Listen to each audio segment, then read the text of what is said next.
Okay, we'd like to continue then.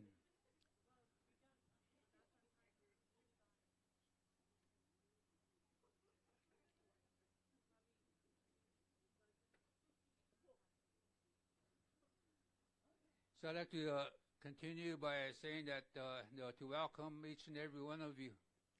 And for 30 years, we've been doing World Peace and Prayer Day. It started here in west of here,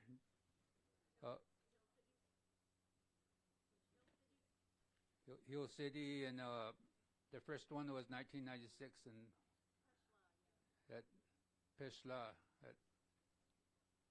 And then Matļó at Devil's Tower. So we have all these countries are all in spirit with us and praying with us. And it started out small, not small, but all the tribes came to World Peace and Prayer Day at Devil's Tower. We'd like to change that name back to Matļó. Then I know they're going to talk about pipestone too, the blood of our people. And I'd like to add honor that man-made law, that 1978, the Freedom of Religion Act, that eagle feather law. But I'd like to add on the red pipestone. And these are to be talked about later on, but I want to kind of open that up to all of you out there who can help us, join us on this day, on June 21st as World Peace and Prayer Day, because this is especially during this time that we need peace in the world more than ever. And Mother Earth, again, is a source of life, not a resource, with World Peace and Prayer Day. So blessings to each and every one of you for being here. We got a schedule here to follow. So I don't know who the next speaker first. Well, there's a Hopi. She should be introducing the people here.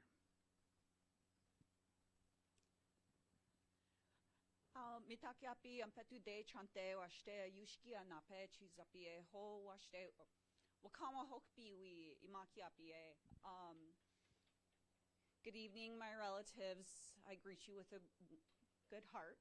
I'm Paula and Orville's daughter. I've been doing this for about 30 years now. And so I've been more or less a permanent volunteer. So I appreciate everyone that has come here and traveled all over. I've read all of the registrations, and it's amazing to see how far people have come, like New Mexico, Canada, even Germany, And so I'm very appreciative that all of you are here today.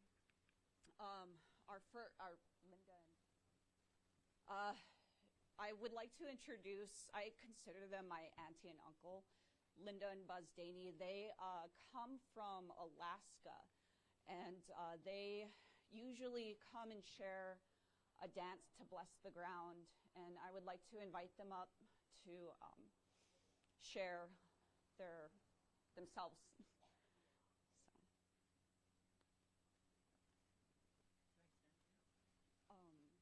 Either or.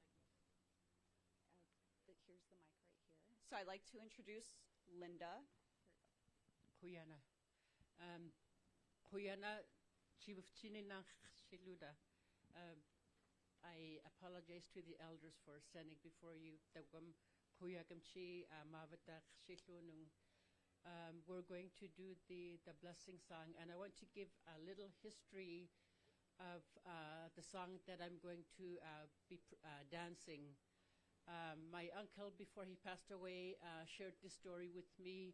This was before contact. When I say before contact, before the missionaries and the traders came to our land in Alaska.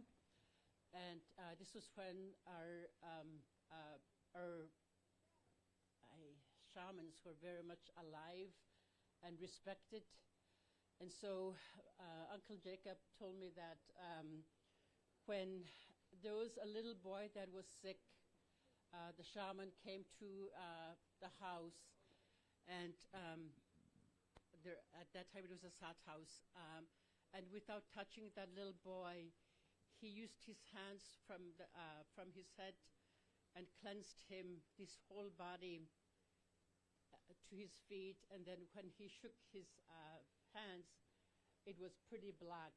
And so he did that until his whole body was cleansed and it was cleared. And so the shaman purified this little boy, and then he washed his hands to make sure that he didn't carry any of the sickness with him. And so we are going to purify you. We are going to bless you.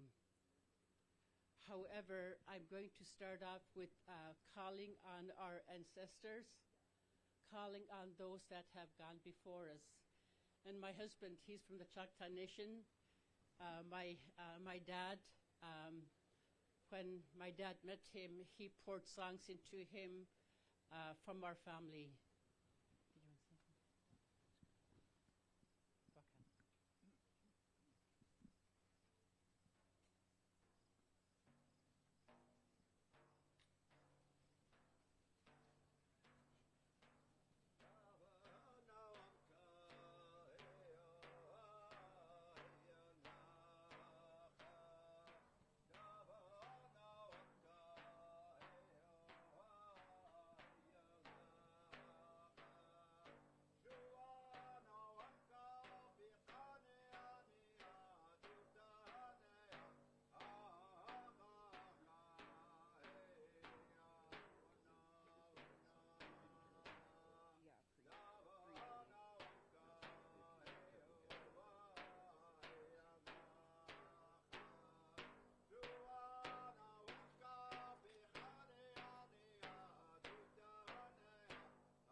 Kuyana.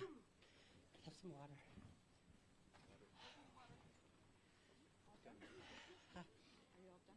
I think we need to do a presentation. Yes. Yeah. Thank you. Kuyana.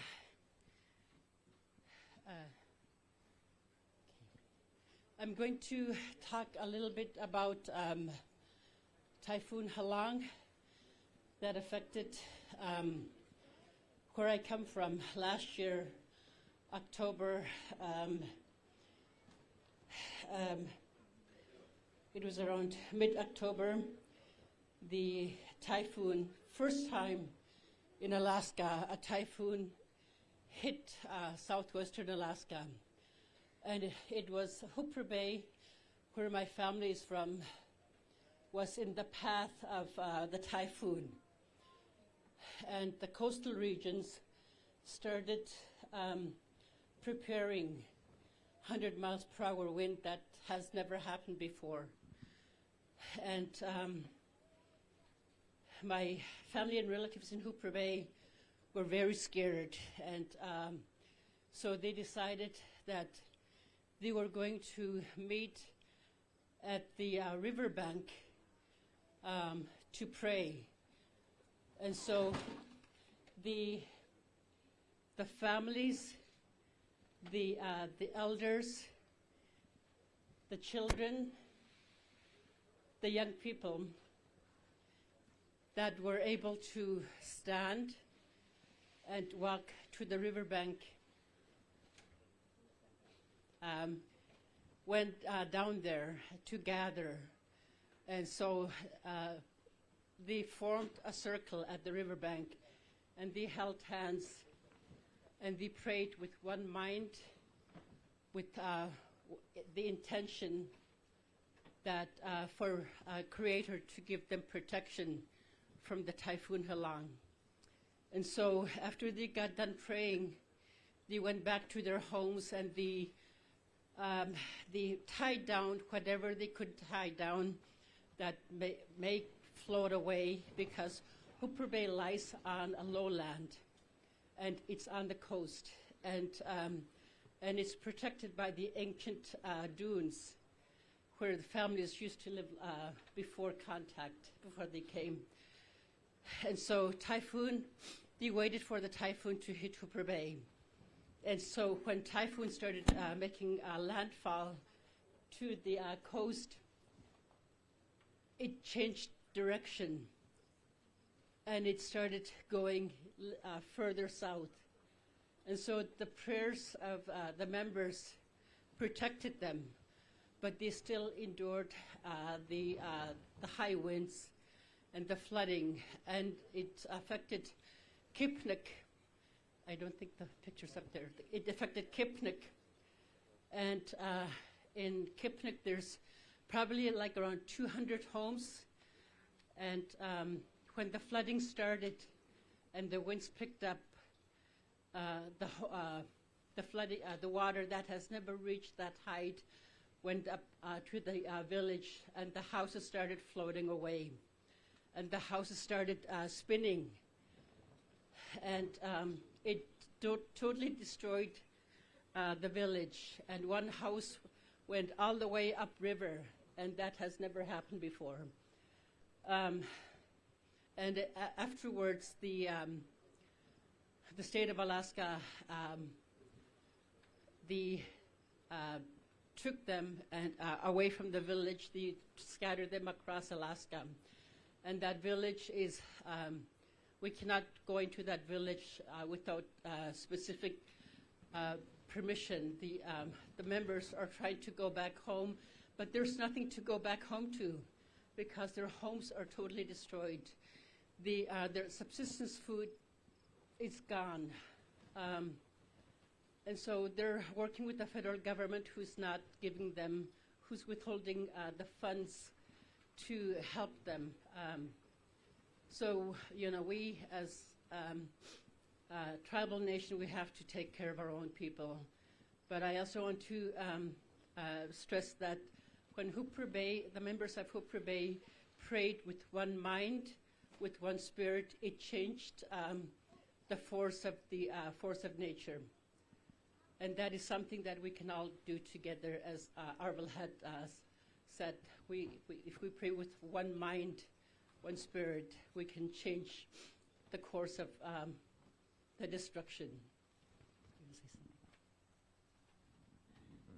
So most of the people from those two hardest hit villages, Quig and Kipnuk, some of whom I work with, are from there, and it was just an incredible response that they went to two main communities, Bethel and Anchorage, Alaska, where we live. And the people came around them and supported them, whatever they needed. I work at the Alaska Native Medical Center, and we enrolled every single person so they could receive all of our services. And our family wellness is continuing to give services because these folks that we call evacuees were brought in, and they're going to be there for a while because they need to restore the village. In Kipnuk, I think they decided to build higher and in another location from where they were. There's 18 people that stayed, mostly men, that stayed in that village to try and restore, and they have teams that are going out trying to clear the wreckage. I'm a person that went through the 1964 earthquake. It was probably the most powerful earthquake in North America, and it was almost 5 minutes long. And so we were just right on the edge. A block and a half away, people lost their backyards. It slid into the ocean. So I was used to that devastation, but never to the extent of what happened to the people from Typhoon Halong. It's just an incredibly horrible disaster, but it's part of the earth changes that are going through. So, Yakuki. Kuyana.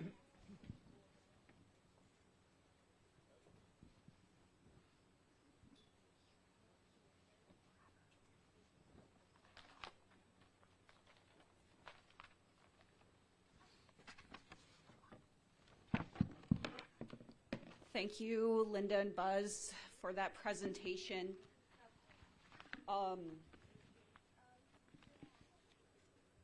So our next presenter comes from the Walker River Paiute tribe of Nevada.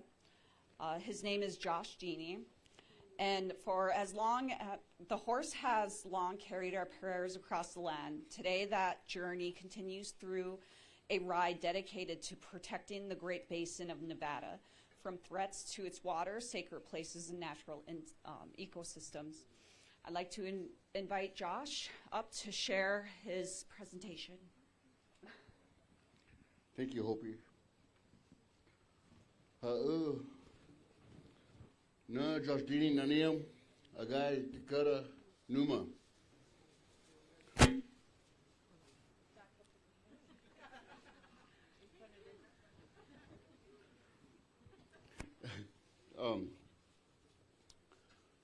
I'm the founder and executive director to Prayer Horse Inc., a member of the AIM Northern Nevada. Ama na zaniman nani no kuit Dakota no dana Ipia Amanda Davis Gapu Iwa Jolin Sander Itogo Clark Abel. Hello everyone, my name is Azani Davis. I come from the Premier Lake Paiute tribe. My mom, she passed, and so right now I'm being raised by my grandma and my grandpa. And so I have been going on the prayer horse ride for about 4 years now. This last year was the first time that I actually rode in it, and yeah. So at this time we want to do a video, show some of the work that we've been doing. Paiute people, we were known as the Great Basin tribes. This was all of our territory, the rugged terrains that we learned how to survive on. The Europeans, they came in, they wanted our land for farming, ranching, and for mining. And a way to do that was to remove our native people Manifest Destiny was a big part of their movement. It was their God-given right to come out west and fulfill their destiny. We know that, and we felt it. I feel like the Paiutes there always had to fend for their own as far as protecting what they have left.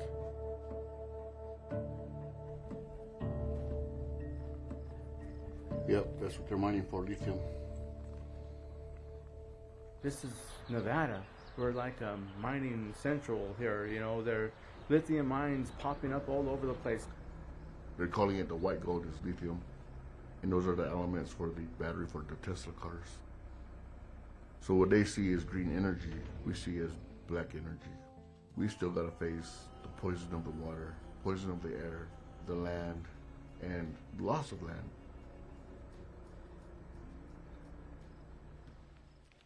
It's Myron. My brother Myron. He was a water protector. He flew drones, and then he became the head guy for the media for what was happening in Standing Rock. Him and I was seeing what was happening with Pahá, and he was like, brother, this is in our backyard. This is our relatives. We need to support them. My brother was killed in 2021. We did the first prayer horse ride 2022 in March. With Josh doing this, peaceful protesting, wanting the communities to come together as one. Myron is never forgotten.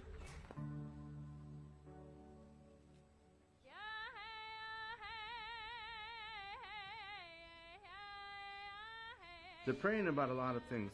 Mining, our people, the water. We're proud of them for coming and going in a good way to the different reservations and sending prayers all along the way.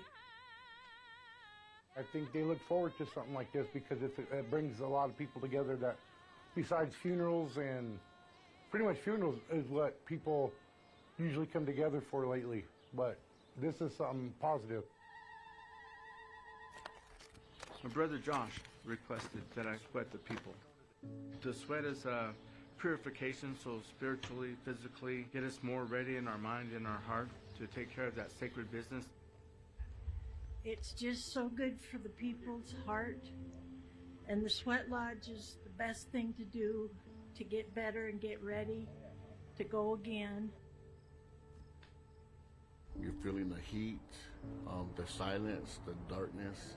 You're connecting stronger spiritually. And the hotter it gets, the harder you pray. Oh,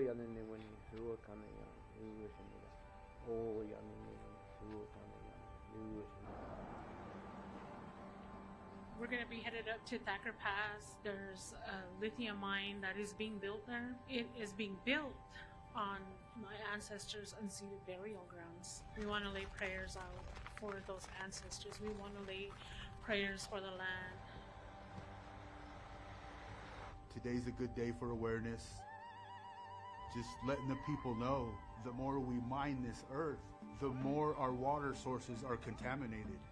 We must minimize how many mines we do have because we don't have a chance to breathe and get healthy.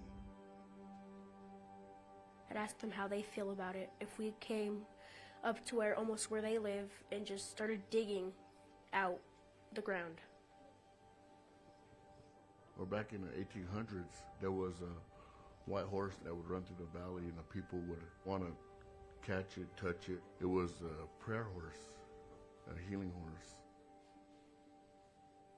They say it takes 7 generations before you start seeing the healing. So the changes start with us, start now.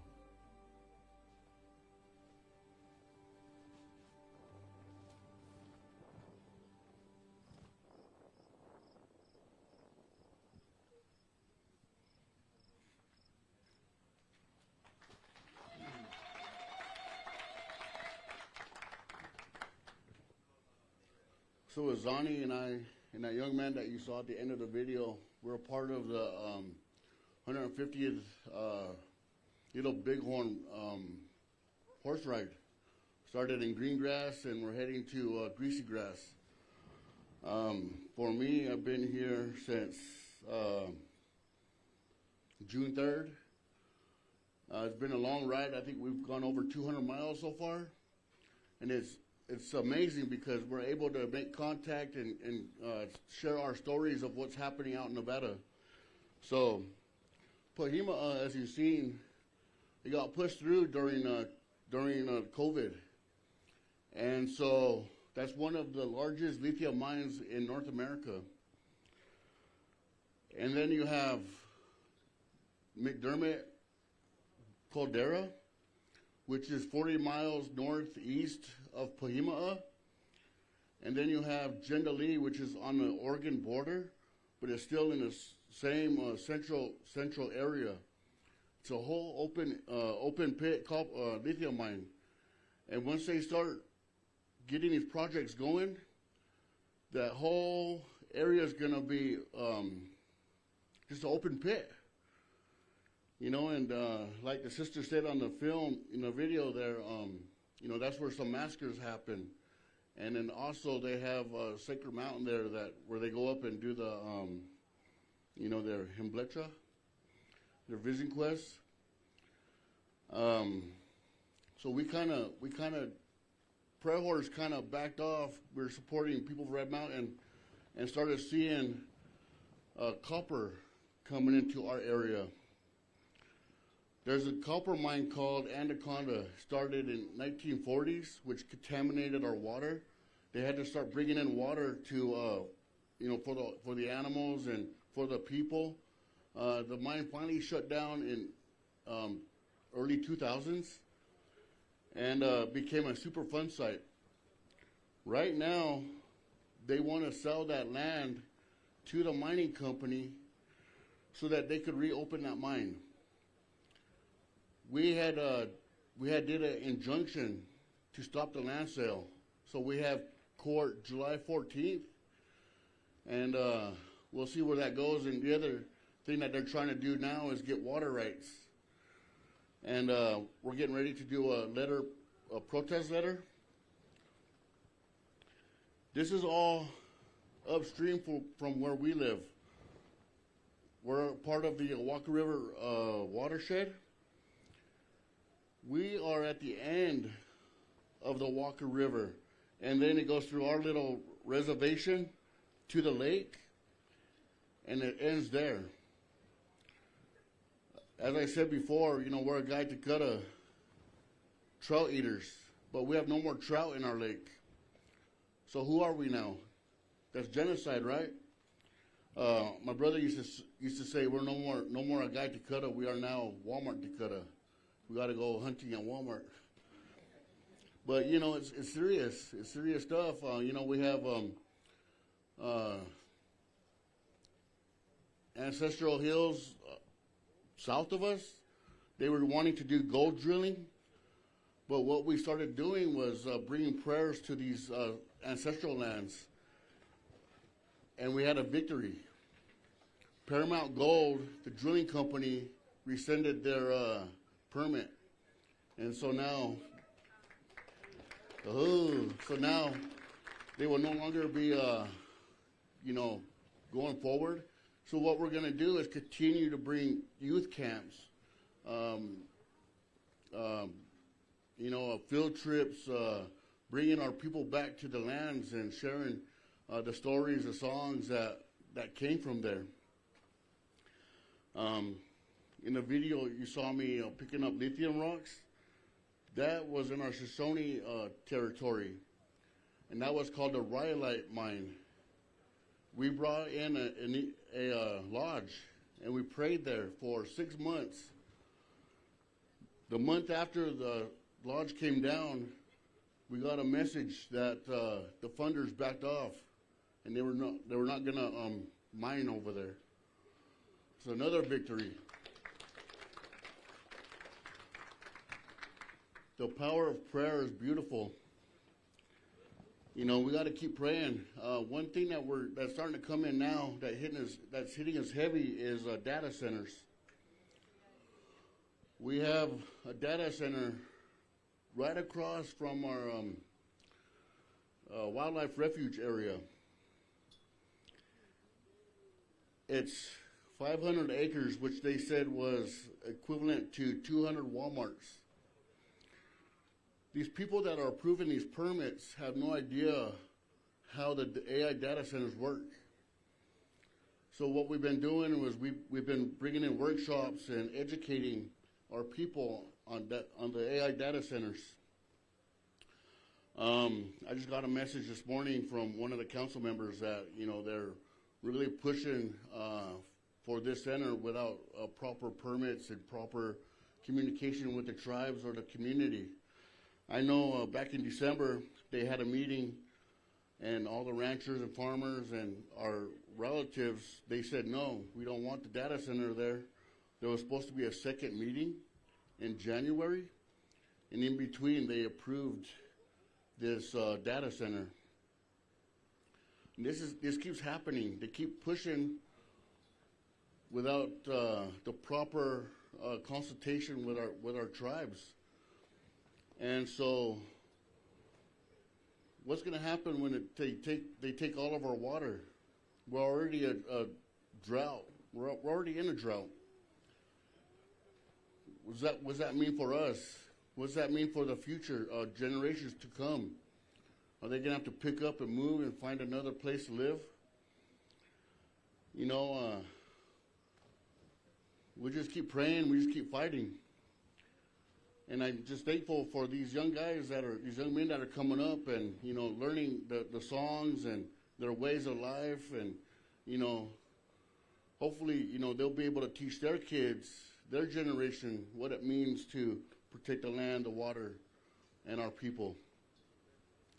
And through that, through our movement, our prayers come from our horses. We use the horses to help carry the prayers across Nevada deserts. Ahoo, number way.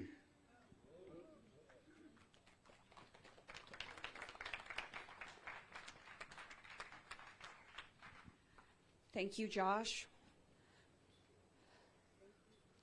Well, our next presenters, they're actually from here, the Black Hills. We are honored to welcome Anissa Martin and Dr. Valeria Big Eagle as our featured presenters. Together, they will share the powerful story behind the protection, Pahá, and from the mineral exploration drilling project. Anissa is Dakota is a community organizer, cultural mentor, and co-founder of Lakota Women in Plains Society, and Dr. Valerie Big Eagle is the director of HESAPA initiatives at Indian Collective. I'd like to welcome them up.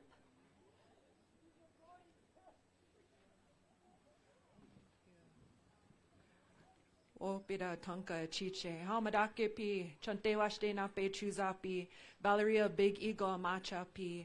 Hello relatives, I greet you with a heartfelt handshake. I apologize for speaking in front of my elders. My name is Valeria Big Eagle. I'm a Hanktawan Dakota Nakota. I'm also Hunkpati Dakota for my relatives out there. I also have a colleague here with me. I'm going to allow her to introduce herself. Our relative Anissa was unable to make it, but I do have my colleague Matjóó, who will be here co-presenting with me today, and she was on the front lines with us, and so. Tanse Martel Hesketh Nasikasum. Hello, my name is Martel Hesketh. I am a member of the Michelle First Nation. We are Cree Mohawk from Treaty 6 territory, and I live on Coast Salish lands, so it's an honor to be here today with you all and to present alongside my colleague. I work as the Impact and Learning Manager at Indian Collective. Washte Wopida, and I serve as the director of HESAPA initiatives at Indian Collective.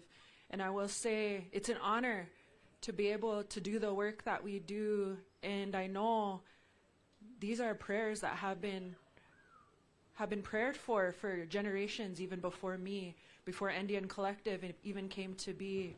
And so for Pahá and the work and the way that we protected, I know that those are prayers for generations way before, from our warriors, grassroots people, our treaty people, our community, our elders. And so, again, it's an honor that we were able to do the work and to be on the front lines, and we call it with prayer, prayerful action.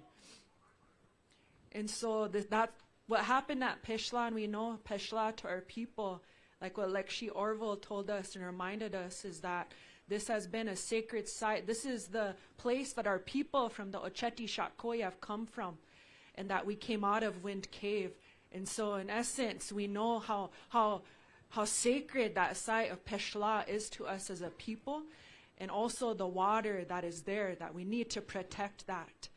And so thank you for that reminder, Lekshi Orville. And so we know that it was so important for us to be able to come together and protect that sacred site with our relatives, our partners, our spiritual leaders, our grassroots folks, and everyone that was part of that and laid the foundation for us to carry it through. And so in February of 2026, a permit was approved for exploratory mining at Peshla for graphite. And at that time, we knew that we were going to start preparing for what it looks like being able to actively engage and deploy out to Peshla. I will say that it was multifaceted, multi-pronged approach. It wasn't just, we just went up there.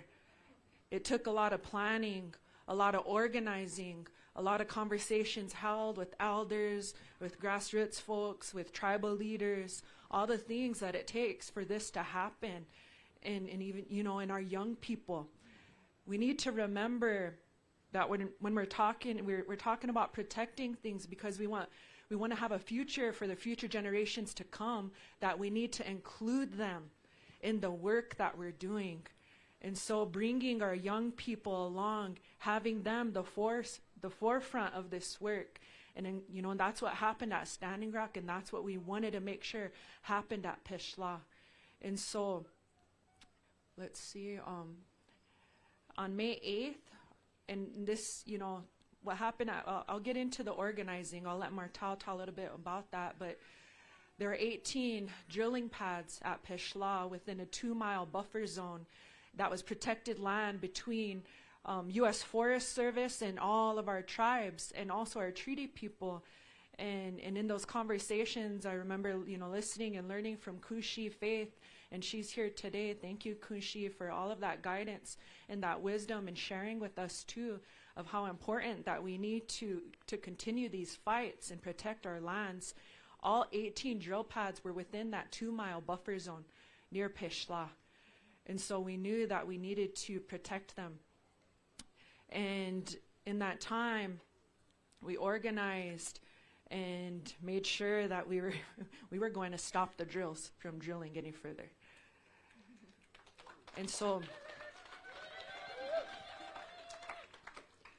what does it look like when you make sure that everything is grounded in prayer? Everything starts with prayer, but sometimes we have to meet Creator halfway. And that means we had to have action. And so we were successful stopping 2 oil drill rigs at Peshla from even going into Unchimaka, from even going into Mother Earth.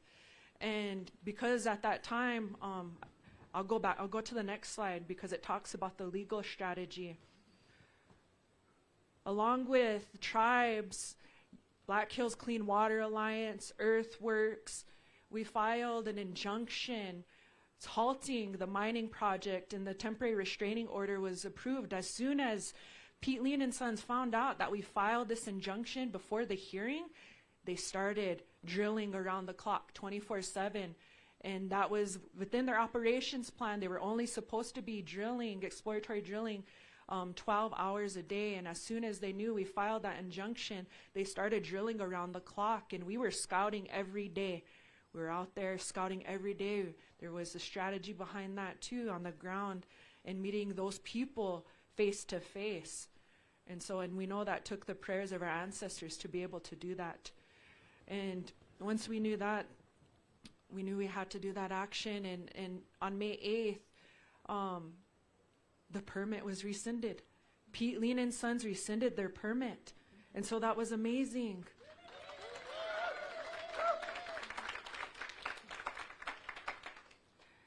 And so, again, this is multifaceted, multi-pronged, and there's some relatives that are in this room that were there too, and I want to acknowledge them too, because we know without you it was a lot of hard work, and just thinking about that day and how we came in hard. We drove through those trails with our, some of our regular vehicles. We, and side by sides, and we had a rental even. A rental went into war with us. It was even on the news. And so, I want to acknowledge you that are in the room too, and those prayers that a lot of you, we felt them. We were safe there. We felt safe there. We knew that we were there and we were protected.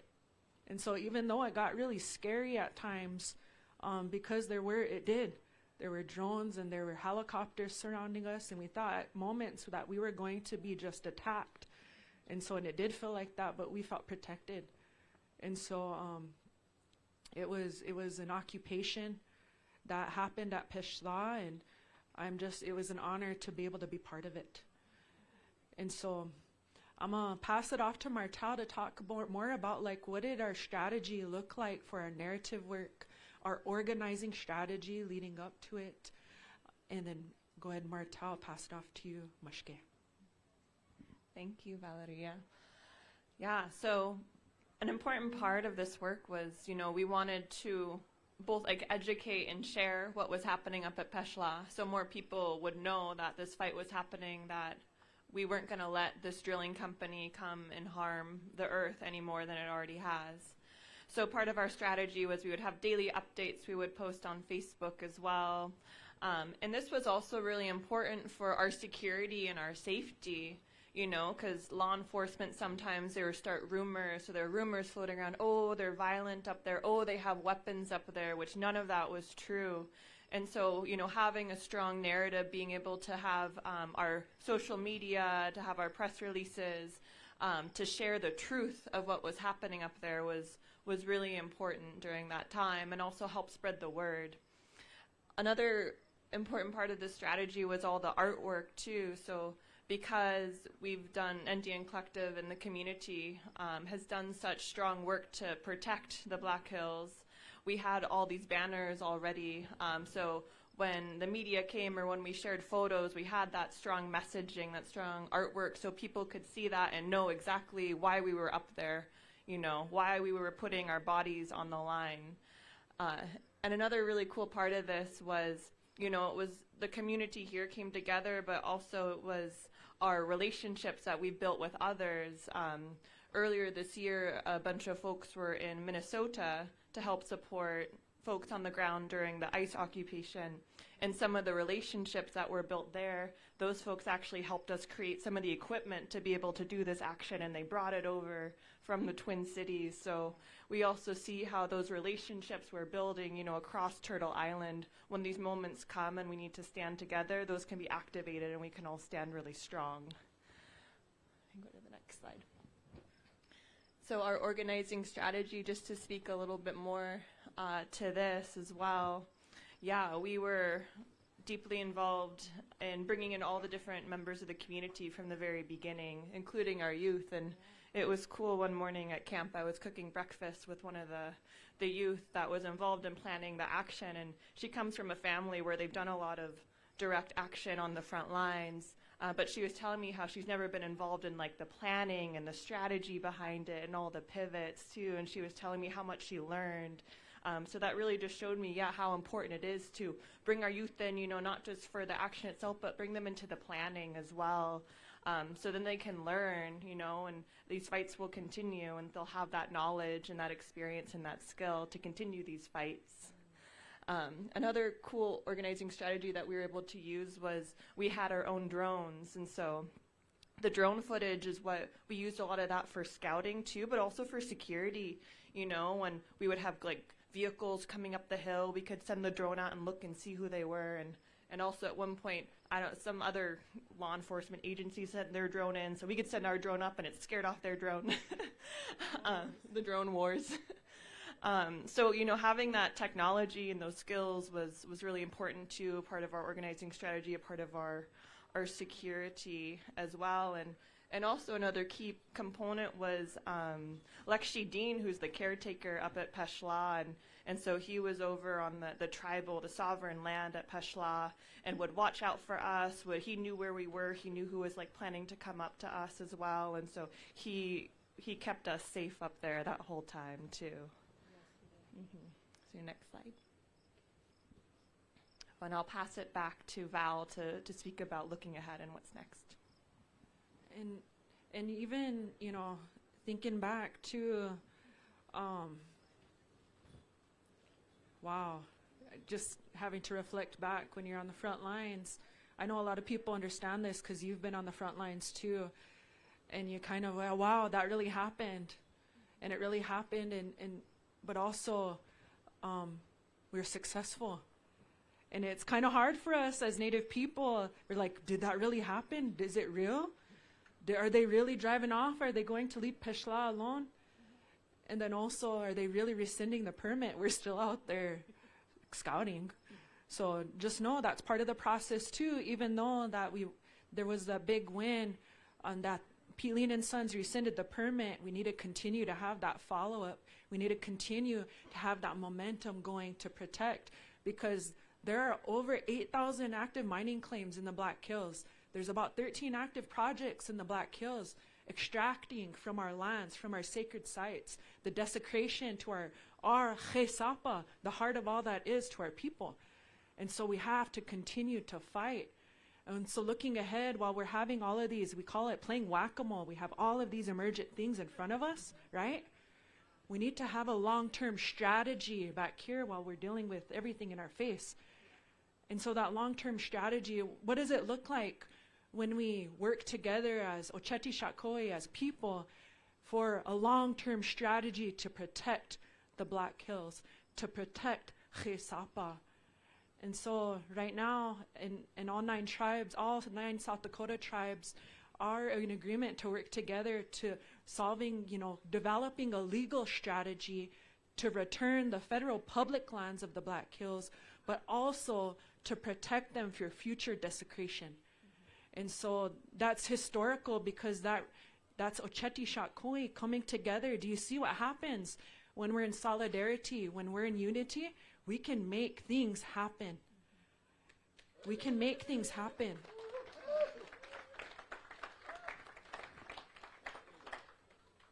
And so I also want to note too, to our young people, it's really good, and it's really good to see our young people learning and engaging, and the biggest thing of resistance too is, the Black Hills are here. Let's start acting like it.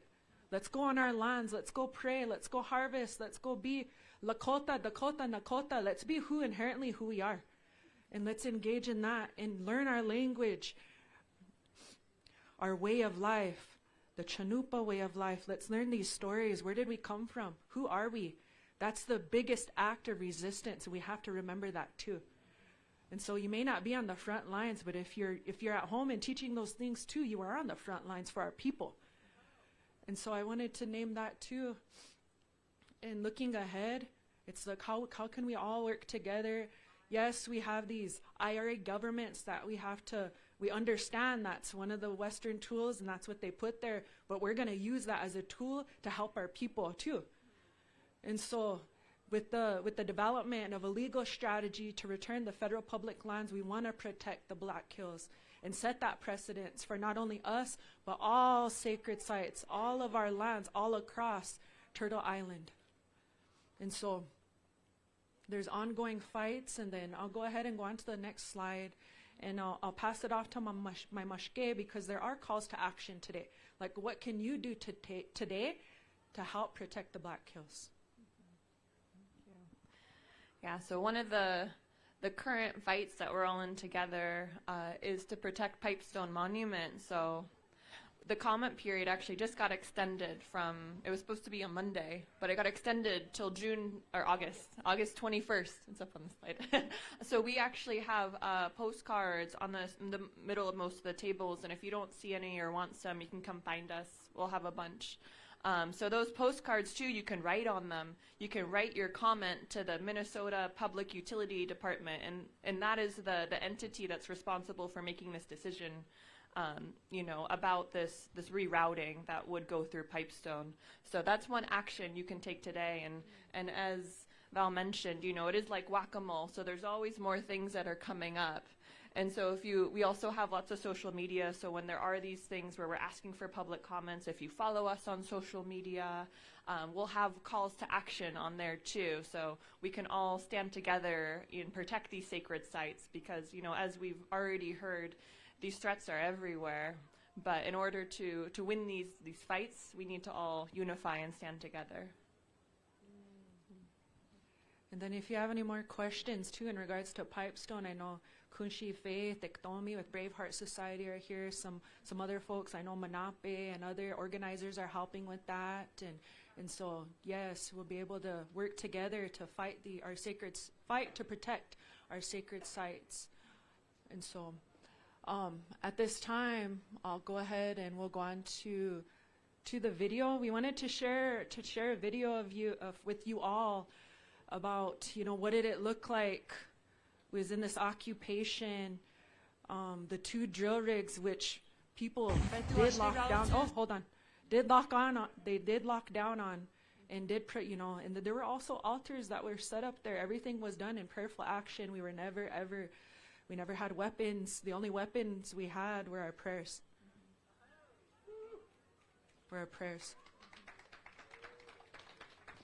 Coming to you live, the Peshla protectors engaged in peaceful negotiations with the U.S. Forest Service this morning. We're able to confirm that the drill rig has been moved off of drill pad 13, and now they're finalizing bringing the rigs and all of their equipment off of drill pad number 3 and 1. And we couldn't have done this without all of our relatives. And so, as you can see, they're taking the final drill rig out of Peshla Protectors Camp. All of their equipment.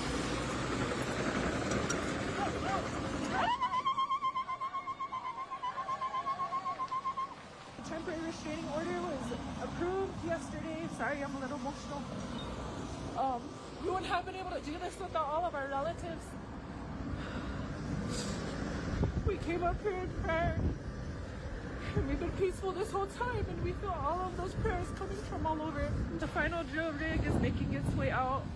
The injunction hearing is going to be in a few weeks, possibly pushed out farther due to the U.S. Forest Service attorneys not being available. And so everyone, this is a victory. This is a victory for the Black Hills, for the Ochati Shakoi. We stopped drilling at Peshla.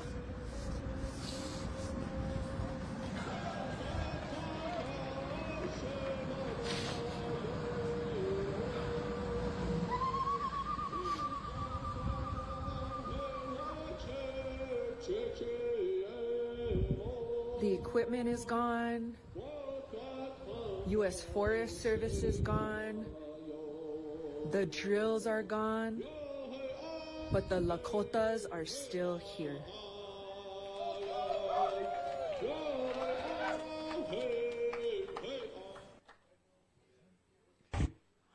Wopira Tonka Chiche.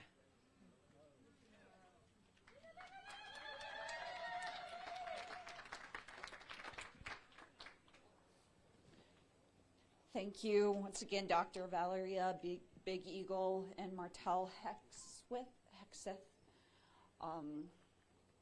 Our next presenter is Iktomni Washtewi Favel. She is from the Mad Bear Clan, Dakota, Lakota, Cheyenne, and Arapaho, and Hopi. She is here coming from Minnesota to speak to us about the spiritual importance of coming together in protection of Pipestone and the sacred stone. So once again, I'd like to introduce Iktomni Washte Wia Fabel.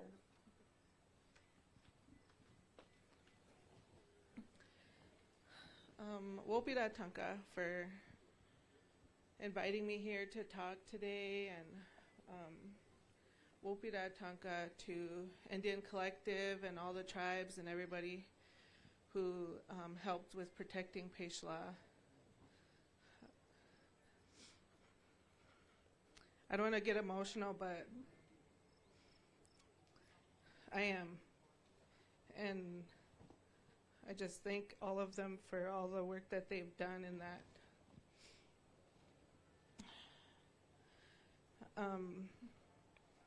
I had to write stuff down because I'm usually the person in the background.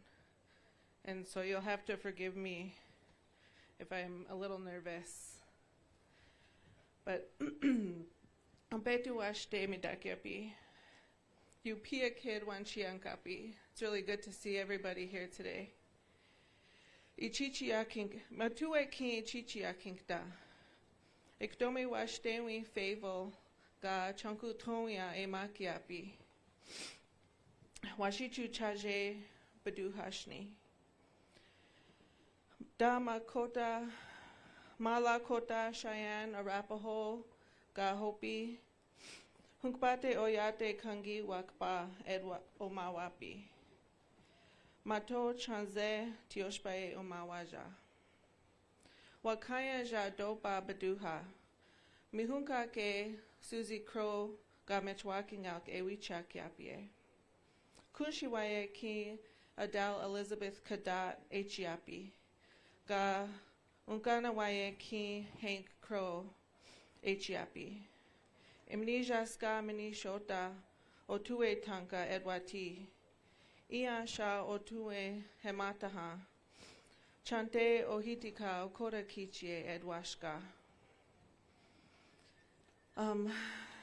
My name is Ikdome Washtemwi, and also Chonku Tonya. And I don't have a white name. Those translate to Good Spider Woman and Blue Road Woman. And I was given Ikdome at birth and my other name 4 days after. My parents are Susie Crow and Mitch Walking Elk. And I am a mother of 4. I have 3 daughters and a son.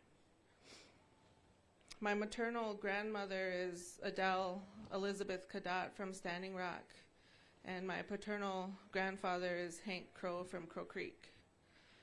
My paternal grandmother is Evelina Tasso from the Cheyenne and Arapaho tribe in Oklahoma, and she's also descended from the Hopi people. I just wanted to explain a little bit about who I was in case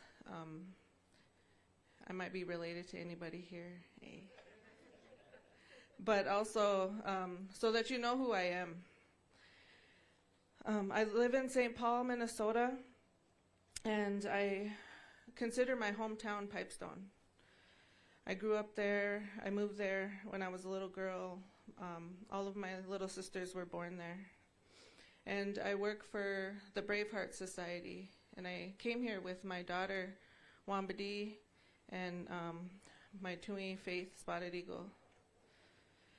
And I want to acknowledge the Wakanka here today, the elders. Wopira Tanka for all that you've done for us, all the guidance that you've given us. And I thank you for allowing me to stand up here in front of you. I also want to acknowledge the Wakayaja, Wopira Tanka, for being here. And our youth is our future, they say. I'm happy to see all of the young ones here. When I was at my Airbnb, I heard one of the little boys say, "We're going to a meeting?" And I was like, yeah, we're going. It was just cute. But also, I think it's important to have the youth here. I think without them, without their energy, without their perspectives, without them being here, it wouldn't be as important and as strong. Because they're not just our future. They're the vital heartbeat of what we're doing right now. I was 2 years old when I moved to Pipestone with my parents. We moved there from Greenwood, South Dakota. I was told by my parents all my life that we moved there to help protect Pipestone and do what we could for the blood of our people, like she Orville says. That was a big task, but we were going to try. To help protect from potential threats of contamination and from abuse, to help protect from those who extracted for exploitation, as we were taught that we were to never ever sell the blood of our people.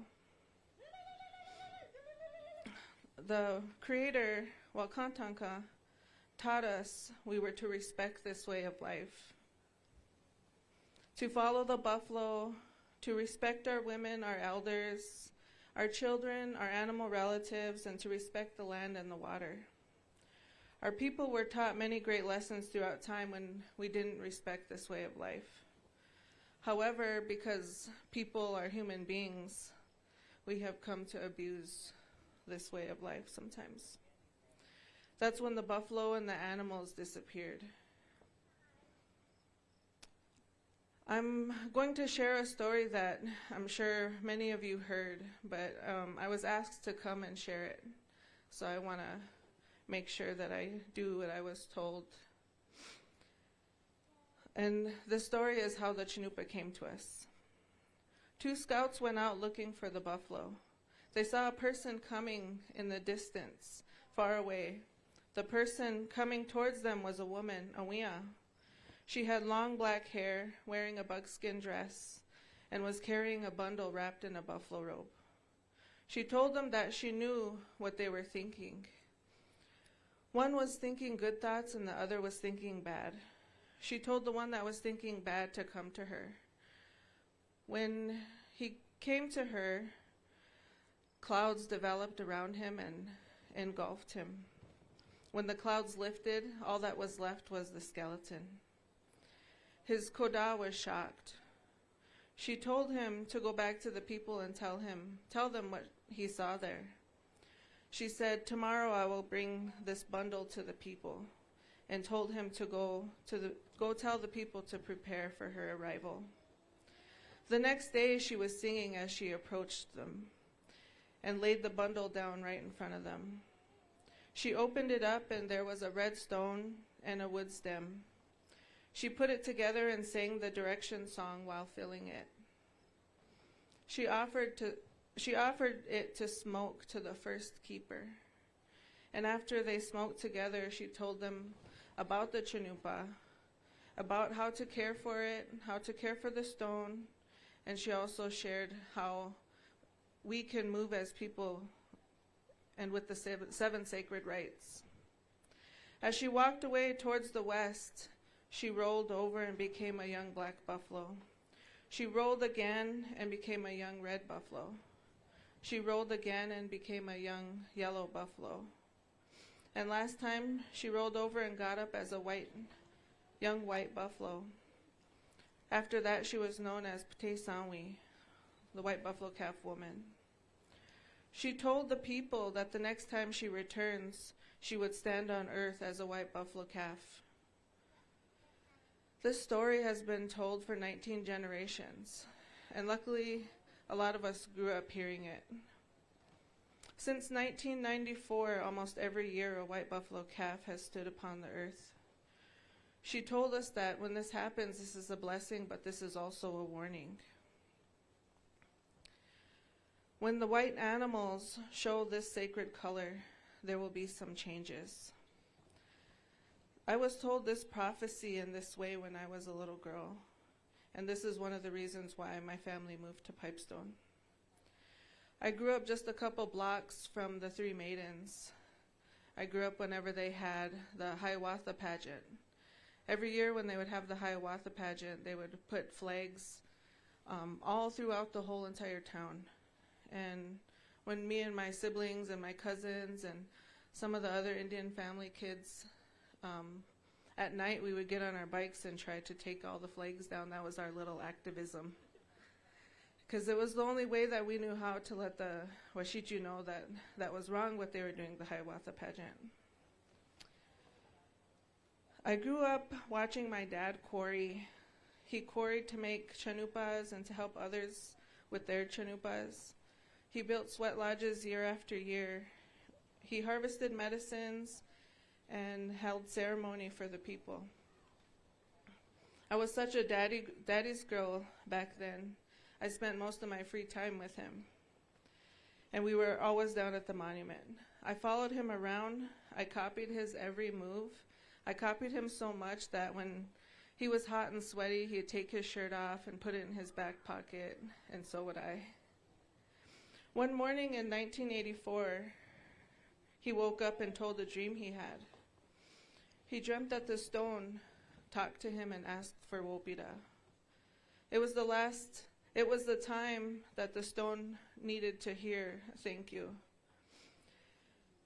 We were really close to Tui Paula Horn at that time, and we actually lived with her. And at breakfast, I was told that they shared their dreams, and they had the same dream that night. And they realized that they received the same message. So they decided to have wopira for Pipestone and all that it gives. So they reached out to Tui Juanita Espinosa, who's sitting back there and is always busy.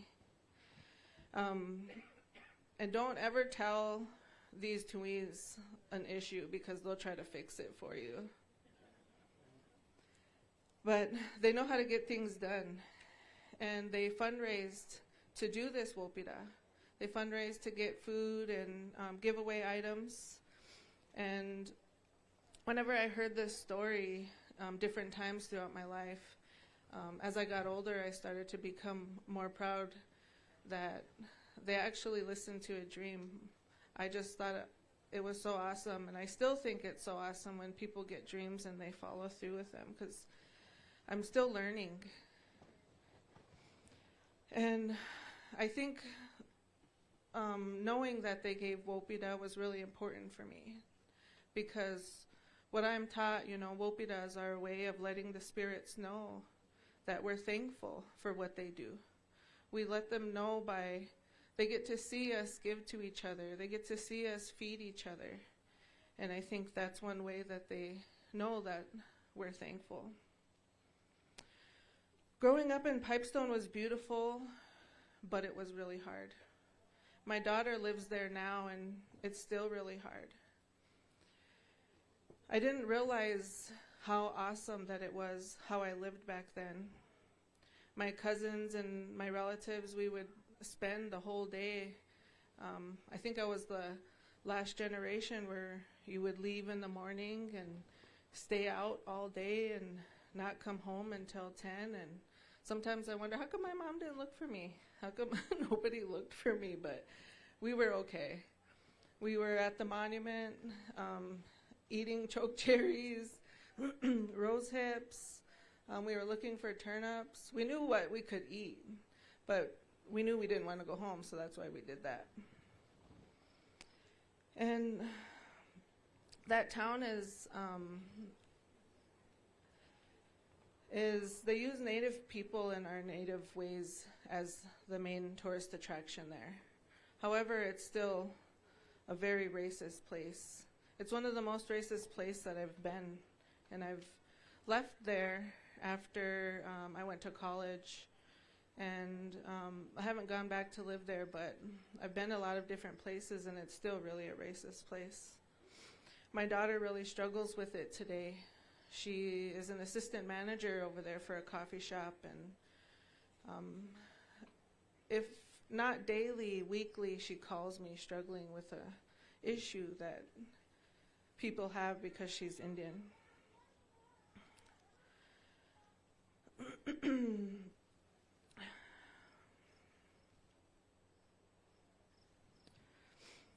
I think the other hard part there was, even though we went there to protect Pipestone, it was really hard to see our own relatives down at the monument making Pipestone and making it to sell.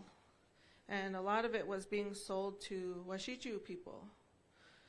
Every building there had a pipe hanging up on the wall. And a lot of those buildings and a lot of those businesses, if you're there for a certain amount of time, they give you a pipe as recognition for working for 20 years, 30 years. And that's really hard to deal with. I still got a lot of friends that live there, and on Facebook they'll post that their mom got a pipe because she worked at the bank for 25 years. And that's really violent. I think just talking about it hurts my heart. However, I still have hope. I have hope because of all of our people that believe in these ways and take time to make prayer and to make action as well. I think it's really important just to keep on reminding people that the blood of our people is not for sale. But we need a lot more people's help in this message. And I do want to mention, because after always listening to Lexi Orville and all of the elders that I get to be around, bad things happen when we don't listen. For example, when the U.S. government established control over the national park, there was a big change in the environment. There was a big storm, and it was called the Dust Bowl. It happened right as soon as the government took over. It started in the west, and it rolled all the way over Turtle Island. The elders told us that they abused our sacred place, and now we all had to suffer for it. And a lot was lost at that time, even a lot of our people. How the blood of our people got there to that specific spot is also a really great teaching as well. And I was encouraged to tell this story here today too. Some of our people were living near Shicha Hollow, and a young man who needed care and time to heal came upon the camp. The young people wanted to help him. He eventually got well and started to teach the young boys and men how to hunt. They started to get greedy, however, and instead of hunting for sustainability, they hunted for sport. The elders told the young people that that was wrong, and maybe it was time for him to go. The young people didn't want to listen. They wanted to keep him there. Soon, young women and girls started to be abused, and they started to go missing. The elders found out that the young man was teaching other young men how to steal and abuse our female relatives. The elders warned them that the spirits wouldn't allow this, and something bad would happen to stop them if they don't stop on their own. After the warning, the flood came. It came and flooded out all the lands, and the young woman found a very tall tree, and she climbed it, and she was able to save herself. I think it's really important that this story is shared and known, because we need to listen to our elders, and we need to follow and respect this way of life, because if we don't, bad things can happen. I guess all that I want to share here today is that each and every one of us has a role to play here. You might not know what that is right now for some of us, older ones still, and some of the young ones. And that's okay. It's okay because we're still learning. But always remember that your life matters, and you are here at this time for a reason. Every single day we live, we get to make a difference. As the elders say, when we approach the fork in our paths, we get to decide on what type of difference that is. I want to remind everybody, too, that we are a part of Mother Earth. We are a part of nature, and we are a part of the stars. Even when our world seems hard and dark, there is hope. And if we lose hope, we're more likely to do nothing about it. Our ancestors taught us to think of how our decisions will affect 7 generations from ourselves. That's why we interacted with Mother Earth and the universes in the way that we did. How we interact here on Mother Earth, with each other, with our animal relatives, with our water, with our sacred sites, will determine what we find in the next life. It will determine what we find when we come back to Earth. And I want to share some information regarding the protection of pipestone right now. Back in October 2024, Pipestone, the Minnesota Utilities Commission approved a permit for the Magellan One Oak Company to do their reroute for the pipeline. Early one morning, and I don't remember the exact morning, like about 5 a.m., I got a text from Lexi Orville, and he informed me that this was going on. And so on our Monday meeting for Braveheart, we brought it up, and we all talked about what actions we need to take. And so we did a lot of organizing. We reached out to a lot of people, a lot of tribes, a lot of grassroots organizations, and we asked everybody to come together. How can we protect Pipestone together? Because we're stronger together. Redstone Movement was formed, and luckily we have different relations, like the other ladies were saying. It's really important to keep those relatives because everybody has a role to play. And luckily, Judith LeBlanc from Native Organizers Alliance has a listserv of thousands and thousands and thousands of people. And so she created an email to send out to all of her lists and request that they comment to the PUC for protection. They got over 25,000 comments. And January 7th, the permit to pipeline was rescinded. And that was the first in Minnesota history. And like Andian was saying, there's some postcards going on. I think Manape, you want to raise your hand and stand up? He's got some if you want to get one to make some comments. They're going to send them in, and we really appreciate if you could share your opposition to this pipeline. And there's different options that they're considering, different routes. However, we hope that you say no route is the only option. And the deadline was June 22nd. However, we were lucky enough to get an extension. And now the new deadline is August 21st at 4:30 p.m.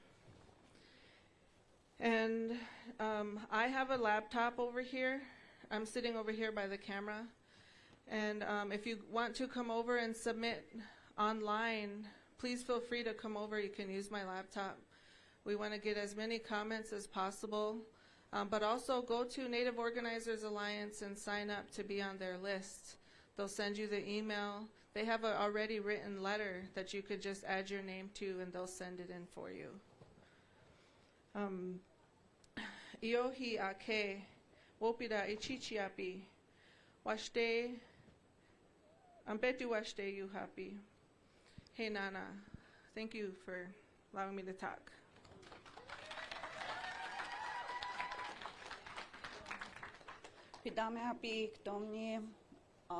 Thank you for all your work and everything that you've shared, and even the story of the White Buffalo Calf woman. Our next presenter is my sister. Her name is Tala Tututsis. Sorry, I always botch her name. Got an accident. She's Plains Cree Mohawk and Dakota Sioux from Sturgeon Lake First Nation in Saskatchewan. She's here to share a very powerful, important conversation as we shine light on the crisis of the missing and murdered Indigenous women, girls, and relatives. Together, we honor those who are missing, remember those who we have lost, and raise our voices for justice, awareness, and healing. So please welcome Tala. Tala?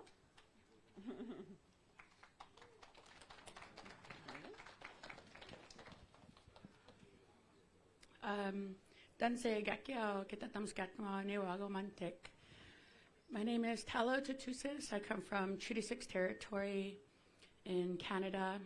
I'm Plains Cree, Assiniboine, Dakota and Cree, and Mohawk. Come from Akwesasne Longhouse and the Bear Clan. And I wanted to really share a story with you today.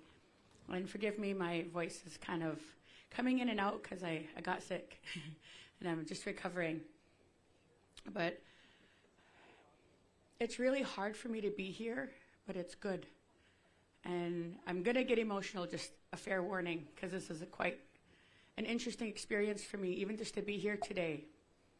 Because there was once a time when I cut my hair really short. I cut my hair short as high as my shoulders, and I dyed it blonde, and I got a bunch of tattoos. And the reason I did that was because I didn't feel safe in ceremony anymore. I felt terrified of medicine people, and I didn't understand what had happened to me. Because for me, I grew up with my mom in New York, in Mohawk territory, in Akwesasne, in ceremony. My mom was getting sober and had gone to 12 foster homes and had changed her life.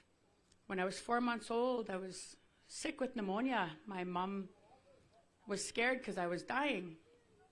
And my grandpa had told her, you have to choose to believe in these ways. Your choice, your love is the activator of medicines, of ceremony. So she chose to trust ceremony. And I remember the song that he sang. I was 4 months old. I remember the way the rattles glowed in the sweat. And so ceremony had a big impact on me in my life.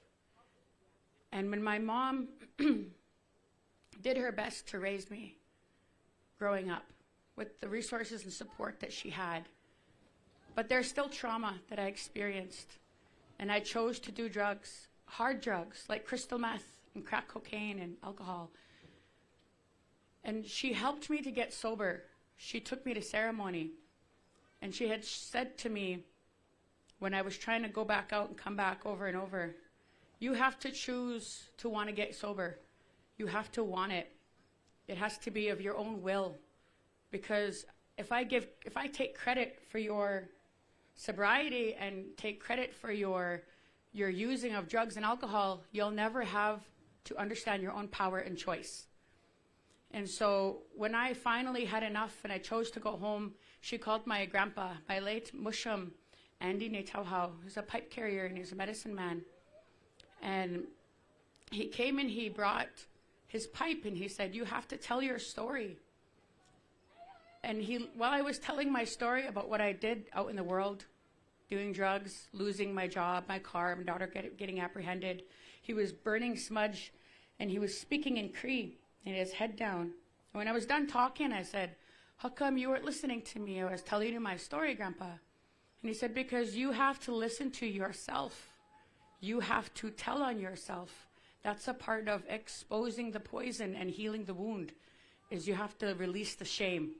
You have to choose to do that, to keep telling on yourself. Because once you know the truth, you can't unknow it. And that helped me. And so I walked that road of going to ceremony, and they brought me to the Itancha in Wahpeton in Canada. And he said, we'll help you, because I was still struggling with a little bit of drug-induced psychosis. And the Sundance leader said, I'll help her, but she has to know that one day this way is going to reach out and ask her to give back.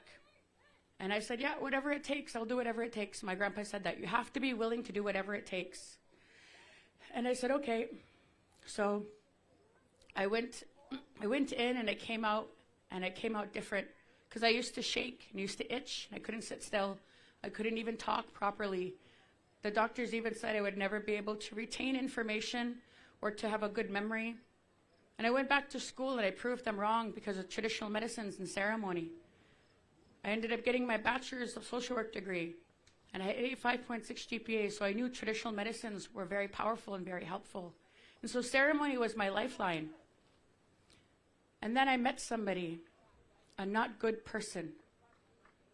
I was at a powwow in Canada, and this man approached me and told me he was a Dakota Wichashawakan. He said, Tukashalas told me I'm supposed to help you. And I was raised to listen. I was raised not to talk back. And as much as that's a good thing, that's not always a good thing. Because I didn't understand that I could have said no, that I could have questioned him. And at that time, I didn't understand that, because I knew protocol was not being followed right off the hop. I didn't offer him tobacco to help me, and I remember saying that. But he said, I'm supposed to help you with something. You got to come to ceremony with me. And for 4 years, I followed that circle. We called it the circle. We came here to Bear Butte for Hamblacha camp. And for many years, I tried to Hamblacha. He would not let me. For many years, I tried to question him about my dreams, about things I saw, things I felt. And he would tell me I had no gifts. And that's really hard when you think of ceremony as a safe place, and that you start to follow your dreams, and someone steps who's supposed to be a leader, a mentor, and tells you that they were not true, that it was nothing but a figment, nothing but a fitful dream. Maybe I ate too much chocolate at night, things like that. And I had been harmed here at Bear Butte. I had been sexually assaulted, and I was terrified to talk back. I was terrified to question it, to tell anybody. And I only stayed in the circle for an extra year after that happened, because I just couldn't get past the fact that something felt so wrong. Even though he told me it was okay, something still felt wrong. And I started to question him more. And as a Mohawk woman, we're taught to question men if they carry themselves in a not good way. The clan mothers that I grew up watching taught me, always speak, not in a whisper, but not in a yell either, but make sure people hear you when you talk. And I carried myself that way, and I felt like I just didn't fit in the circle. And when I chose to leave, I was angry. I was so angry, so I cut my hair off. I said, I don't ever want to be seen as a traditional girl. I don't ever want to be noticed by any medicine man. If that's out there, is that? I don't want to be noticed. I don't want him to come for me again, or anybody like him. And I don't want to do ceremony anymore. And I was really angry for a while there. But I met Paula in Orville. And they brought me to Greengrass. They told me, come Sundance with us. We will show you that there are places that follow the law, that follow protocol, that are safe. And I went to Greengrass all by myself. I remember I pulled up at 3 o'clock in the morning, and I was like, seeing that buffalo, white buffalo, and I knew I was in a good place. And when I was in the circle, I had a dream of grandmothers coming, telling me, we're coming to take care of those ones who act inappropriate around women. We're coming for them, and they had lightning on their faces. And they said, you have to come with us. So I went with them, and I realized where they were coming from was where the bundle sits in Greengrass. That's where they were coming from. And they were going towards the Sundance. And I realized that when I was there on Tree Day 10 years ago. And I was so angry, and it took me a little bit some therapy and some ceremony and constant encouragement from Paula and Orville. And Orville had taught me that Nathan doesn't represent Lakota ceremonies. Men like that, they don't represent ceremonies or Lakota way. Everybody has a choice. Some people make not good choices. And that's what he did. He didn't make good choices. He's not a good person. And I remember being so angry. I didn't want to wear skirts no more. I didn't want to grow my hair out. I didn't want to do quill work because I learned how to quill and sew in the circle. And I remember she had asked me, do you quill anymore? Do you make skirts? You used to make those pretty ribbon skirts. I said, no, I don't want to do that anymore. I don't want to do any of that. I don't feel comfortable. I don't feel safe. And I remember she said to me, well, that's not even about him. Those skirts, belong to women. You should tell your story and use those skirts to tell women about people like him. And I remember I told her about that. She was like, really? I said that? And I went and I really ran with it. I went to I'm a social worker, so I organize. And I called all the certain municipality leaders in my city, and I said, we're going to have a workshop. I said, there's people out here in ceremony, and our vulnerable people who are reconnecting to the culture, who are getting off drugs and alcohol, are coming into ceremony, and they're meeting people like this, who are predators, who are not good people. We need to talk about it. So I did a YouTube tutorial about how to make a ribbon skirt. And then I told my story. And I told it on Facebook as well. And I tried to use it as a platform to warn people, to say, yes, go to ceremony. Yes, go back to your ways, learn your language, but be careful. Not everybody is safe. Just because you're gifted doesn't mean you're a good person. And I didn't understand that before, because I used to think that everybody had to be a hollow bone in order for you to even have gifts. But I come to understand that some people make not good choices, and they will be held accountable for it. And as I continued my walk over the years, I grew my hair. I started to sew and quill again and bead again. I started to feel safe going to ceremony again. But I understood how to put my hand out and say, no, I don't want to give you a hug, just a handshake's okay. I learned how to say, no, I don't have to be alone with you in here. If you have to do ceremony, call your wife. Where's your wife? Learning how to understand how to question people. You're going to have a ceremony, you're going to doctor them? Is there a woman in here? That's a woman. You should have a woman in here. And then learning to question people. Hey, don't talk like that. This is a sacred space. You don't raise your voice. You don't swear. You don't talk sexually around ceremony objects or people. That's inappropriate. And I started to learn how to uphold that law of kinship and understood that that law was broken with me. But I used that experience to become a teacher and to become a warrior, to know that I have these deer prints on my arm, and to me, that represented that he didn't catch me because I didn't consent. And I understand protocol so much more with the earth, the way that we ask for medicines. In Cree, we say wahkoto, in our kinship with the land. When we put tobacco down on the earth, we ask for medicine. We're asking for permission. We already have that teaching in our way. And I so love that teaching because it encourages people when you teach them about body autonomy and how to dismantle patriarchy and how to understand that. They become a more powerful water and land protector because they understand that also in your body is 80% water. Also inside of us, we are connected to the land, and you have such a grounded way of connecting. In psychology, we call it the parasympathetic nervous system, the part that is responsible for peace. When you speak your language, when you sing your ceremony songs, when you are in ceremony, it grounds your nervous system. All of what I experienced over the last 10 years, especially with the encouragement of Ina and Ate, Paula and Orville, have made me stronger. And I am so thankful to be here today, even though it was very scary, because when I drove up here, I remember thinking, you know what? That man is in jail now because so many of us women, we spoke out. We prayed, we suffered, we sacrificed. It took us about, I think, 9 months.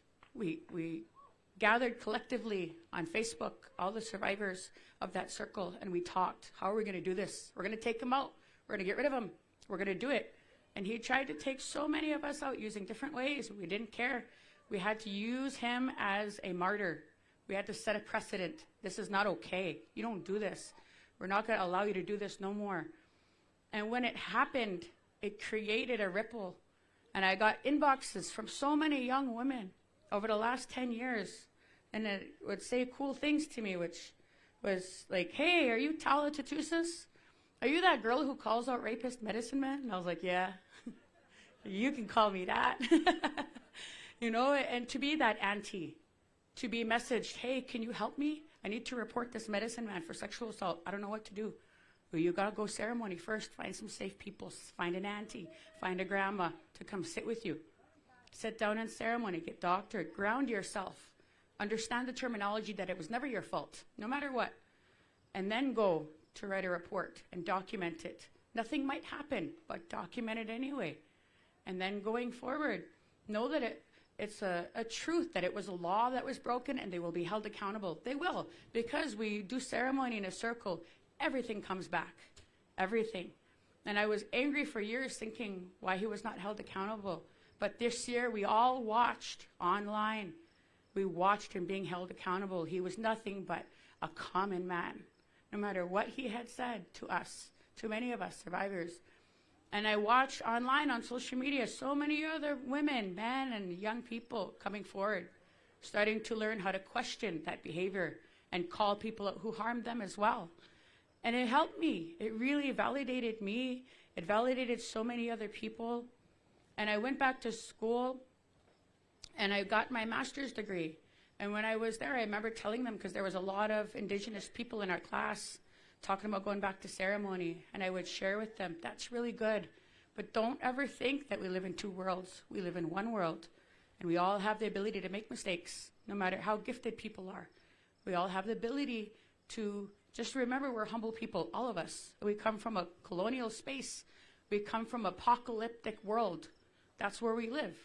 We don't live in a place where we all understand the laws anymore. It's different now. We have to remember it is fragmented, and we have to stand up and keep speaking and be present and watch.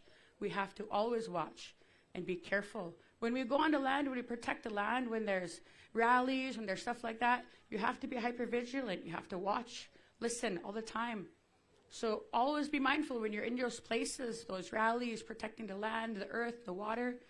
Watch for those who have no family, because there are spaces that predators will look for people like that, vulnerable people. And this has happened. It has happened. And it's not okay, but it's still not part of our movements. It's not a part of our way. And I think as a person who has survived this and come out in a good way, in a different way, I'm really thankful for just the whole understanding of White Buffalo Calf Woman, because that validated for me my story and my resilience and understanding where I am today. Because there was 2 scouts, and one of them did think inappropriately, but something was done.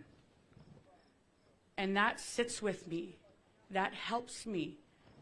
And I'm so thankful, because I started quilling again. I'm wearing this medallion with a butterfly on it and a white buffalo.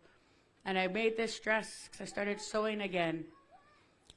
And as I took back my power and I shared with so many of my sisters about what it was that we went through, what it is that we experienced, and how to understand it going forward to teach our young people, our young women, and our young boys when they go to ceremony.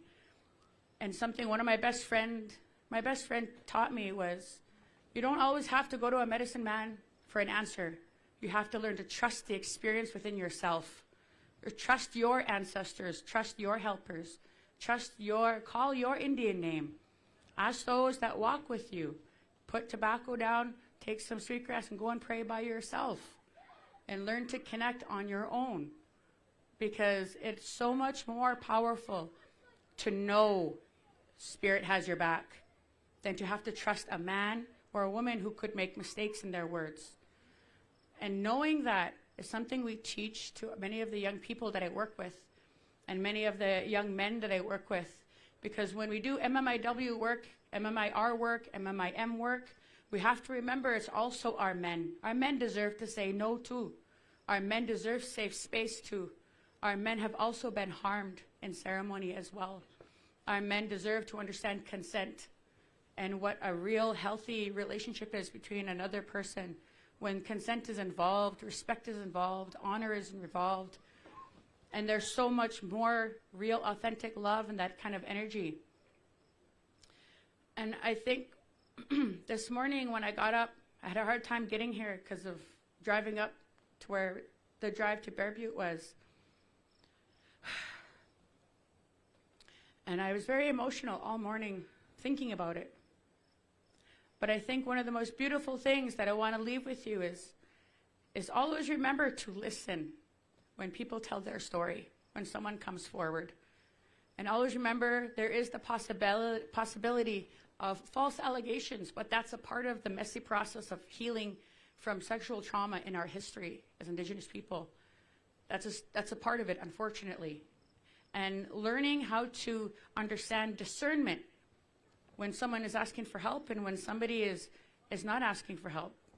Learning how to understand when people are good helpers and when they're not good helpers.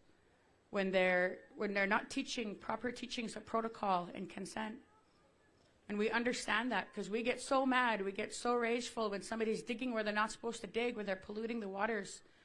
We have to have that same energy when someone comes forward and tells you a story about somebody that caused them harm.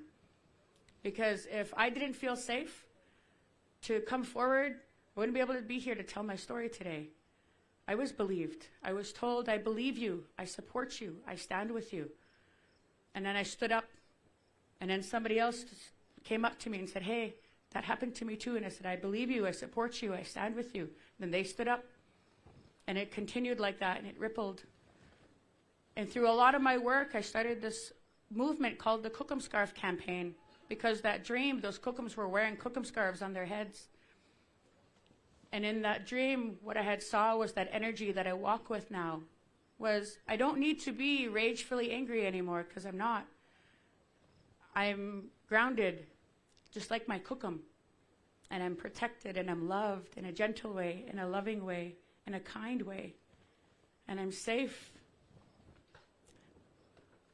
And I want to be able to always remember that. When someone comes forward to you, listen, if they tell you something like that has happened to them. In order to deal with this problem where there is a lot of medicine people who have done this and who continue to do this, we have to listen to people who come forward in a good way, in a gentle way, and share medicines with them, share ceremony with them. And to remember that story of White Buffalo Calf Woman, this was never tolerated. This was never allowed. And for all those years that man said that I was supposed to be quiet, I'm so thankful today to say that I now have a voice. Thank you.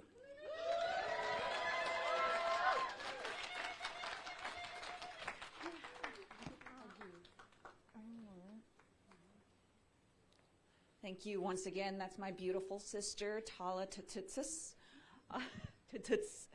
Teach me.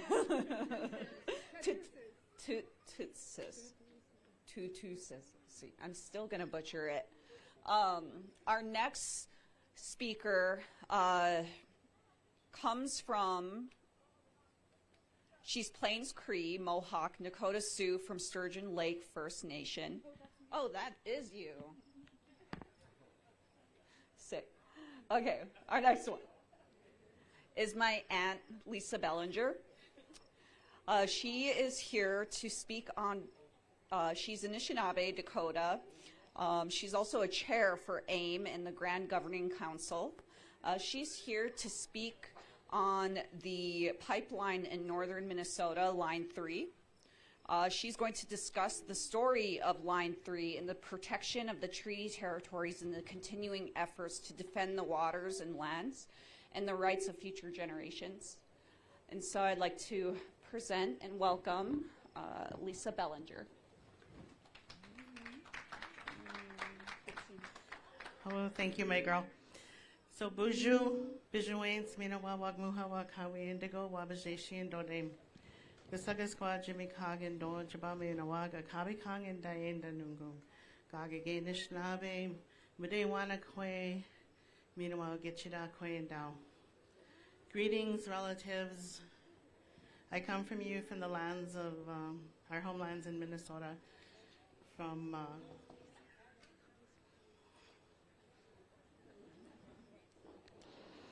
Jush Gadavin, she said. Slide.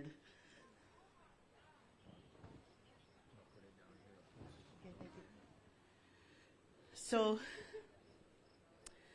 I just want to give a little bit of background. I was raised in St. Paul, Minnesota with the American Indian Movement, where my mother was part of the very first and helped to start the St. Paul AIM office, and worked closely with Clyde and the relatives across the river in Minneapolis in forming the American Indian Movement. So I had the privilege and honor of traveling to many communities for our AIM conferences, for our treaty conferences. My mother was also on the founding board and delegation representing Indigenous nations at the United Nations with the International Indian Treaty Council and the founding conference that was held up in Wakapala. We just celebrated our 50th anniversary conference there. So needless to say, I've grown up in the middle of a lot of work and hearing stories from across Turtle Island from our relatives. Growing up fighting for our rights to fish, for our rights to spear, protecting wild rice, and along that, in all of that work, we comes the work of protecting, our water. And one of those threats to our water, of course, is pipelines and pollutions. So I started to talk about and put my presentation together, and I have to apologize because my presentation isn't as fancy as some of the other ones. I just lost my daughter a couple months ago, and so it just knocked me to the ground, and I haven't been able to really work. So I'm flying today with you, letting the ancestors move my words. But when I thought about the work that we're doing around line 3 and line 5, and there's so much work going on, and just like what you heard about Pipestone, there's many levels to that work. There's frontline work where you're over there trying to stop equipment like they did up in Pahá. There's work that you do on the state and the federal level, looking at policies and how do we create legislation to protect our sacred elements, to protect our pipestone, to protect our wild rice, our foods, the cactus, whatever it is that we're working that is sacred to us, of course, is always under threat. So one of the things that my mother, in this journey that she raised me with, she put me, I never did as I was growing up. I kind of stayed back, but I did attend, right, all the International Indian Treaty Council stuff. And so I did more of the grassroots local organizing, worked with youth, worked with education, front lines in the spirit on the landings, front lines out there at the pipeline, where they're digging and drilling, holding ceremonies so that they couldn't run their line through there and saying this is our ceremonial spot. But my mother also said that we need to remember there's different levels that we need to work towards. We need people at all the levels. We need front lines, we need our community organizers, we need our big groups, our Native Organizer Alliances, American Indian Movement, International Indian Treaty Council. We need our big groups to help mobilize on the more national level. But we also need to move, and this was a directive from our elders at Wakapala, is we need to go to the world. And that was where International Indian Treaty Council was formed. So through my mother's work and following in her footsteps, after she passed, they asked me to come and to step in and take her place at the Treaty Council on the board, and I thought, oh, yeah. That's big. I always let my mom do the international work, and I did the local. So, but I knew I had to, because I knew that was work that she treasured from our heart and always spoke very deeply about. We have relatives all across Turtle Island. We have indigenous relatives across the waters, and we're all fighting to protect our sacred lands, our sacred traditions, our languages, And so we need to be there at that global level to represent. So what I decided today I'll talk about is the Global Treaty on Plastics. And so the Society of Native Nations, Frankie Arona and their group, who is also our Central AIM chapter, Central Texas AIM chapter, and I got to do a shout out to our Nevada chapter who's back here, who drove in from Nevada. But they organized some work in this plastics, and he's been telling us at our Grand Governing Council meetings, we got to focus on this microplastics, we got to focus on the plastics. So he called me up and he's like, hey, can you help us with our delegation? We're going to be going to South Korea to the INC on plastics. And I said, well, okay. So they have been working on this global plastics treaty since 2022. And it's an important issue because, of course, when you think of plastic, you got to go back to what is plastic made of, and we're looking at fossil fuels. We're looking at oil. We're looking at, you know, the extraction of oil. We're looking at the transportation. We're looking at the devastation that happens in that. We're looking at the end life of plastic cycle and how we're all recycling. But do you know where your recycling goes to? Do you know? So I agreed to go on this, and the first event we went to in Korea was a movie showing called We Are Plastic People. And I did find it on, I think, YouTube or on public TV as a free, you could watch it for free. We Are Plastics People. And it talks about microplastics and how they have embedded and invaded and now are showing up in brain cells. They're showing up in the womb. Plastic is like invading our bodies. So I went to that movie and I was like, wow, you know, I really did not know the extent of microplastics and the whole effects. But I have heard about the extraction and the devastation it's causing with our relatives up in Canada, right? So the Global Plastics Treaty it started out in its journey on the international level as dealing with the end cycle of plastics. What do we do with the waste? It's showing up on the shores of our sacred lands. It's washing ashore. They put them on ships and send them out to sea to go send to the poorest of poor countries, to our indigenous relatives who have to sort it out and figure out ways of what do they do with it? And in one of the pictures I seen, there was people from northern Australia, an area where they hold their ceremonies on the beach. It was covered with recycled or unrecycled plastic on its way to recycling that ended up in the ocean. Imagine that. And then washed up on the shores of our relatives. So they have a group, and it's an international group called Waste Pickers Society, or Waste Pickers. Has anybody heard of the Waste Pickers? That was my first time I learned about the Waste Pickers. And their job is to go out and sort all of that recycling and plastic.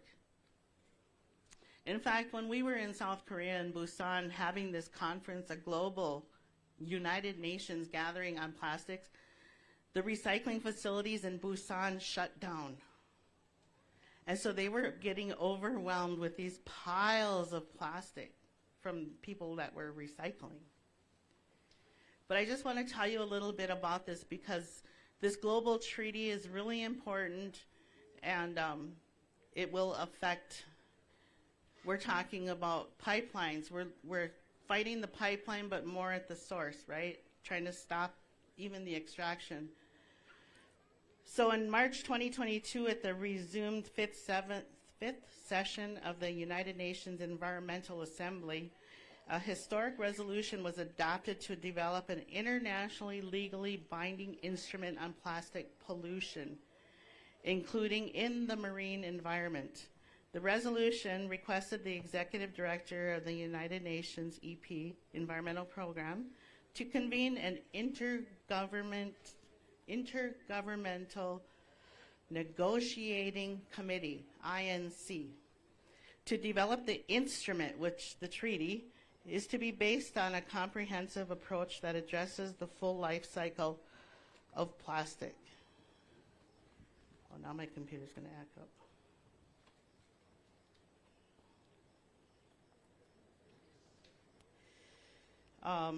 And so the treaty, part of the work that we had an Indigenous Peoples Caucus representing, which is a group of individuals, Indigenous people from all over the globe, right, got together and have been meeting at the INC 1, which was in Uruguay. The second INC 2 was in Paris. INC 3 was in Nairobi. And the fourth took place in Ottawa. And the fifth one, which I attended, was in Busan, South Korea. And so what the INC, or the Indigenous Peoples Caucus, did was come up with a statement. And in that statement, they changed the language, or pushed for the language of the treaty to include a full life cycle, from extraction and transportation of it, the tar sands and all of that, to the end life cycle of plastics. What do you do with it at the end, and who is responsible for that? So it doesn't end up in our sacred lands. And so we met and we talked, and it was really interesting because we had this room, this Indigenous Peoples Caucus, and you'll see the room in the pictures and the slides as they roll by. But we had representatives from all these different Indigenous nations. And the story is all the same. You had the people that were up in the extraction territory and dealing with tar sands and the sludge and the contamination of their entire village, all the cancers that's happening and birth defects and all of that. And then we had the people from the oceans. We had that, like Australia, coming and showing the pictures of the total devastation of their beaches, of their sacred site where they hold their water ceremony. And so this group came together and put together a statement, and I want to read that statement to you before I close here. And during the United Nations, like how it was set up, if this was the room, you would have all of your member states, which are the countries, all up front. And they have nice little name badges. And then they had all the supporters and different groups were in the back. And so we had our little Indigenous people section here. And so we were negotiating for days. We were there probably 4 days negotiating, trying to get ourselves on the agenda to read our statement. And as the United Nations, the conference went along, it was getting closer to the end, closer to the end, closer to the end, and then pretty soon it was almost the end of the conference, and we still didn't have our chance to. There was several, not Indigenous, but NGOs, non-governmental organizations or nonprofits that were there to make a statement to the world through the United Nations. There was the youth, the waste pickers, there was the ocean peoples, there was Fisher, there was, and of course our group. And so it came down to the wire, like, what are we going to do? We have a statement. Do we just stand up and raise our hand and just stay standing until they give us the floor or recognize us? And, you know, like, I grew up AIM. So when they asked me as one of the elders, I'm like, let's stand up. You know, we came all this way. We have a statement to read. We have words that need to be heard. And, you know, there were some countries that we had worked with beforehand that supported us and would include a little bit of our language in there, but not all of it. And so it finally, we stood up, and then all of our people were all, I was there at the table, and I had a microphone. I was with Frankie, and I was with Suzanne. I was with some different people. And so we stood up, and somebody in the background said, "Let our elder speak."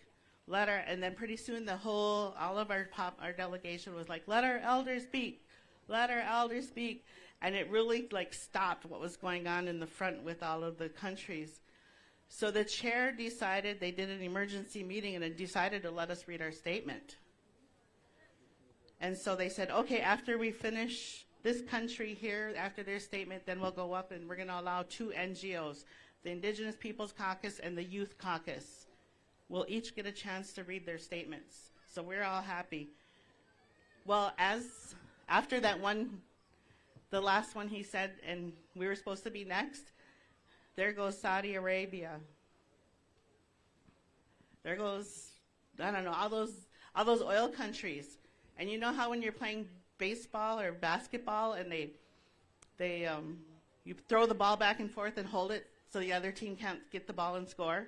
Well, that's what these countries were doing. They'd get up and they'd say, Mr. Chair, Saudi Arabia would like to, we need to continue to, we want to raise the awareness of, and that's what they were doing. And so those oil countries were going back and forth with this, trying to keep the ball from us.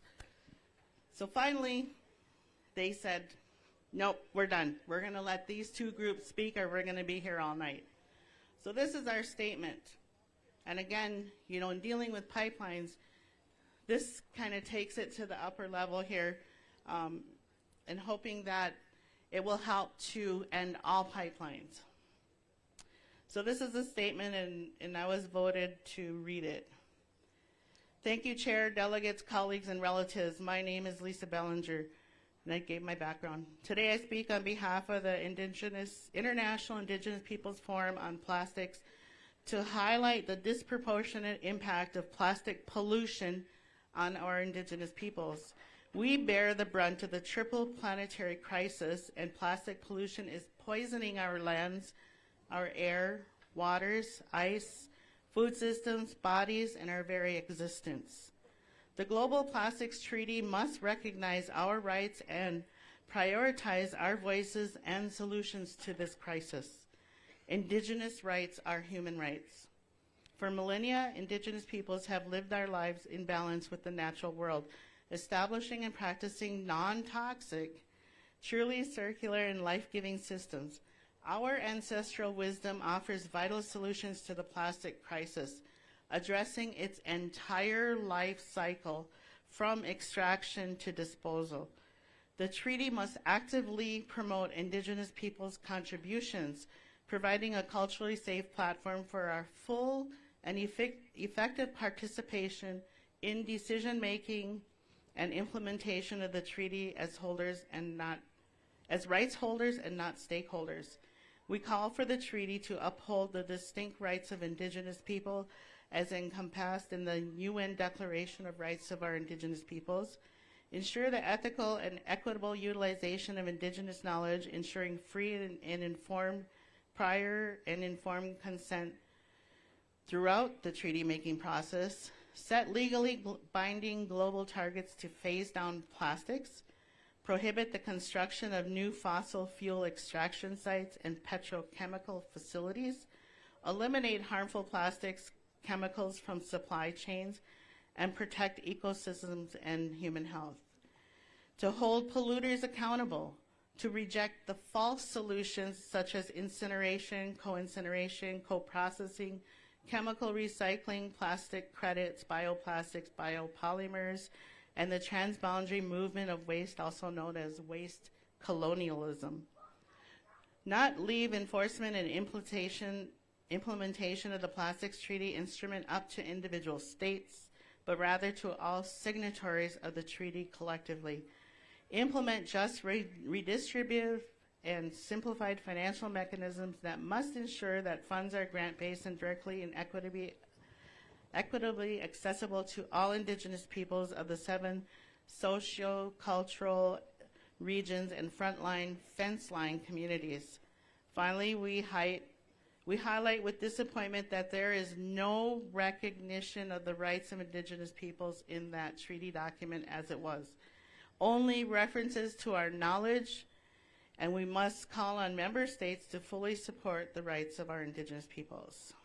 The time for transformative action is now. Thank you.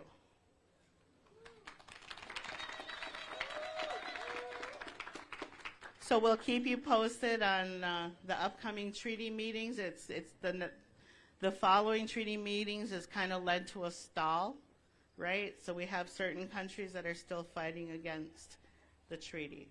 Thank you. Thank you so much. Once again, that was Lisa Bellinger to share about Line 3. Our next performer comes from Little Wat Nation Birthing Stone and is going to be doing a presentation on her ongoing work to protect Indigenous lands, cultural heritage, and sacred sites for generations to come. I'd like to introduce Jackie Andrews.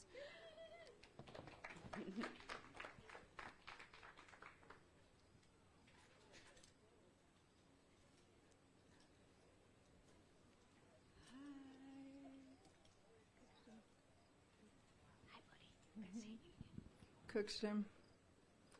It's an honor to be back here and be a trailblazer just like our ancestors have. In Cheshmechalalush, I come from Little Wat Nation, Statliam, and in unceded, what is also known as British Columbia, in so-called Canada, Kanata. British Columbia is, as well, the only state that is as big as British Columbia is Alaska.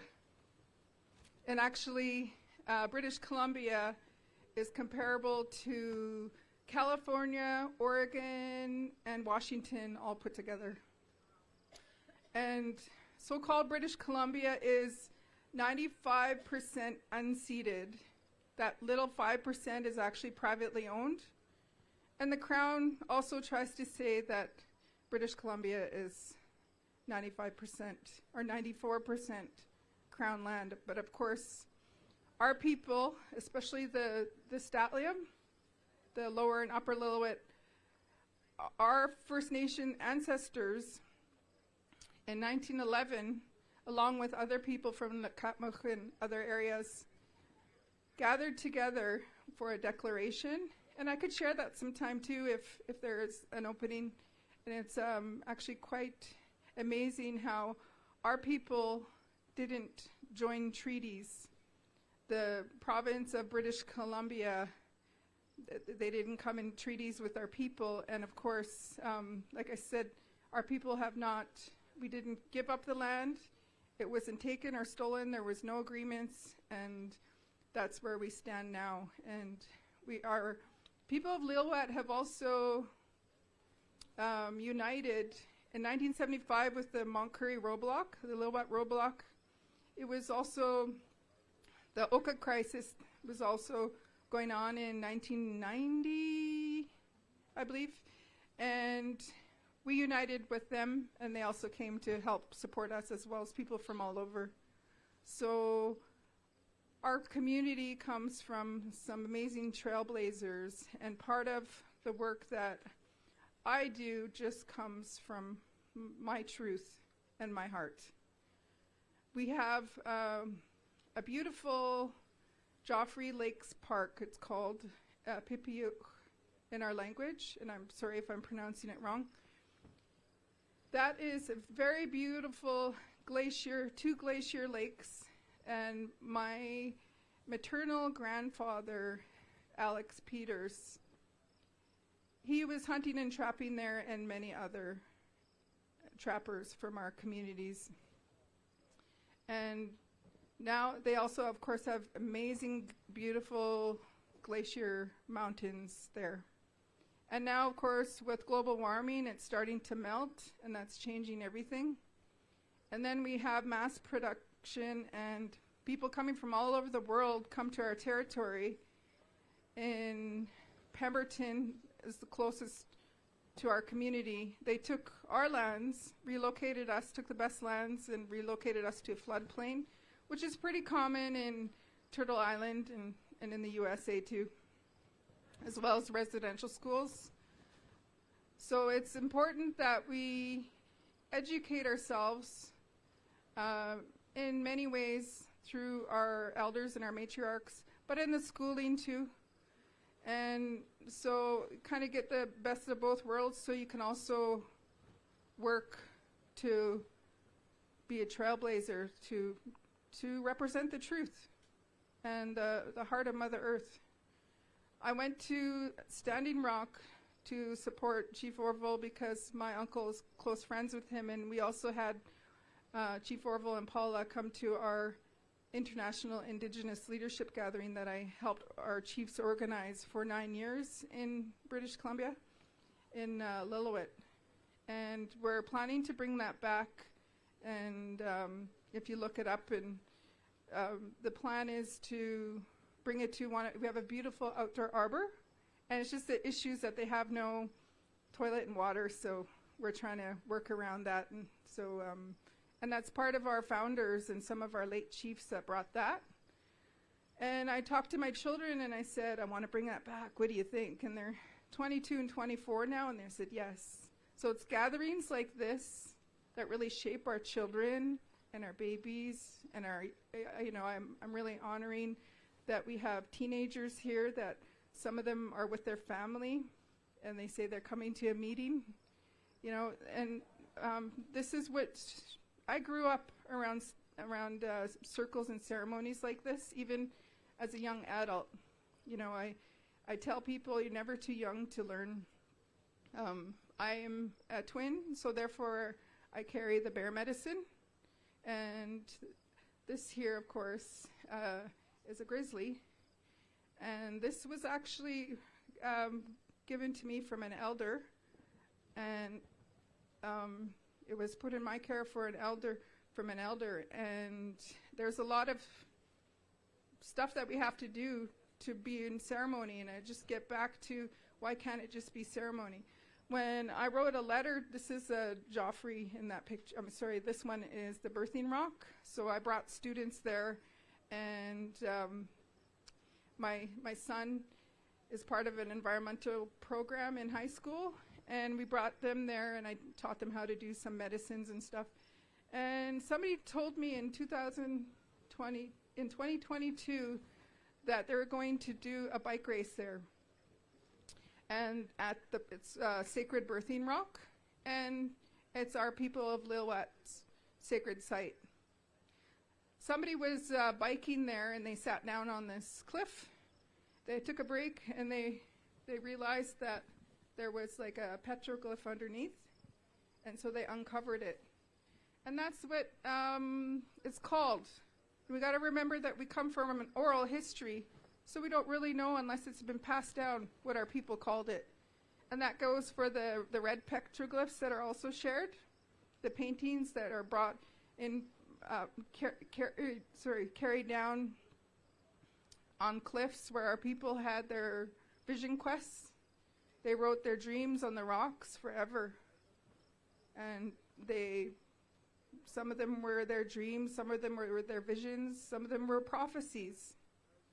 So this petroglyph that I ended up taking some students to was very powerful. And so I ended up writing a letter because I was pretty upset.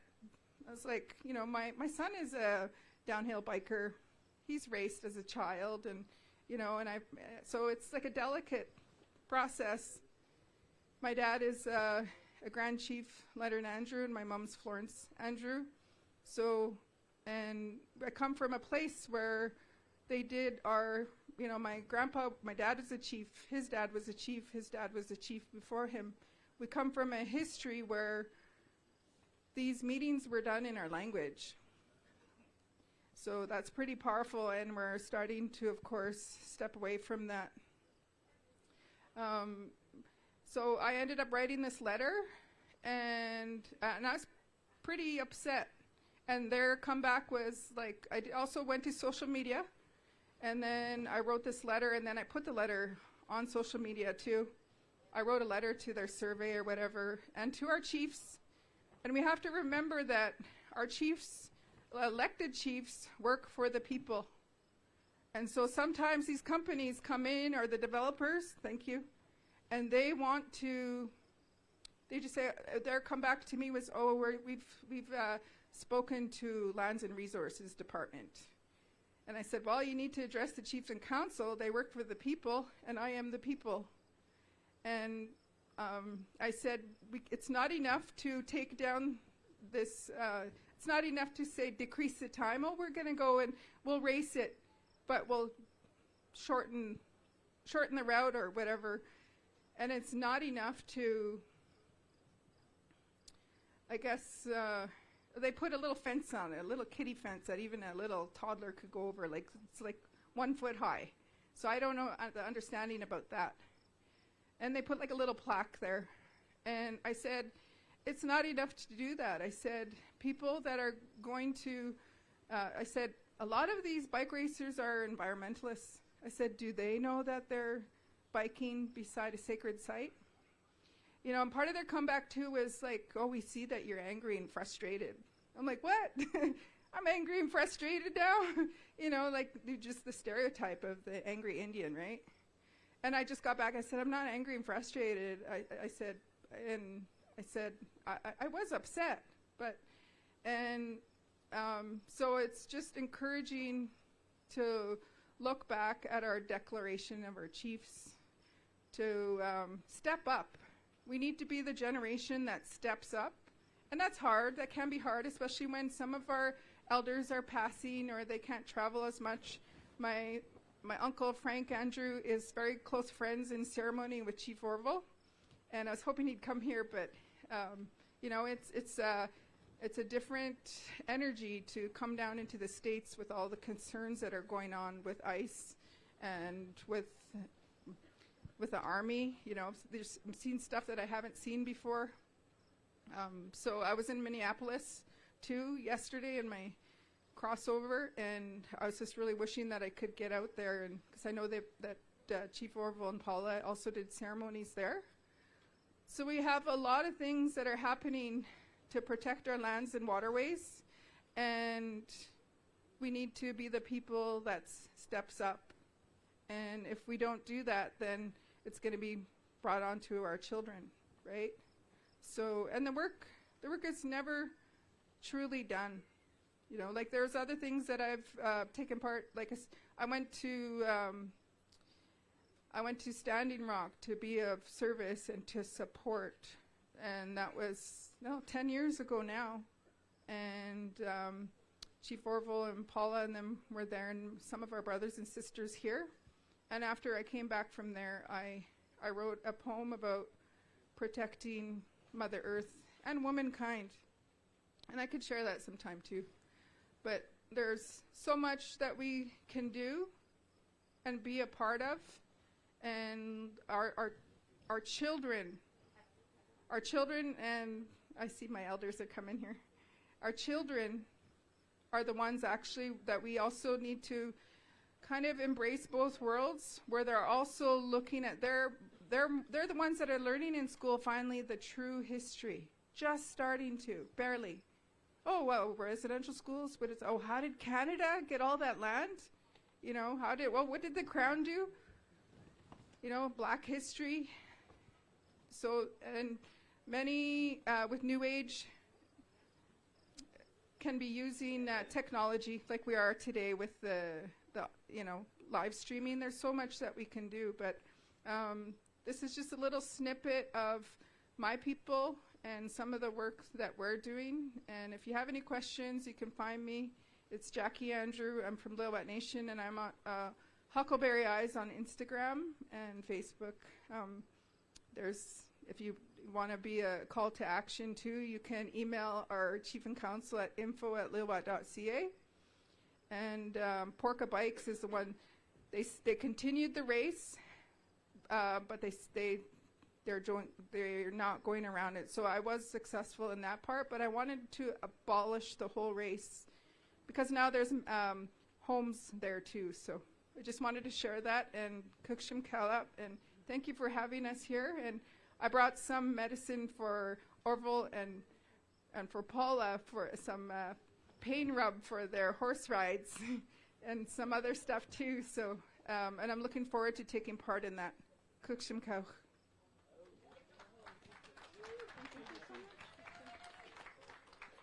Once again, that was Jackie Andrews. Hopefully we could get her to come back up later tonight so she could introduce her bear. Our next presenters, I really respect. We're honored to welcome Cedric and Sissy Goodhouse as featured presenters at our gathering. As respected culture teachers, language educators, and tribal government instructors, Cedric and Sissy has dedicated their lives to preserving and sharing the Lakota knowledge, values, and teachings with future generations. So they have come to share a common person's view on the 10-year anniversary of the Dakota Access Pipeline and will offer reflections on the lasting impact of the Dakota Access Pipeline. So once again, Cedric and Sissy Goodhouse.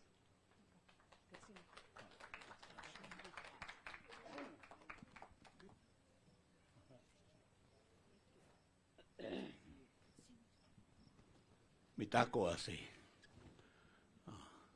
Mini Wichoni.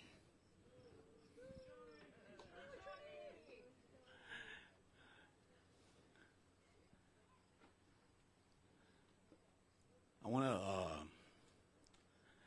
want to take just a minute here, and I want to recognize Bill Means. He's being honored today in Rosebud, and I want to think that I want to, a lot of things we do today, come from a very violent time that maybe a lot of them that were there are no longer here. And maybe some of you are still here.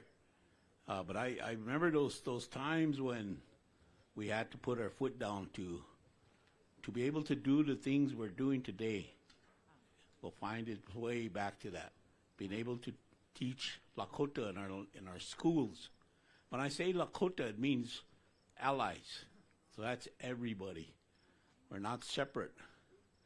But I mean, when I talk about stories and culture and stuff, we weren't able to do those things until we put our foot down.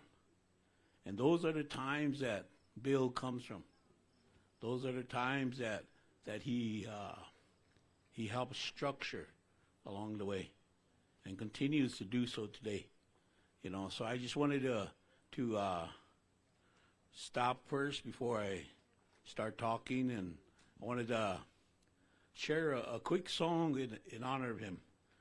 So if you just bear with me, you don't have to stand, my father was a priest, and when I wanted to learn more about my Lakowi Choka, and it was my father who took me to see people. Took me to see Stanley, and then Stanley was going someplace, so he showed us who we should go to down to Rosebud. So my father, we left. We went that way, and so I always look at that when people stand up. I went through that where we all stand up at certain times, and that, I know that's a sign of respect. But when I looked back at our people, I used to go to our because they used to come over and right behind our church. You had these big cottonwood trees, and the old people used to go out there, and after church used to stand around and talk. But whenever somebody got up and they sang a song and stuff, everybody still sat still, and they felt that was the best sign of respect there was, You know, so I thought that, you know, I just wanted to let you know that, and I wanted to sing a song for him. And so if you just bear with me, it goes like this.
Thank you. Those words say for him to take courage, you know, because sometimes you got to stand alone. So, and to that, remember, only the land lives forever. You know, I learned about the pipeline, Dakota Access, coming across Standing Rock, just north of Standing Rock. And before then, there was even one further north, because there was a proposal to go on the north side of the Missouri, go east, and then go south, miss the Missouri altogether. And then they went across north of Bismarck, North Dakota. And then the people in Bismarck didn't like the consequences if there was to leak. So they moved it south, just north of Fort Yates and Standing Rock and Cannonball. You know, that's when I went to that meeting, and I just by happenstance, I was the community chairman in Long Soldier, and I had to have some documents signed, and Dave Orchambo was our chair. So I was waiting for him, and they said he's in there at a meeting. So I went in there, and there all the suits were. Everybody else was sitting there, and I seen our lawyer and visited with him for a while, and then he told me what was happening. So I was kind of shocked, but I started listening. And they had this proposal of this pipeline going just north of Cannonball. And Dave pushed his chair back a little bit, and he told him, you know, he said, I can't do that. I can't agree to that. And I don't think my people will either. He said, and then he got up and he thanked them for coming, shook their hand, and they all, you know, were talking on their way out. I think they were trying to get him to change his mind, but he never did.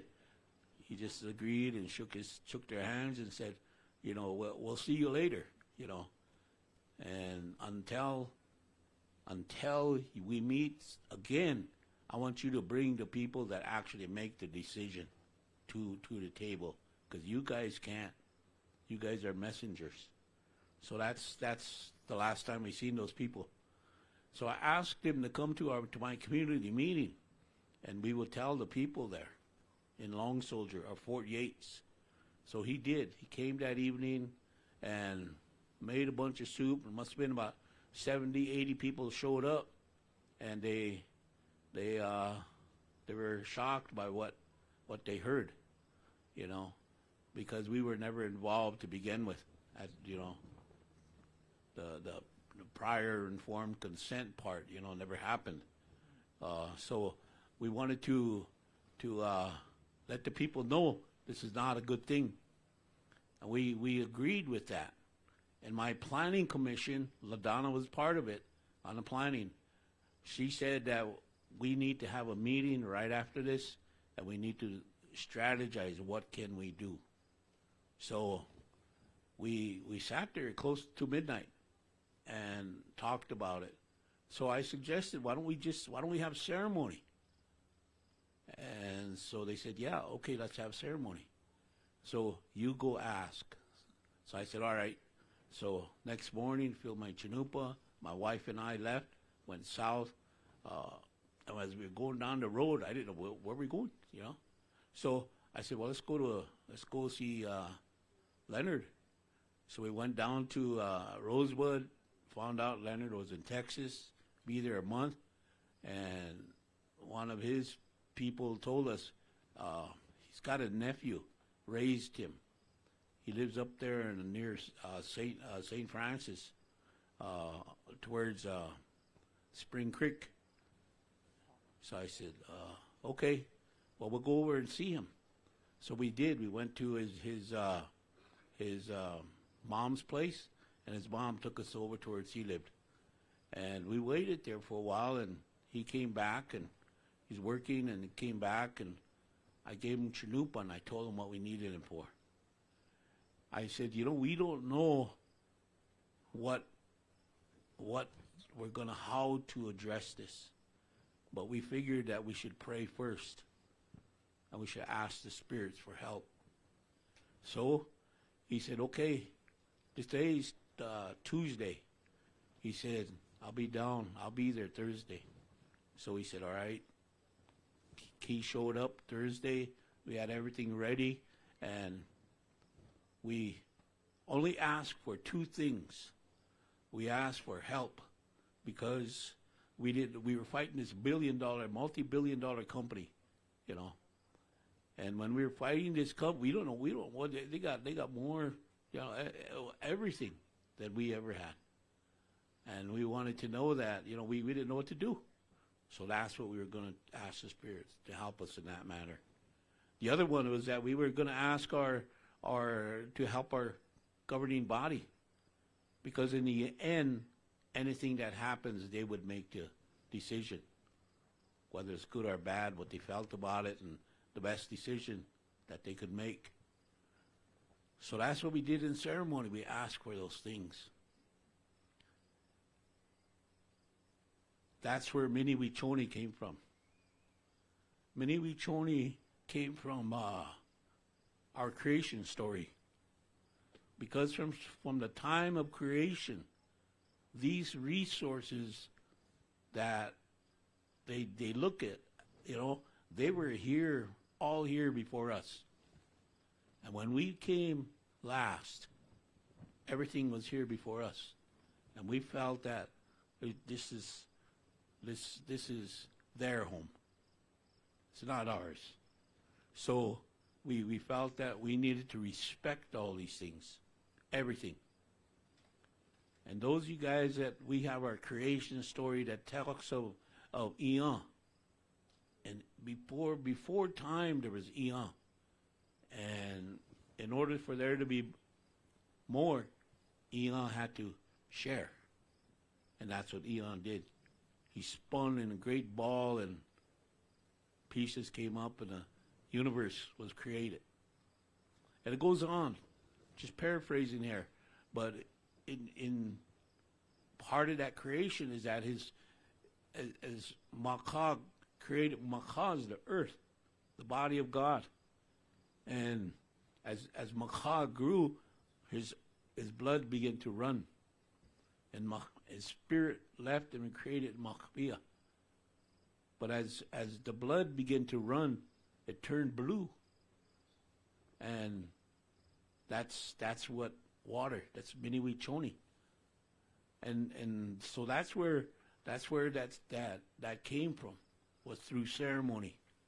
And to teach people how water is life, you know, that was our first answer. So that's what we did. Matter of fact, I made those first T-shirts, the design with the rain design on it, and in the back it had, you know, the no apple sign. But we gave that to our Dave was the first one we gave it to, because he helped us buy meat for the ceremony stuff. So gave it back to him. Anyway, but we went on, and the other thing we asked for is that our governing body would be given the just to take a little bit more time in making any type of decision. So those are things we asked for to begin with. And you know, through that, there was people that came. Every time we had something change in that, we had ceremony. So at all through the times that things changed, people came and things happened. We had ceremony because of it. And there was directions given at every time. Now, the last ceremony we had is that the spirits would help in Butte law. So, where's it at now? People think it's gone, done and gone. It's not. We are talking legislation. There's people that have drafted legislation. They're talking, looking at who would sponsor that. And they were also talking, following this, the EIS. The EIS was just issued. The permit was just issued here in March.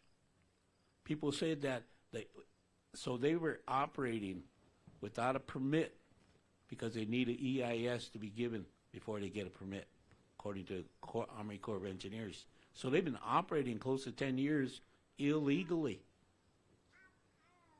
You know? So just look around, you know, and you could kind of grasp this a little bit of, you know, who the law applies to, you know.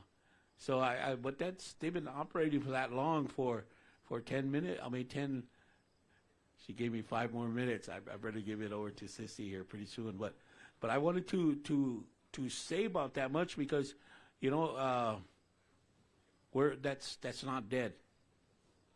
You know, we're gonna fight for water till the end of time. But I'm trying to think of something else I wanted to say, but I'm gonna let Sissy talk. Thank you. Hamitaki api ang petuki de yuha chante washte na beg chuzapi. Ian wakakapi hemataha. Na akichita haska elwati. My relatives, I'm from Cannonball. My name is Sissy Goodhouse. Right above where Ocheti Shakowi was, that's my community. I wanted to share that from that dream, you know, of take home when the fire went out. Cedric talked and said, take home what you learned. Do something good. He talked about the teachers and doctors that we need. So I got my master's degree. And as one thing I did with my students, I'm a teacher at Standing Rock Community High School. And I'll be there for 1 more year at least. But you know, through all this, we have to have that support. We have to be those women like Paula Antone. My sister Paula over here takes care of things, takes care of business. You know, Tui, Faith. There's a lot of women that work. Back there, Tui, you see all over at all the conferences. You know our elders. But I saw one thing that happened that is really good today. Our former chairman, Dave Archambault, he started a program called Woju. And from that, they have programs almost every day of the week. They have youth craft night. They have Dakota language. They have Buffalo. And my son helps butcher. He works there. They have singing every Thursday night. My son sings with the youth, and they're on their way. They got to Ashland last night. But they're going to be helping the Standing Rock Riders, and they're going to be singing. So there's a lot of things that go on that people actually did something. And I wanted to mention that because This came from our chairman. He did something after Ocheti Shakoi. And then he asked Orville to go be at the camp. And my sons were there then too. And they called themselves the Hunkpapa camp. And I told them, you boys do not eat. I will bring you food because there's a lot of visitors, a lot of people here. You feed them first. You do the work first. So one night at midnight, we went and drove through the camp. And there they were butchering. And I had one nephew. He was on the stove frying meat. So I said, give me a piece. They gave me a piece. They said, they brought this about midnight just a little while ago. And we're butchering. So I said, good, that's what you're supposed to do. But I wanted to talk about that Woju to tell you that there are things going on in this world. There's a lady that does crafts with the lady beading, sewing. She brings people in. They butcher, they have buffalo there. And they butcher every Wednesday. Anybody can go get a dozen eggs and get buffalo meat. They have hamburger. So, you know, that really made me feel good. He made a dream come true. He made us go on, and that gives me strength. I've been helping with the Dakota language, and my older sister that comes there, she's starting to remember a lot of things. A lot of Wichoye. A lot of things we did. So I'm going to end right here because I know time is of the essence. And Mija Loachi. Dakota wiyanki nakik sapaye niye umetaya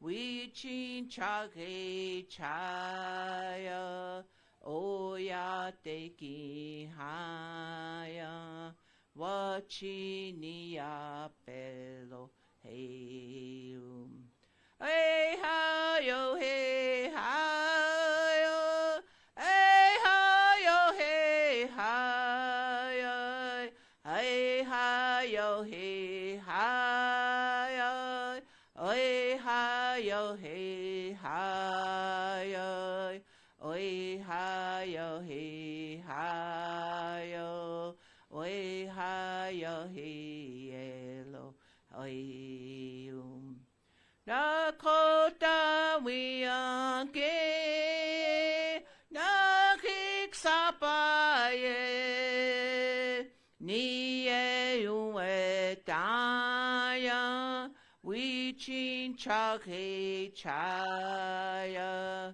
oya teki haya wachiniya pedo heyum.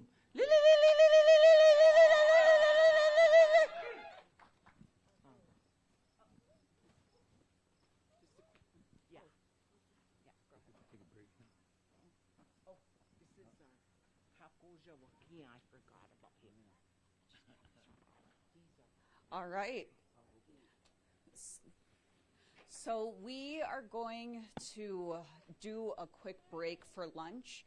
But while we're doing a quick break, we are going to be playing some videos from some very important speakers that weren't able to attend this year. So the first one that we'll be playing is from Francois Paulette. He's doing a presentation with the Treaty 8 First Nations, and his video is going to be called What is Left? Climate Change and Its Impact. The next one will be Sarah James. She will be doing a prayer for the Arctic.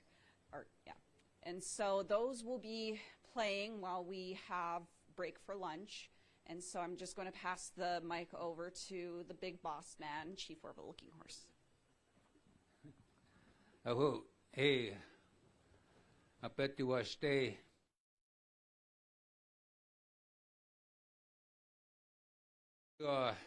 Say today's a beautiful day, and we know that there's a lot of prayers are being made right now, and with this e-controller, the media, we thank the people helping us out here, but it's going all over the world right now, and live stream, and this is the core of the World Peace and Prayer Day here, and it's just so beautiful to see all of you once again, and it's a beautiful people and good medicine we're having right now,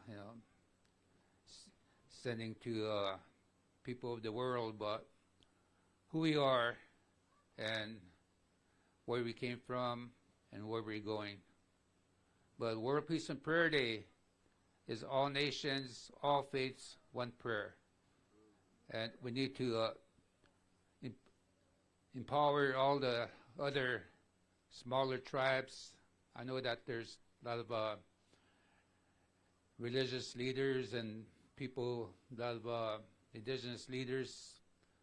We're all praying for Wichimaka, Mother Earth, and I want to say that, for me, I am very humble as much as I can be, I guess, to respect Wichimaka, Mother Earth, and our message is loud and clear that we need to protect Mother Earth for the future of our children. And this is every year, to me, is a good blessing because more and more people have joined us every year. And right now we got hundreds, thousands of people, probably 1 million people out there praying with us right now on June 21st. And so I know that our message is getting out there, and I know that each and every one of you, it means a lot to us because, coming here, Bear Butte, back in the 70s, we couldn't have a fire. We can't have any gatherings.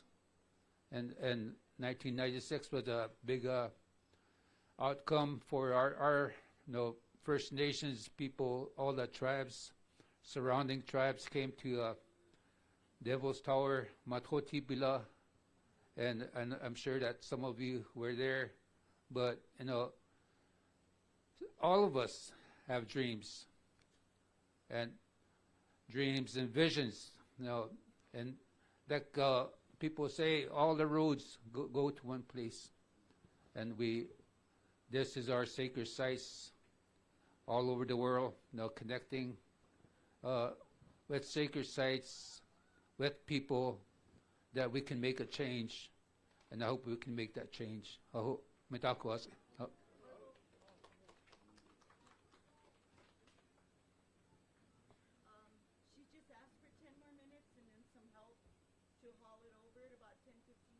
About 10.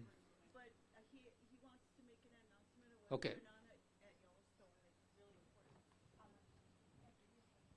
Okay, miss, go down now.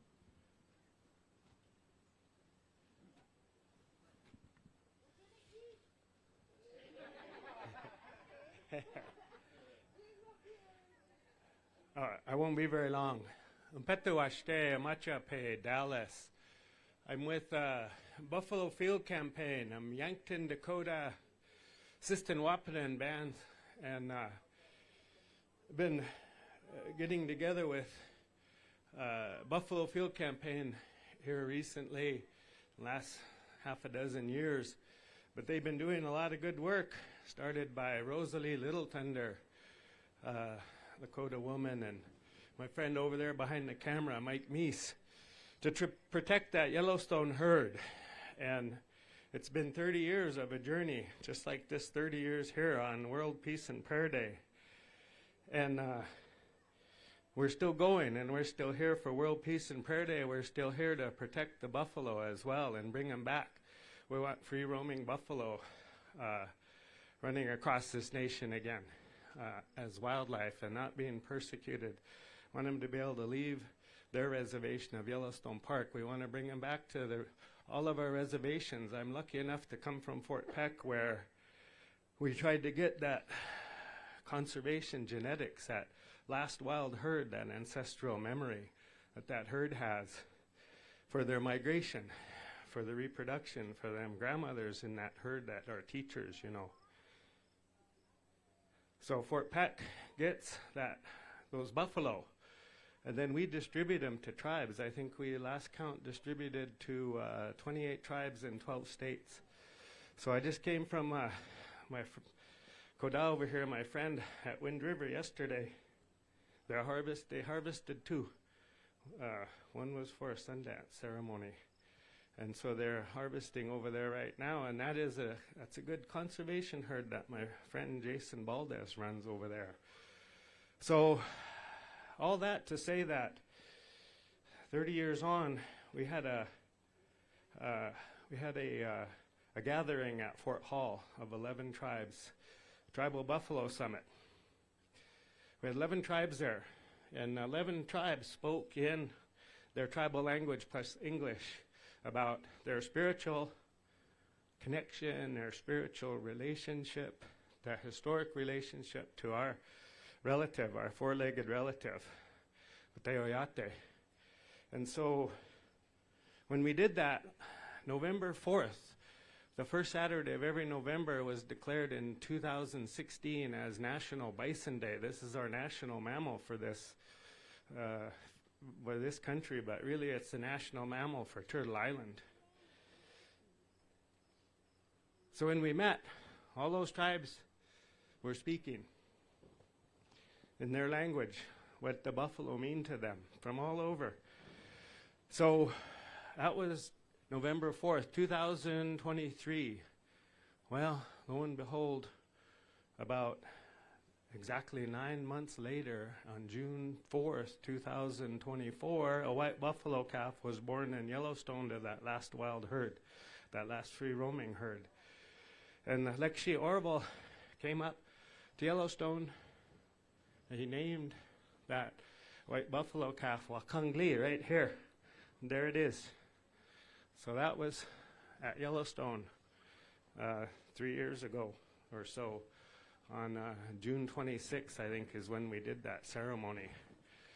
So we're going to do another, all that to say, I said I'd be quick. I wasn't. All that to say that we're going to do another Tribal Buffalo Summit, and we want to get all those tribes that are exercising their treaty rights. We support our treaty rights. It's the most important thing we have here. And I think that federal government's on their back foot. So it's time for tribes to take over management of our relative. Everywhere across this country, across Turtle Island. We want our Lakota, Dakota, and all of the nation's relatives to be managing wild buffalo. The Washichus had their chance. They didn't do so good, so we're going to take over management. We're going to talk about that on November 7th of this year. Probably right outside of the park, probably in Bozeman. I'm going to go over there and check out the facilities next week. So Bozeman, November 2nd, mark your calendars. Tribal Buffalo Summit, November 7th, Tribal Bison Summit.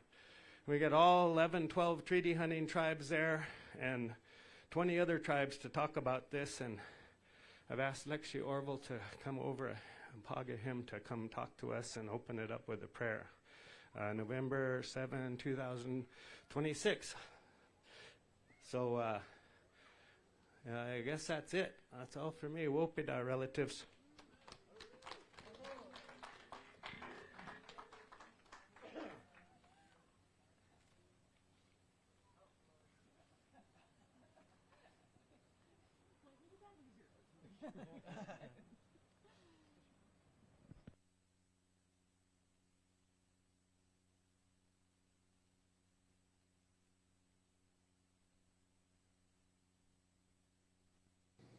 Salatina.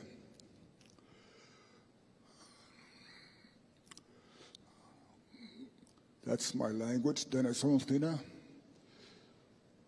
What I said, all my relations.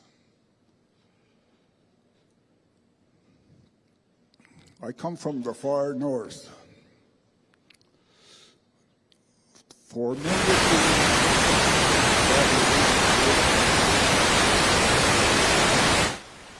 but it's not. I want to share with you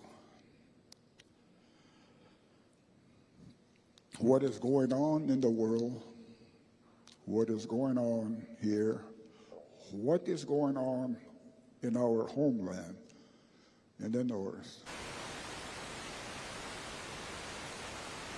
Before the doctrine of discovery, we have been warned of the events that are to be here. We have prophecies that has brought us here, and tomorrow, what is going to take place?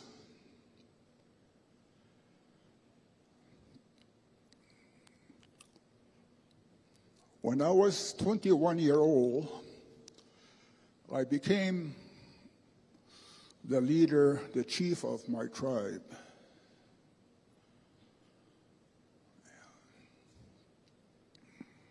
I want to say that one of my first responsibilities is to protect the tribe, the womankind, and more so, Mother Earth. Not to abuse Mother Earth.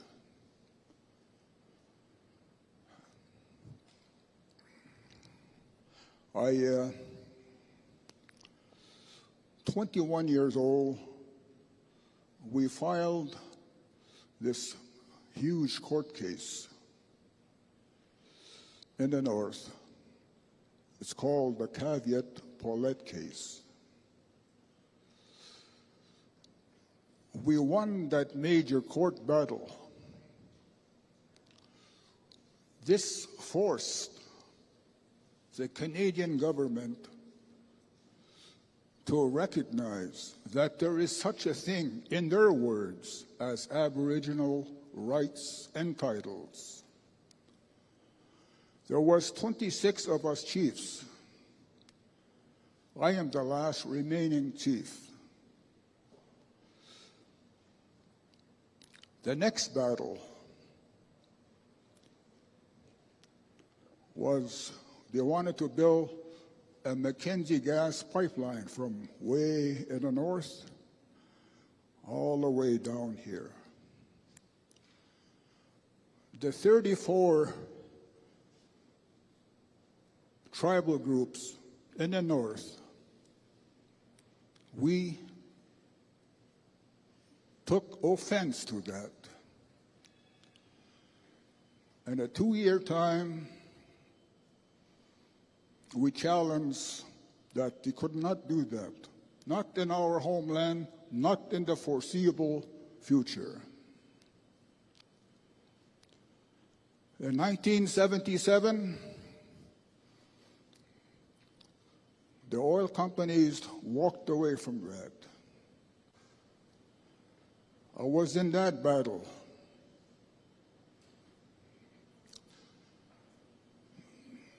Not soon after, the next battle, they wanted to dam the beautiful river that I live by. This river that has sustained us for thousands and thousands of years. So I took that challenge. 3 times, non-Dene people, white people, wanted to dam the river. so they can have energy 2,000 megawatts. All three of them, we won the challenge. They walked away from it. These protecting the earth was the most important thing that I could have done, along with those other chiefs. Because water is life. Water is the center of all life. And that was important for us to protect that river. In that river, there is 21 species of fish.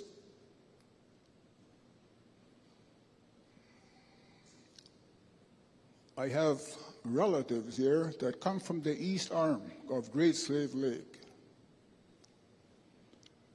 That lake and the east arm, a beautiful water. You still can drink that water with a cup and drink it. But that's not going to last forever. So, my friends, water has now been contaminated by the tar sands. I'm not going to talk about the tar sands. The lady before yesterday talked about it. And the water on the river is just the lowest we have ever seen. I just wanted to show you a clip of what's happening in our homeland, on the river.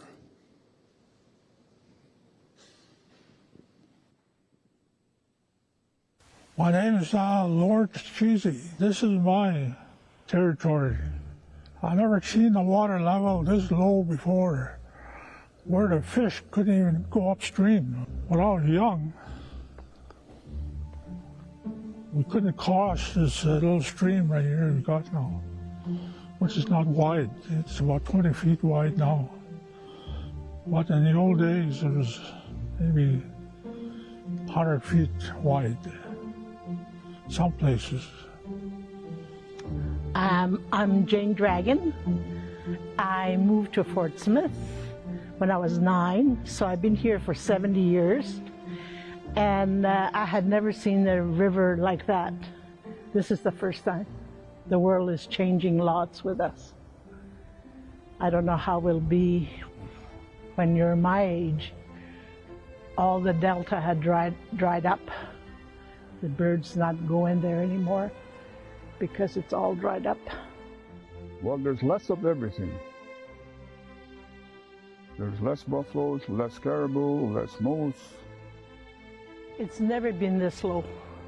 Now the ice is stuck to the mud, and it's never been like that. Pretty soon we'll walk across.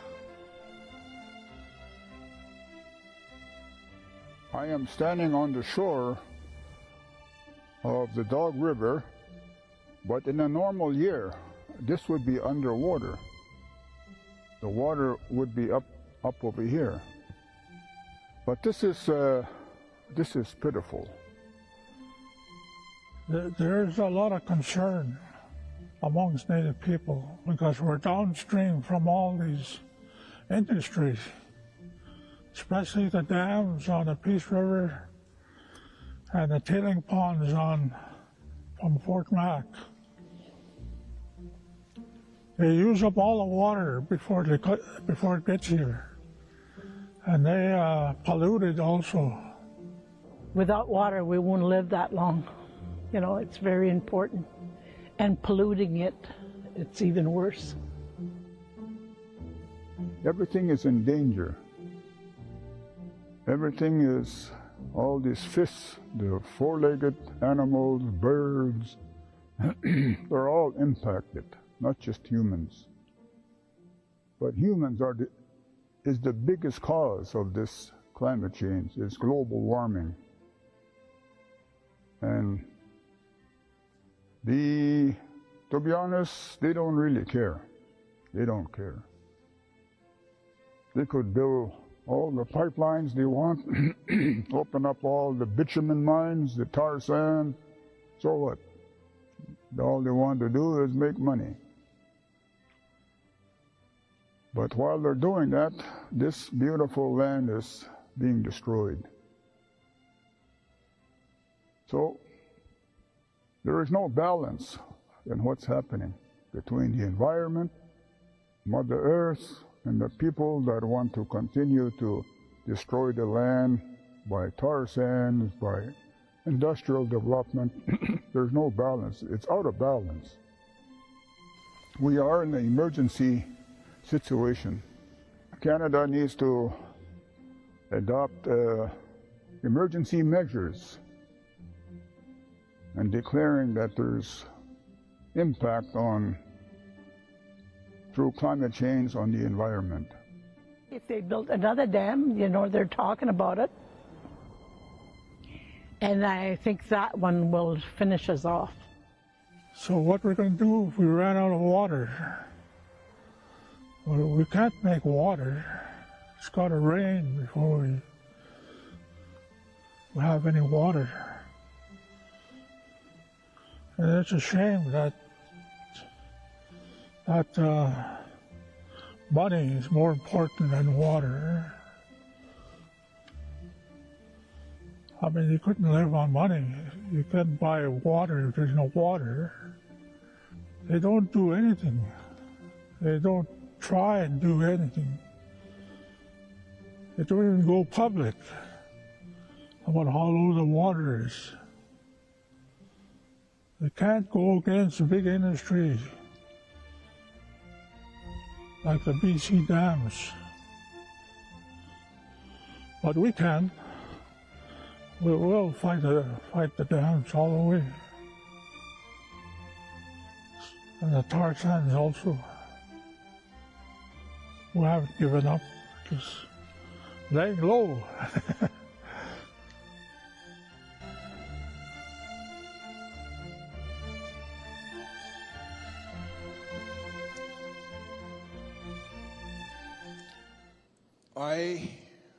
In the north, the country is vast.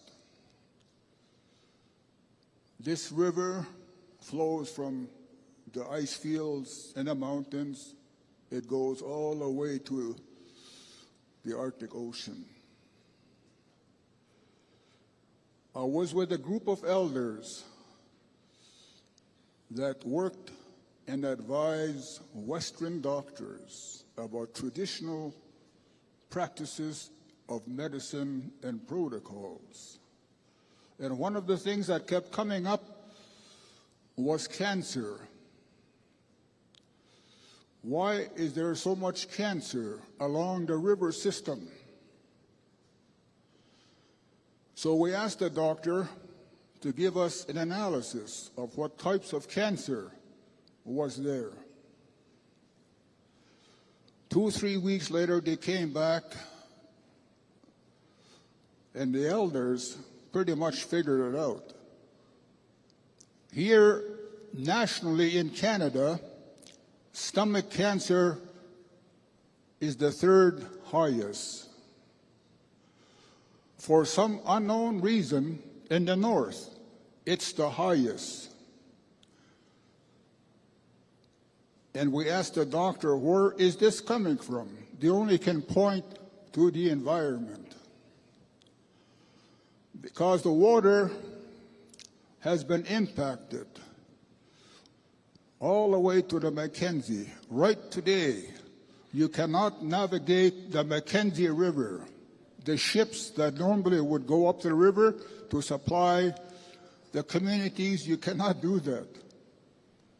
You either have to fly it in, and it's hard on the communities. And because of the tar sands, forest fires, wildfires, there are a lot of people that have respiratory problems. and people are dying of respiratory problem.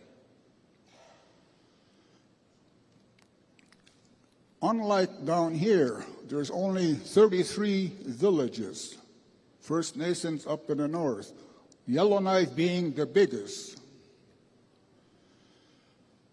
So we are confronted with challenges. But as people in the north, we had to stay together.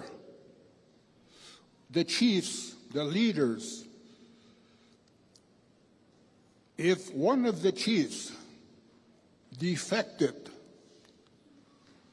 from their responsibility of protecting the earth, the white man knows that, and he sees that, and he take advantage of that. So far, in the north, we have a reasonable, clean environment. We do not get into fossil fuel industry. We do not do that. Because we know that fossil fuel is the #1 damage globally to Mother Earth. So the other big event that's taking place is wildfires. Wildfires all come from the warming, the heat. In the spring, there is a continuous wind from the east. The wind from the east is unusual in the spring. It dries up the country faster, evaporates the snow faster than the sun can melt the snow. So it's creating problems for the people. Next slide.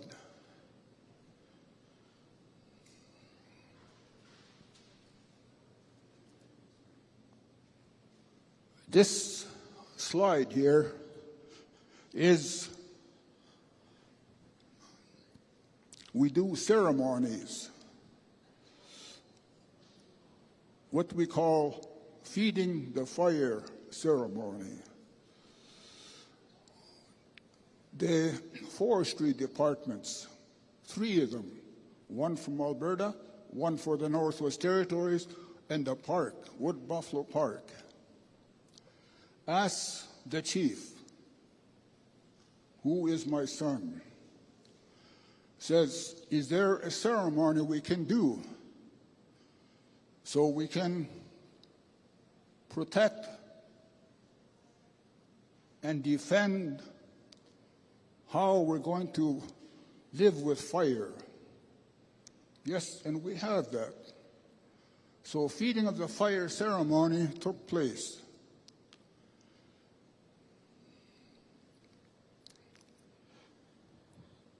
Feeding of the fire ceremony is we're asking the ancestors, the old people, the holy people, to intervene in these huge fires that were around us. So we make offering, tobacco offering. And the woman's part is the food. We have a feast and we have food that is also fed to the fire. We do this most of the time, if we can do all of the time. So this feeding of the fire ceremony is everyone can be part of it, including Hoskana. Hoskana means the visitors that come to our country. And all of these people, by the end of the ceremony, there were 300 firefighters. And they took part in this ceremony. They've never engaged in a ceremony. And I witnessed some of the people crying that for the first time, that they realize that a fire is a living spirit, and we need to know how to live with it. So tears came down. It is for us in the north, protecting the earth, the water, is the biggest part of our life. I have 5 boys, 2 daughters. I got 12 grandchildren. 6 boys, 6 beautiful grandgirls. And they look at me and they say to me, they have 2 words to identify me, Moshum and Setsia. And I'm always constantly telling them stories, reminding them who they are, their responsibility, because we live out in the bush. I don't live in town. I live by the big river. And the world that we know it as is shrinking. I come from the Buffalo Nation country. I've been with the buffalo since I've ever known it. They are on the decline. The caribous to the north, to where my relatives live, the caribou are on the decline. All of these are all sources of life for us. And we have ceremonies to involve the Buffalo Nation, to really understand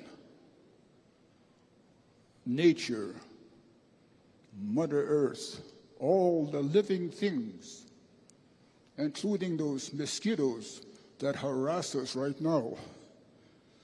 They are part of the living world. And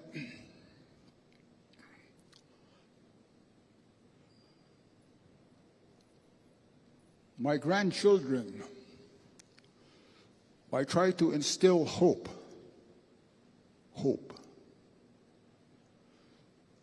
That there is a way, if we stay together, if we follow the prophecies. I will share a prophecy with you. Where I come from, the Buffalo Nation are moving north. They're way up in the Yellowknife area. That's quite a ways. The other muskox, he's a smaller version of the buffalo. He's about this big. He is moving south.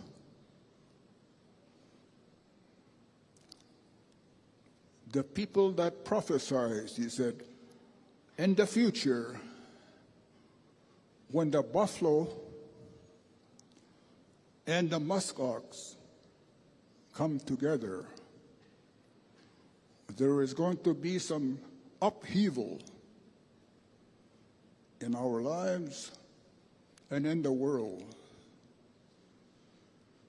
The muskox are close to where I live. Practically, they're close to the buffalo. They're going to be coming together soon. And I fear for what is going to happen. They also say that people from the south, from the deep south, they are going to start to move north. And that's happening.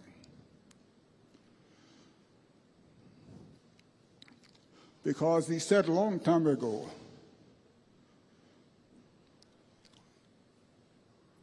Dretotina, stone people. They're going to come in our country. That's before the treaties, Treaty 8 and 11. That they're going to come for two things. Te samba, that's gold. The other one, te store oil. They're going to make their money and they're going to leave. But when the tough times come, they are going to return, this time crying. They are looking for two things: water and food. And again, it's our responsibility. We must have compassion for these people that have been doing wrong to themselves, to Mother Earth. The doctrine of discovery, over 500 years ago, their whole thinking, their whole philosophy, their whole belief system is based on controlling and having dominion over all living things. And that means everything, including us people. So, right now, we are preparing. This summer, I'm going to be building a food shelter, food security, because we are asked to do that by prophets, by the holy people, to prepare. They tell us we must put food aside for up to 2 years. Up to 2 years. So, that is what I'm doing. And other people are starting to recognize that these prophecies are coming true. It is we are in a difficult time. You have a man in the South and in the States, the elevator doesn't go all the way to the top on this man. Simple as that. His life is different. And he is doing what he has to do. So I want just to say that bringing hope to the grandchildren,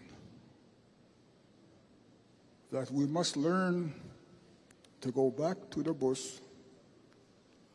My tribe I belong to, we have we have camps. One in the spring, one in the fall, one in the winter, where we bring the young people together to teach them about the bush, of how to fillet fish, of how to skin out a moose, of how to make dry meat. We have these camps because all of our lives is to live with Mother Earth. We cannot abuse her. I've learned that way since I was a young chief. Before that, I'm a trained tracker. I'm a hunter. My father taught me those skills to be a tracker. But now I'm getting old. I cannot even track my wife where she goes to. Yes. She outsmarts me all the time. Yeah, it's a... So in the north, Treaty 8, Treaty 11, if the oil companies, resource people want to come in and destroy the earth, they have a hell of a time to do that. Because the Paulette case stands on a road of them. It's a legal case. And there is, for the first time in 73, the government of the day, 1973, recognized there is such a thing as rights that Indian people have, First Nations. So do not be afraid. Here, you're in Treaty 6, and the North, Treaty 8, Saskatchewan, Treaty 8, BC, Treaty 8, and the North, Treaty 8, and Treaty 11. In the North and the Treaty 8 area, we have over 450,000 square miles of land. So no resource people can just go in there and do what they want to do. Those days are over. So when I traveled nationally in the world, not too long ago I was amongst Islam country, Qatar. I was in Doha because people are looking for a spiritual way of life. In Doha, Islam people, there's 1,200 of them at this conference. And I'm talking to them the way I'm talking to you. Because their belief system is similar, but they are distracted by fossil fuel. The wars are raging. It's all got to do with fossil fuel.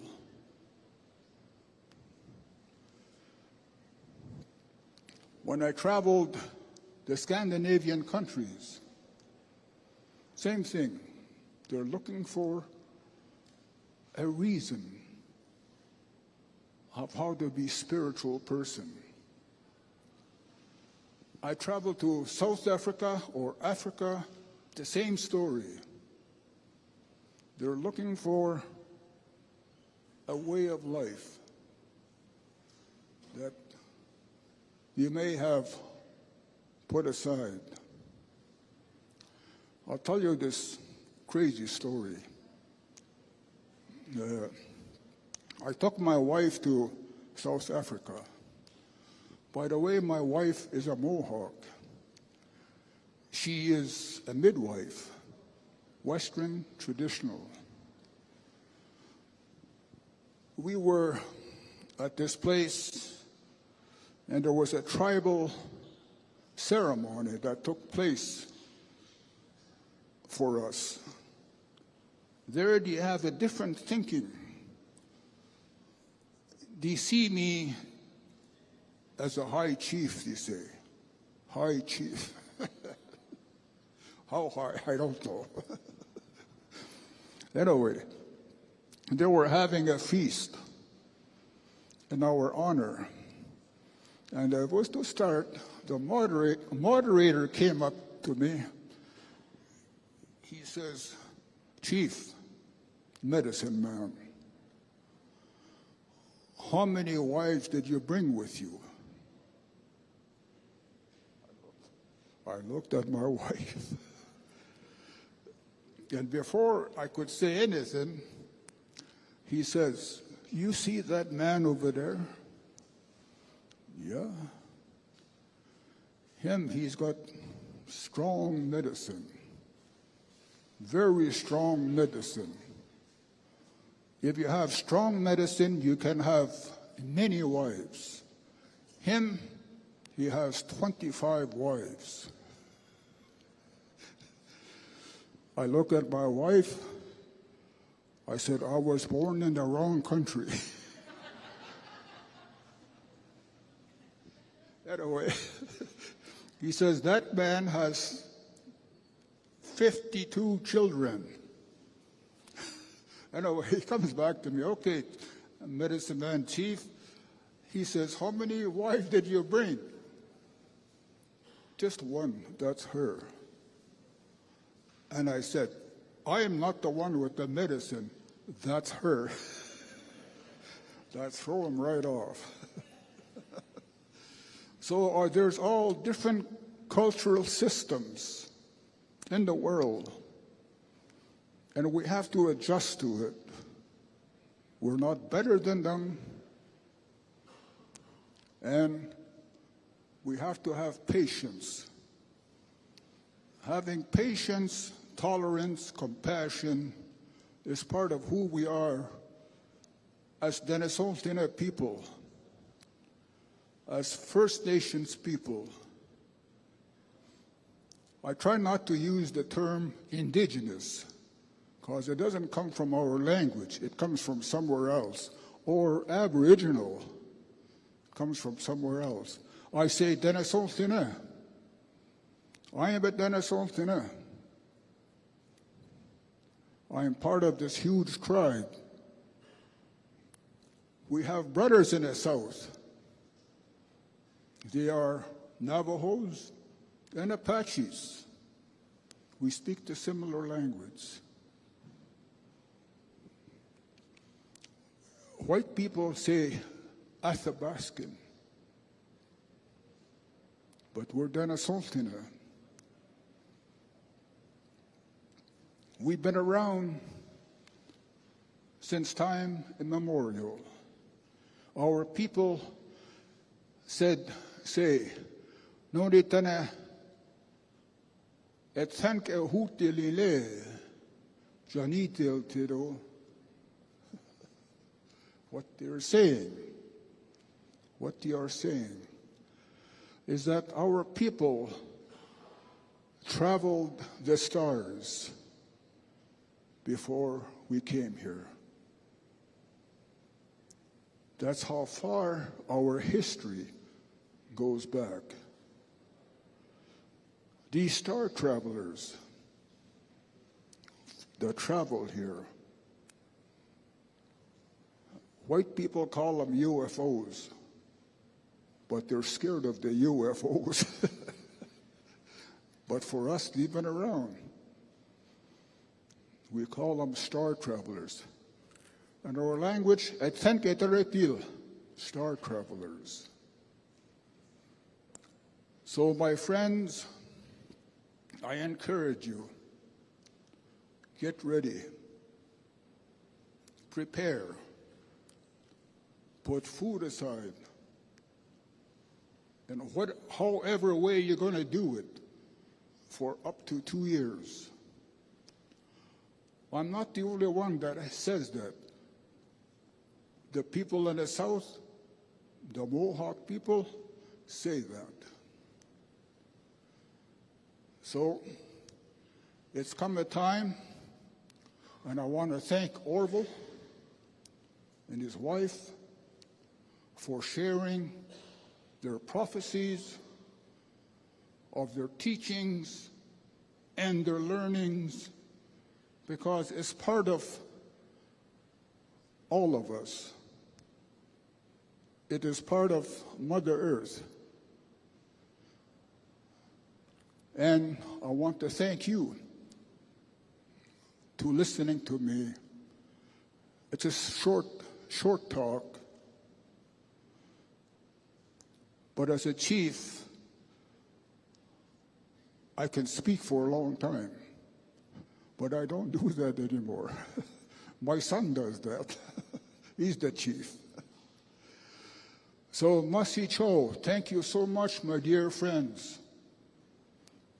My talk is over.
Our next presenter is going to be Sarah James from Nitz Guichin. She's here to share her prayer for the Arctic. There's so much I want to say. I want to use my paper because there's so much I want to say. I came a long ways, and to give you a few message from my elders, my ancestor, from my mother, from my grandma.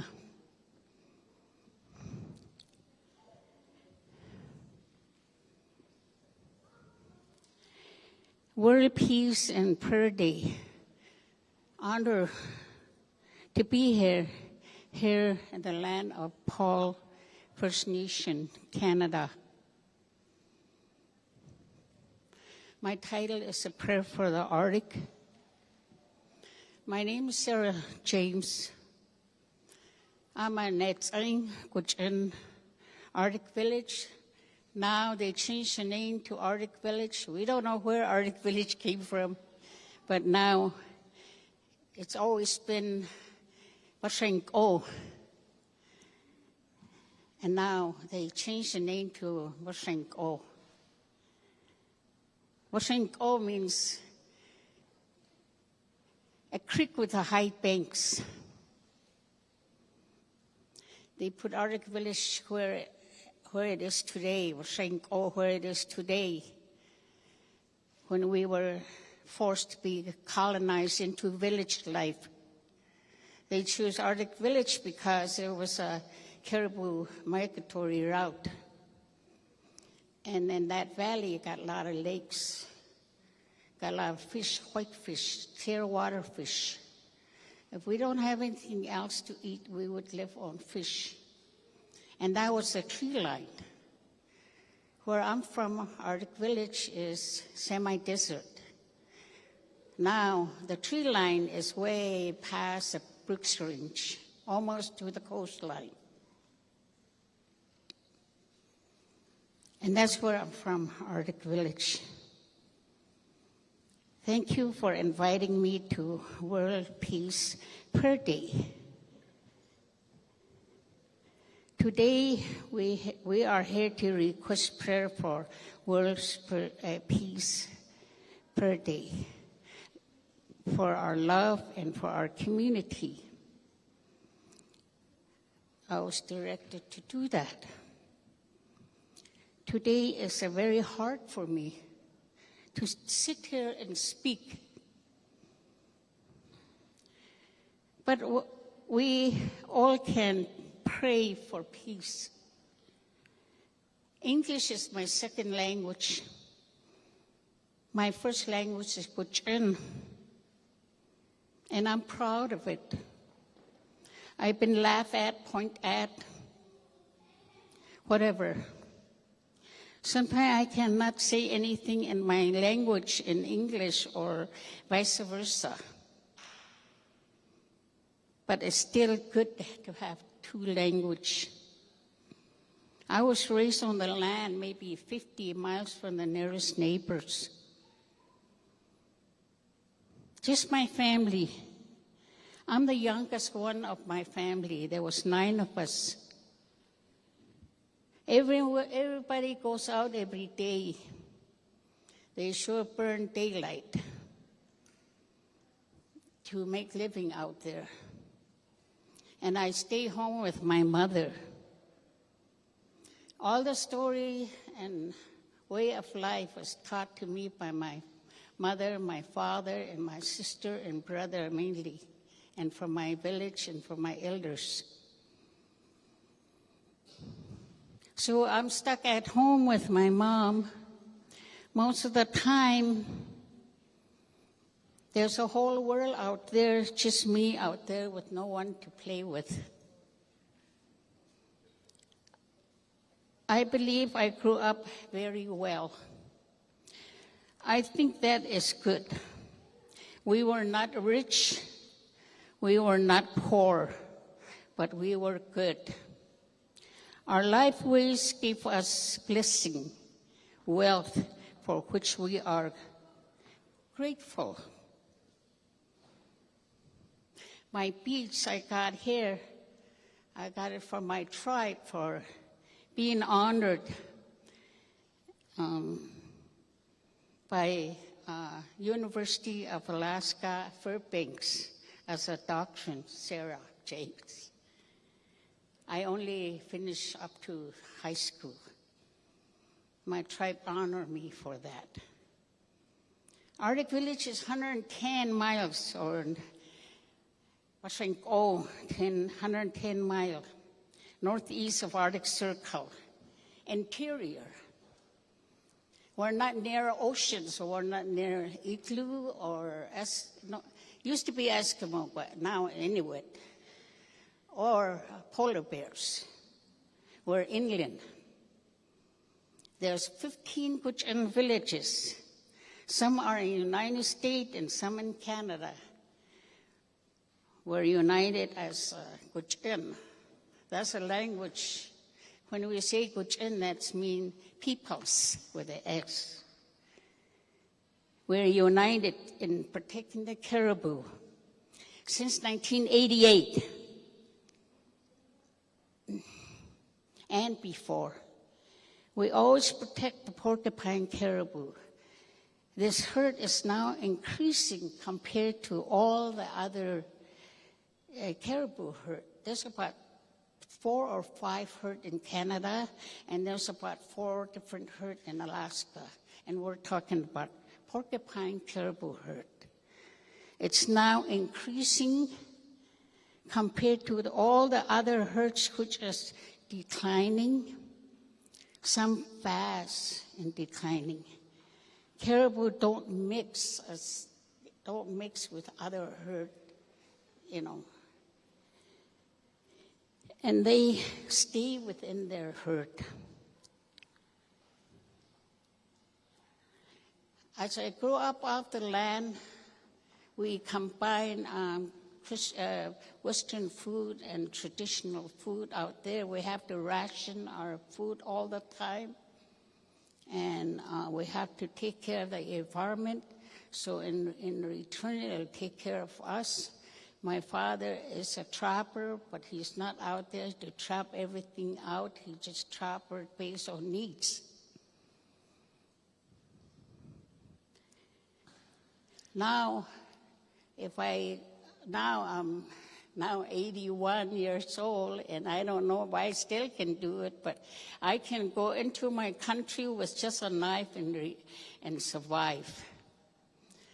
My family do sheep hunting, and I grew up organized sheep hunters, so I go into sheep hunting. It's very hard to go sheep hunting. You have to pack, climb, and bring back the meat back to the village, maybe 50 miles. So that's the kind of life I live.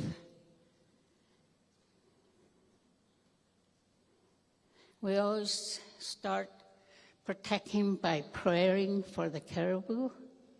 Last 40 years, we've been having a position against the oil and gas development. Ever since I can remember, we always protected the caribou and prayed for the caribou.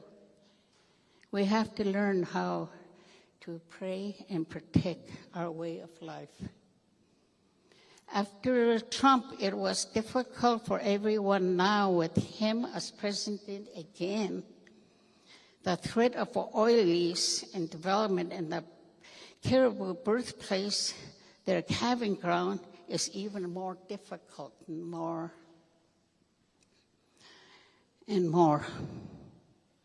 Gujin people are committed to being united.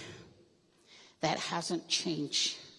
We are still strong and still united, 15 village, not to compromise, and we do need help. And we do meet every 2 years. We do meet every 2 years. We do need prayers as we continue to do it in a good way.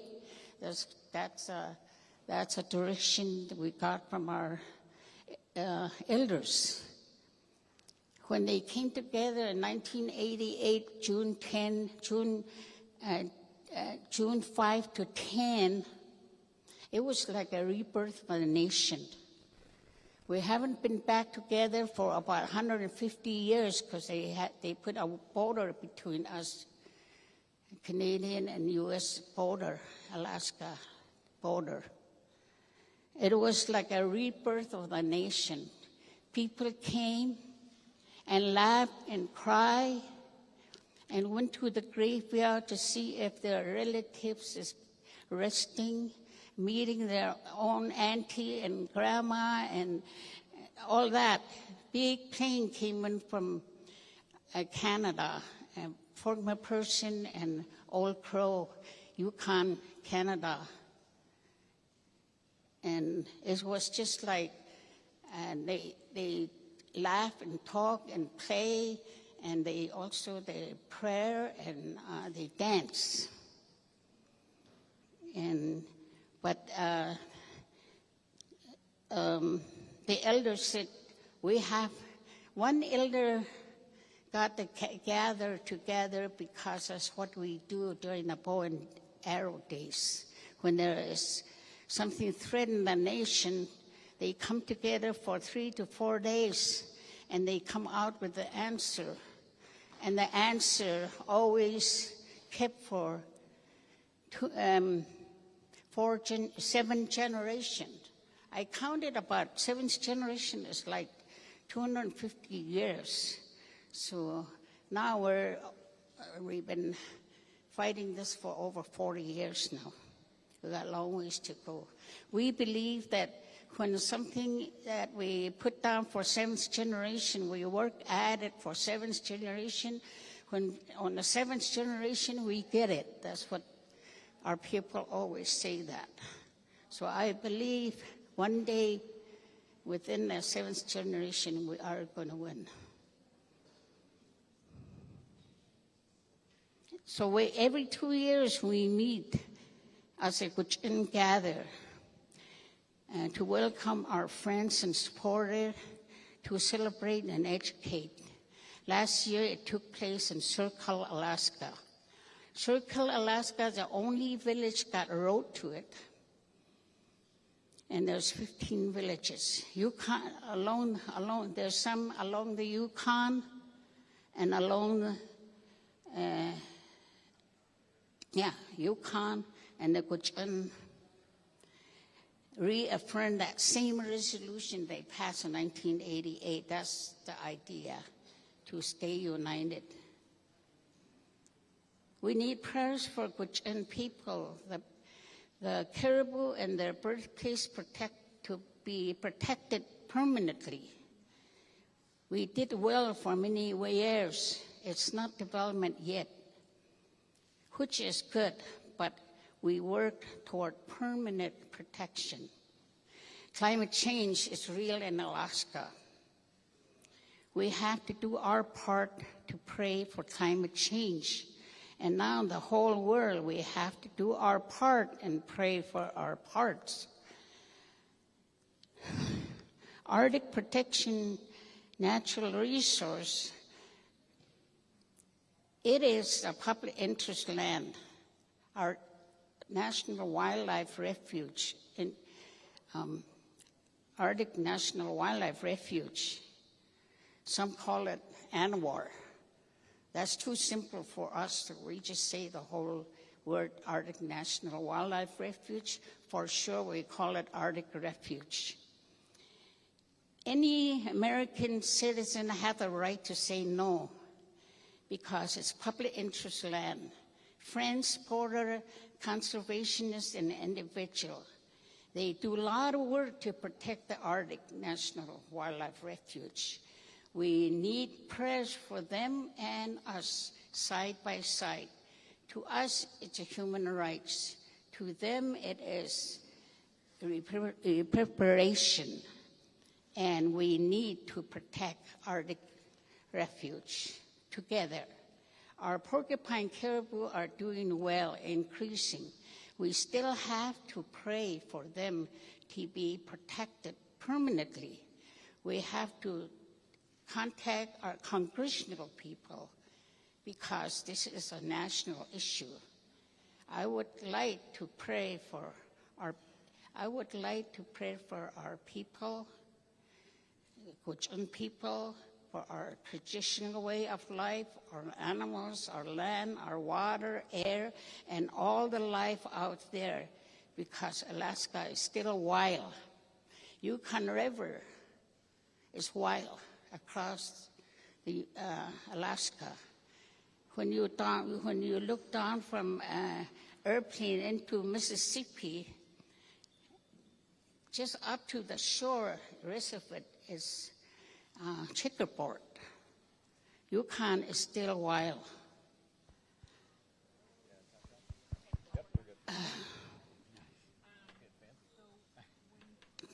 Through Alaska, over 60 villages, Canadian villages, some Canadian villages like Old Crow, and there's about 3, 4, 5 villages on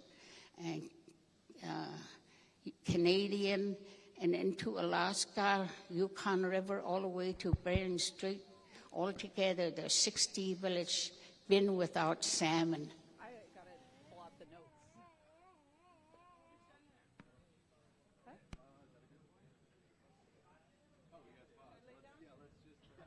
All right. So we're coming back from our lunch break. Yeah.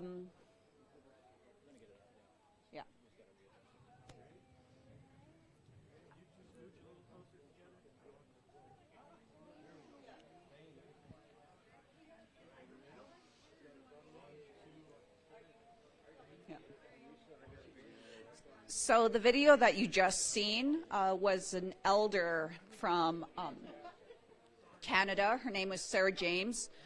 She submitted a document asking for me to read it for all of you because she wasn't able to attend. And so this is from Sarah James. Thank you for reading my message. Since I am unable to join you this year, I am honored to share my prayers for World Peace and Prayer Day. Today we are here to request prayers for world peace, love, and community. Today is very hard for me to understand, but we all can pray for peace. We pray for all wars to stop. We pray for our friends, and we pray for all of our enemies. My name is Sarah James. I am from Arctic Village, Alaska, the place we call Vashari Ku. That means creek with the high banks. I thank people across the world for prayers and actions for the Gwinnett people and for the caribou.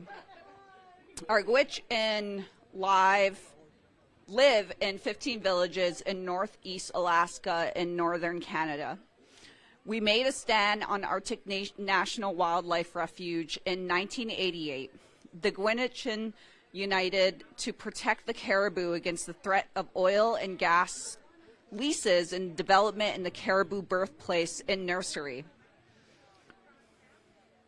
We call that special place Gutlet. It means sacred place where the life begins. We pray as we continue to do it in a good way. Why we say no to oil that threatens the sacred birthplace, for our leaders to do a good job and a better job in these times so difficult. We ask for prayers for the Arctic Refuge and our way of life as tribes and for doing every step possible. Thank you for all our friends and supporters who come through for us year after year, who repeatedly take action to care for the land and our tribal way of life.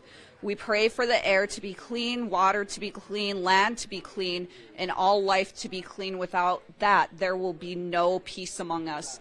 Let's go pray to go for alternative energy and use less oil until we don't have to.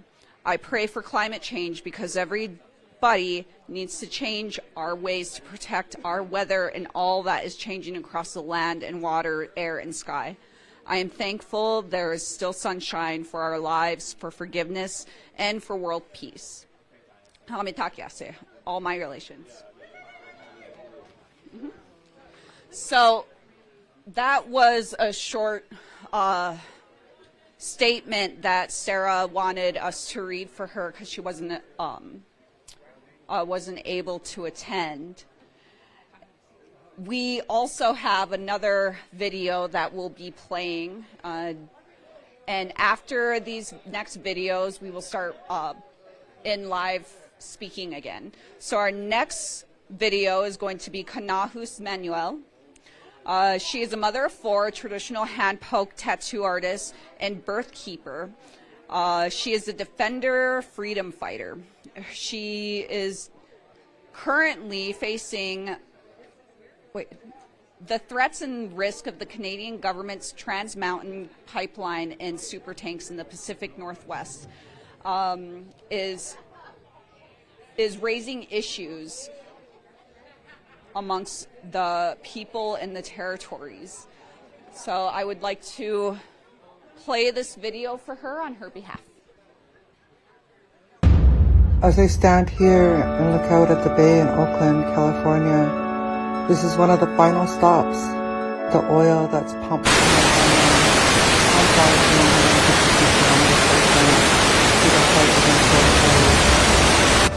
the unceded, unsurrendered, Sukwatmuk territory. Expand the powers that you have so as we can control our fishing rights, so as we can control our hunting rights, so as we can control education, so as we can control our whole destiny. The words of my grandfather, Dr. Grand Chief George Manuel, echo through time, space, and memory. I was only a child, but I remember that train. and its significance to our people. Nearly 1 year ago, the Constitution Express rolled across Canada. Hundreds of Native men, women, and children traveled to Ottawa demanding their rights to reserve lands and to hunting, fishing, and trapping be preserved. Did we forget what we're fighting for? Has our movements been that co-opted? Have we dwindled to social media activism, lateral violence, marching for political movements that don't concern us? I remember my father used to talk about the proprietary rights, the rights to everything taken from our territory. This thing called Aboriginal title does have value to it, to start adjusting the economic so that Indigenous people can benefit from resources.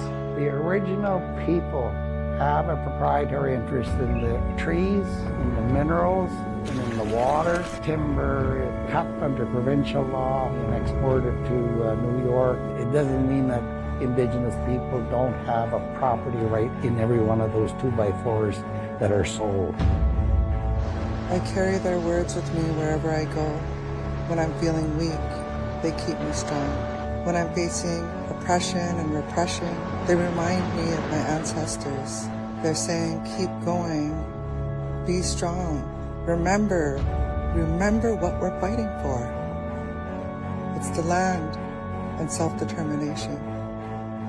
I hear my father and my grandfather's words, and so I stand and I fight.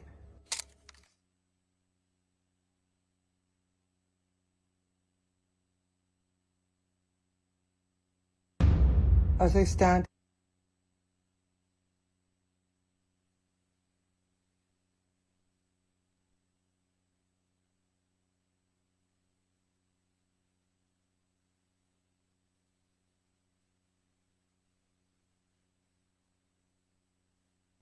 Bonjour, Anin.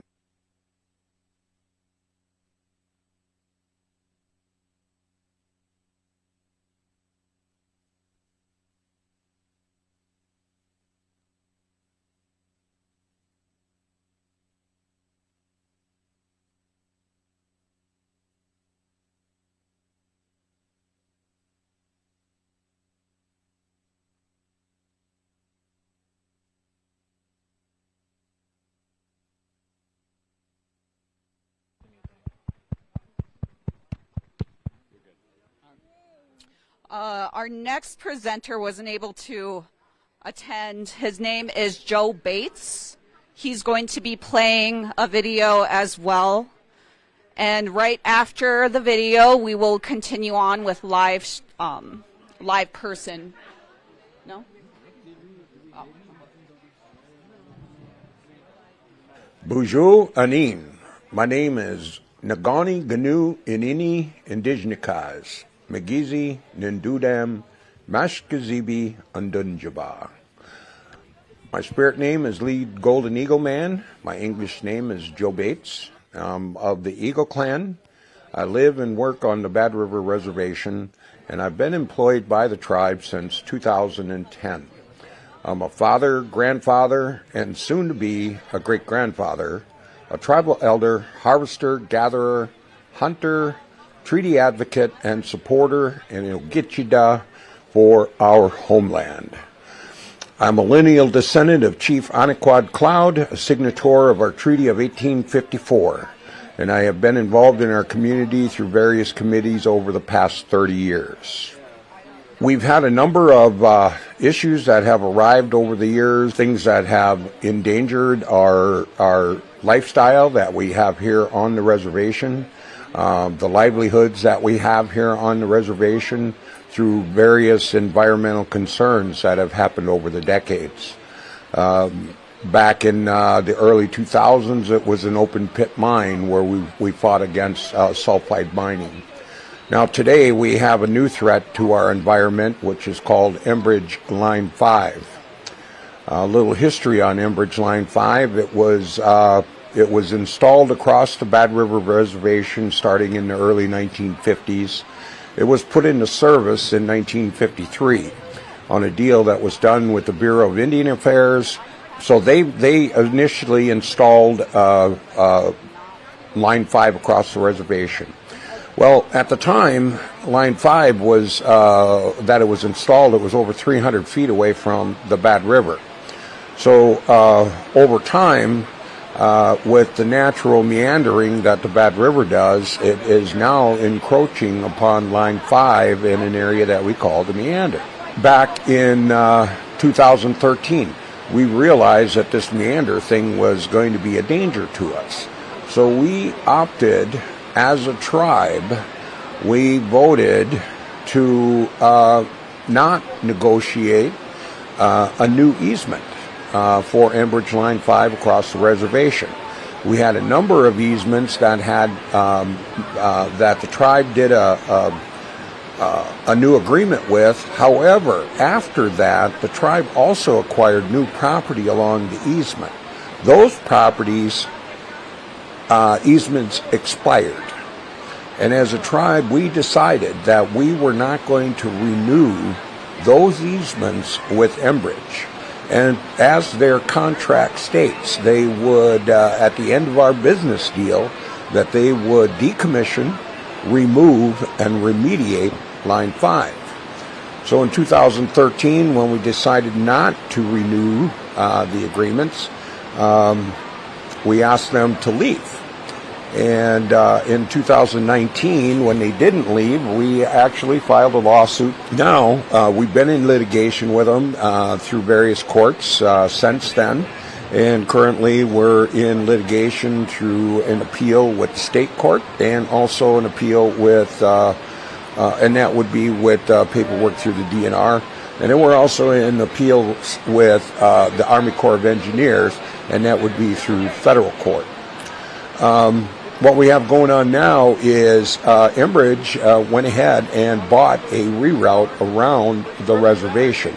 So currently they're in the process of destroying Mother Earth on this 41.1 mile reroute that is going to still endanger not only the livelihood of tribal members here, but also puts at great risk the water resources for thousands and thousands of other people that live right here in the Bay Area, in Chequamegon Bay Area, but not just here, but across the entire route of Line 5 through Michigan, through the Straits, through Lower Michigan, and then across the St. Mary's River into Sarnia, Canada. So we were just merely a shortcut for an international pipeline to carry Canadian oil and natural gas liquids from the Edmonton, Alberta tar sands fields to Duluth, Minnesota, where they put their light sweet crude, as they call it, into Line 5, and then they send it, they pipe it across northern Wisconsin, the Michigan, and so forth. I myself and others, we have been recording what Enbridge is doing around the Bad River Reservation. And we supply them to a website called watchline5.com. You can go there and check out all of our updates. On this reroute, they have 4 water crossings that currently are being held up because it has something to do with the ownership of the adjacent banks on these water crossings. These 4 water crossings are on the west side of their reroute. So at the start, where they're going to turn the pipe, the first water crossing that they come across about a quarter mile from that junction is one of the waterways that they cannot cross, as well as 2 others that are further down the line on the west side. Well, I guess the only real EIS that was done was on the White River crossing. The White River crossing is, I don't know how far it is, 6 miles south of Ashland, 8 miles south of Ashland. But they're going to go under the White River. They're going to drill under the White River. So I went in 2020. I took pictures of the White River back in July of 2020 when it was just green with trees. And then we also followed up with pictures of the White River looking north and south from basically the same areas that I had taking these comparison photos. So as you move around, when you look at them, you'll see that originally the White River in 2020, it was all lush and green, and you could see the power lines in the treetops, through the treetops. But now in 26, we have that where they went through and they cut down all the trees. And so now you can actually see the corridor where they are going to put Line 5. And in the pictures I have here from April of this year, you can see where the trees are just laying out there on the easement. Then further on down, they're also going to be crossing the Marengo River. Marengo River is another river that feeds directly into the Bad River. There's a lot of tributaries that feed into the Marengo River. And all of that still discharges right into the Bad and right out to Lake Superior. So I have a photo that I had taken from July of 2020, which shows a nice green patch of trees in the area where they intend to drill under the Marengo River. And then in picture number 4 is actually the Marengo River itself that I took in March of 2026, where you can see the line of sight where they will be drilling under the Marengo River, very adjacent to the river channel itself. You can see the river channel. So it's kind of like a horseshoe meander type thing that they're going to be drilling under. Following that, the Marengo River, the crossing, the pipeline's going to drop down into an area that we call the High Bridge area. The High Bridge area is significant because at one time, this High Bridge area where they currently have a yard built for their pipeline, it was a field where they played frisbee discus, frisbee golf type thing. And you can still see some of the remnants of that where they have the baskets, the chain baskets laying there right by the yard. But in pictures, I have pictures 5. It's the Michaels Pipeline at Silver Creek. I'm looking west, and you can actually see it's just a grassy field, sandy. There's a pond there, and it just looks natural. But then when you move on to the next photo, of the number 6, that's where I turn the drone and I'm looking to the south again. You can see all of the lush green that goes across there, and then across that expanse of green is a gravel pit. That is going to be the entrance on this side and the exit of an HDD drill under Silver Creek. And once again, Silver Creek is a tributary that all flows to the Bad River. And I've also included photo number 7. That's the Silver Creek crossing again. And there, now you can actually see how Michaels has developed their pipe yard and kind of like all their office buildings there as well. I have a photo number 8. I call it Golf Course Road. That's because it's called Golf Course Road. But Golf Course Road is significant because it is the crossing that they have prior to getting to Mellon, Wisconsin. I have photos here, number 8, where I'm looking to the north side where it's all green. You can even see the beaver pond in the distance. And then again, you compare that to my photo number 9, which is also Golf Course Road. I took this one in April of 26, and you can see how the easement actually crosses Golf Course Road, makes a little zigzag, and then starts heading towards Crouse Creek. So that would actually be headed back up towards that Silver Creek crossing again. Number 10, I have a photo number 10, which is Golf Course Road. That's looking to the southeast. Now, at this point, there's an access road that goes up to a building up on top of this hill. Now, the pipeline is going to follow that access road going to the top of the hill. After the top of the hill, it's going to continue on.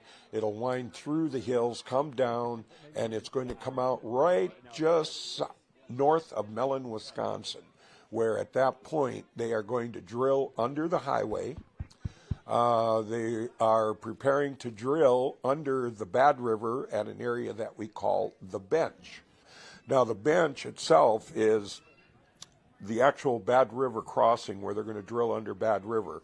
The city of Mellon sold this piece of property for $1.5 million to the Enbridge Corporation. The North Country Trail also crosses this portion of the area that we call the Bench. So the significant part of that was that's what Enbridge needed was to, to complete their reroute, was to get under the Bad River again. So following that, from there, they go into a big open field, and they're going to have a work area there. They're also going to have their trenching area that'll go through that field, and you'll see that that is on the other area of what we call the Bench. That's heading up to North Butler Road. North Butler Road, that's photo number 14. And that's looking north. And in that photo, you can see all of the green, lush green trees. There's a small access road to a house that's a couple houses that are back there. But then in photo 15, it's the same road, same location, North Butler, that I took on March of 26. And you can see where they have the large swath of the easement cut down there. At that point, that reroute starts heading back to the northeast to hook up with the original Line 5 over in Iron County. And as such, there's a number of crossings that's also going to happen there. Fisher Road is a dead-end road. It's on the intersection of 169 County Line Road. And there again, I'm looking to the north. And this is the photo number 16 that I took in August of 2020. And we have a nice lush green forest going on there. In comparison now, we're looking in the same direction. We're looking north, and we are at Fisher Road on this picture number 17. So number 17 is the actual easement as it's going back north again. And there's that big open field. It'll cut across a big open field at the top of the picture there. And where you see the hill, it's actually going to go around the hill to the left. However, Enbridge has currently, they built an easement that goes up and over the top of that hill so that they could avoid several large beaver ponds that's to the north of that big hill. So that's where they're going to access the Tyler Forks HDD and how they're going to get there. I have number 18 in there. I threw that in there. That is a beaver pond that is been there. It's historical. It's on maps from the 1930s, and now, the beaver have done what they do. The pond has done what it does. It's filtered water for Tyler Forks for decades, and when they cut this easement through here, it was frozen. Well, now we have photos that show that they actually cut that easement through a wetlands. All of the trees are dead in the wetlands. They remain gray. However, the dry ground, everything greens up, and it looks beautiful. So now that beaver pond is a nuisance, as well as others that we have on this reroute. And, just like our treaty of 1854, it came long before the treaty of 1977. And these beaver have been here long before Enbridge has been around. There's no way that they should be classified as nuisance. It's Enbridge that is the nuisance. Number 19, we're kind of heading up to the east side of the reroute. We have Curry Road. Curry Road is a little road that kind of zigzags through the countryside from Highway 2, and it actually comes out on a roadway that is very near an equipment yard on the east side of the reroute. In photo number 19, we're actually looking at Curry Road. You can kind of see the opening there, but you also see all of the lush trees.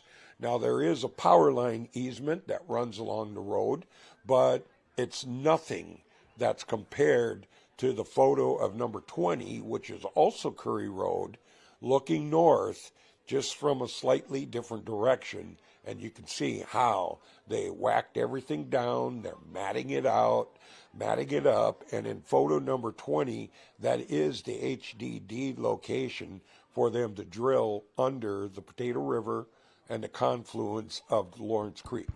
Both of them are high class, very beautiful trout streams. That is kind of what's going on in a nutshell. I have photo 21, which is where the line 5, the reroute, will cross under Highway 2.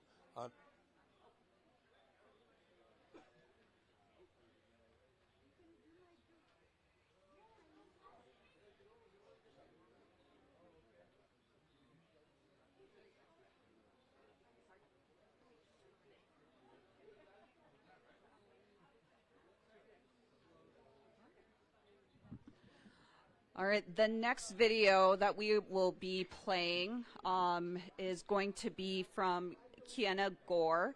She's the founder and executive director of the Center for Earth Ethics at the Union Theological Seminary in New York, New York.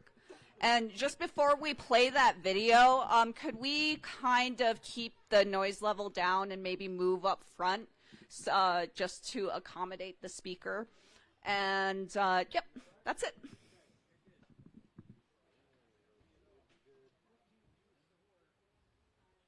Hello, greetings. My name is Karena Gore, and I am here at the Center for Earth Ethics, where I work at Union Theological Seminary in New York City.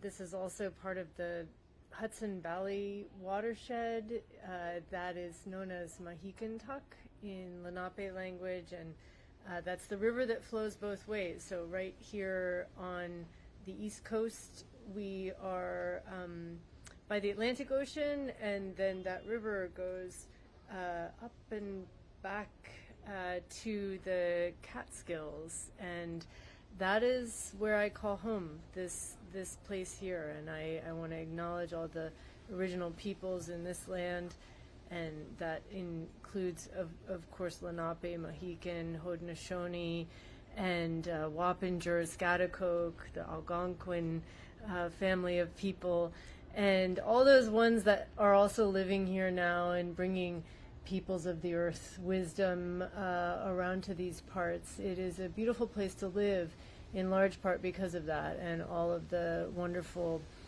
beings that are around, the birds and the fish and the plants. And so I greet you from a place that is very alive, and we know that you all are there, those that gathered in person in Bear Butte. I want to say respectful greetings to the Lakota, Dakota, Nakota people, and all of those gathered there. And especially Orville Looking Horse. I read the message this year. I got the invitation, and of course Paula as well. I want to say thank you. I'm really honored to be asked to participate in this. And to the other presenters, I would like to say a word of respect and gratitude for your messages. I will look forward to hearing them all when I can. I have a really particular regard and love for Cedric and Sissy Goodhouse. We know each other, and I want to tell them how much I care how they are and what they have to say. And to Verna, who organized this, I know maybe there were others, lots of people working hard, but Verna was in touch with me, so I want to give my thanks to everyone like that. I wish I could be with you in person, I really do. I have some work that I'm doing here, and it's related in many ways, and actually the root of my work is related to this gathering in a way that I want to express. And that is that I am here at the Center for Earth Ethics because of this prayer, because of the prayer which has been expressed for mankind to realize Mother Earth is the source of life, not a resource. That is what I feel is work that we all on some level are called to in this time. And here at the Center for Earth Ethics, we work on it in a few ways. We do some classes, and we do some convenings, and we do some movement building.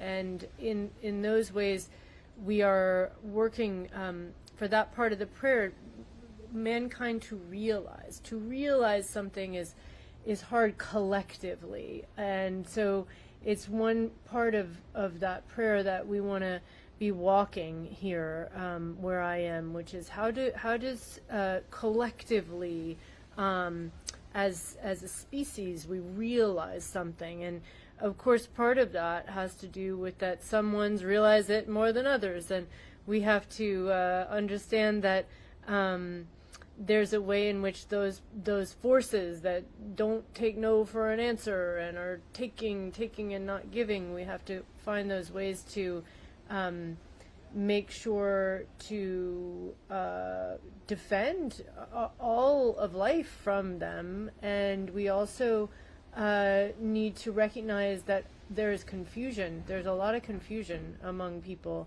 wrong thinking, people that are in an artificial reality instead of the beautiful real one. And so this is part of that work for mankind to realize that we are within the source of life and not a resource. And I feel that it's very powerful to hear also this message that the way to that is only through prayer, only through using those spiritual ceremonies and prayer. With all nations unified can that change come about. And that is something that this day, this World Peace and Prayer Day is all about. We know that that peace, sometimes we hear, this is summer solstice, this time of year when the daylight is here for longer in the northern hemisphere, and the sun is bright and strong. And I was thinking about how in that other solstice time, which I also love, winter solstice, that's the time where people say peace on earth. They say that around New Year's or Christmas celebrations, sometimes peace on earth. And I learned, actually another Lakota person, teacher, Tiokasin Ghost Horse would say we should say peace with earth.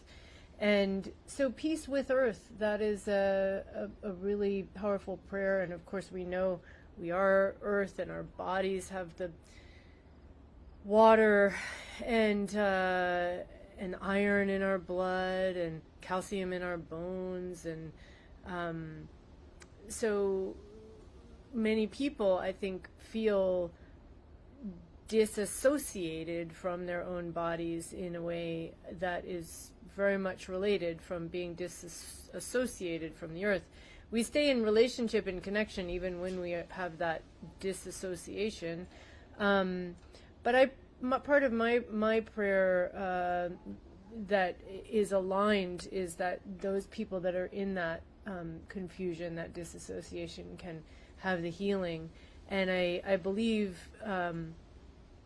truly that the more come together in that way, the stronger we are to shift things to a vision, a mindset, a worldview, and a path that sees the source of life. And so I wanted to say a word about the justice components, that the way in which Mother Earth is being harmed, because I heard that's a big part of this prayer too, is to keep that in mind, the harm that's going to Mother Earth and how to change that.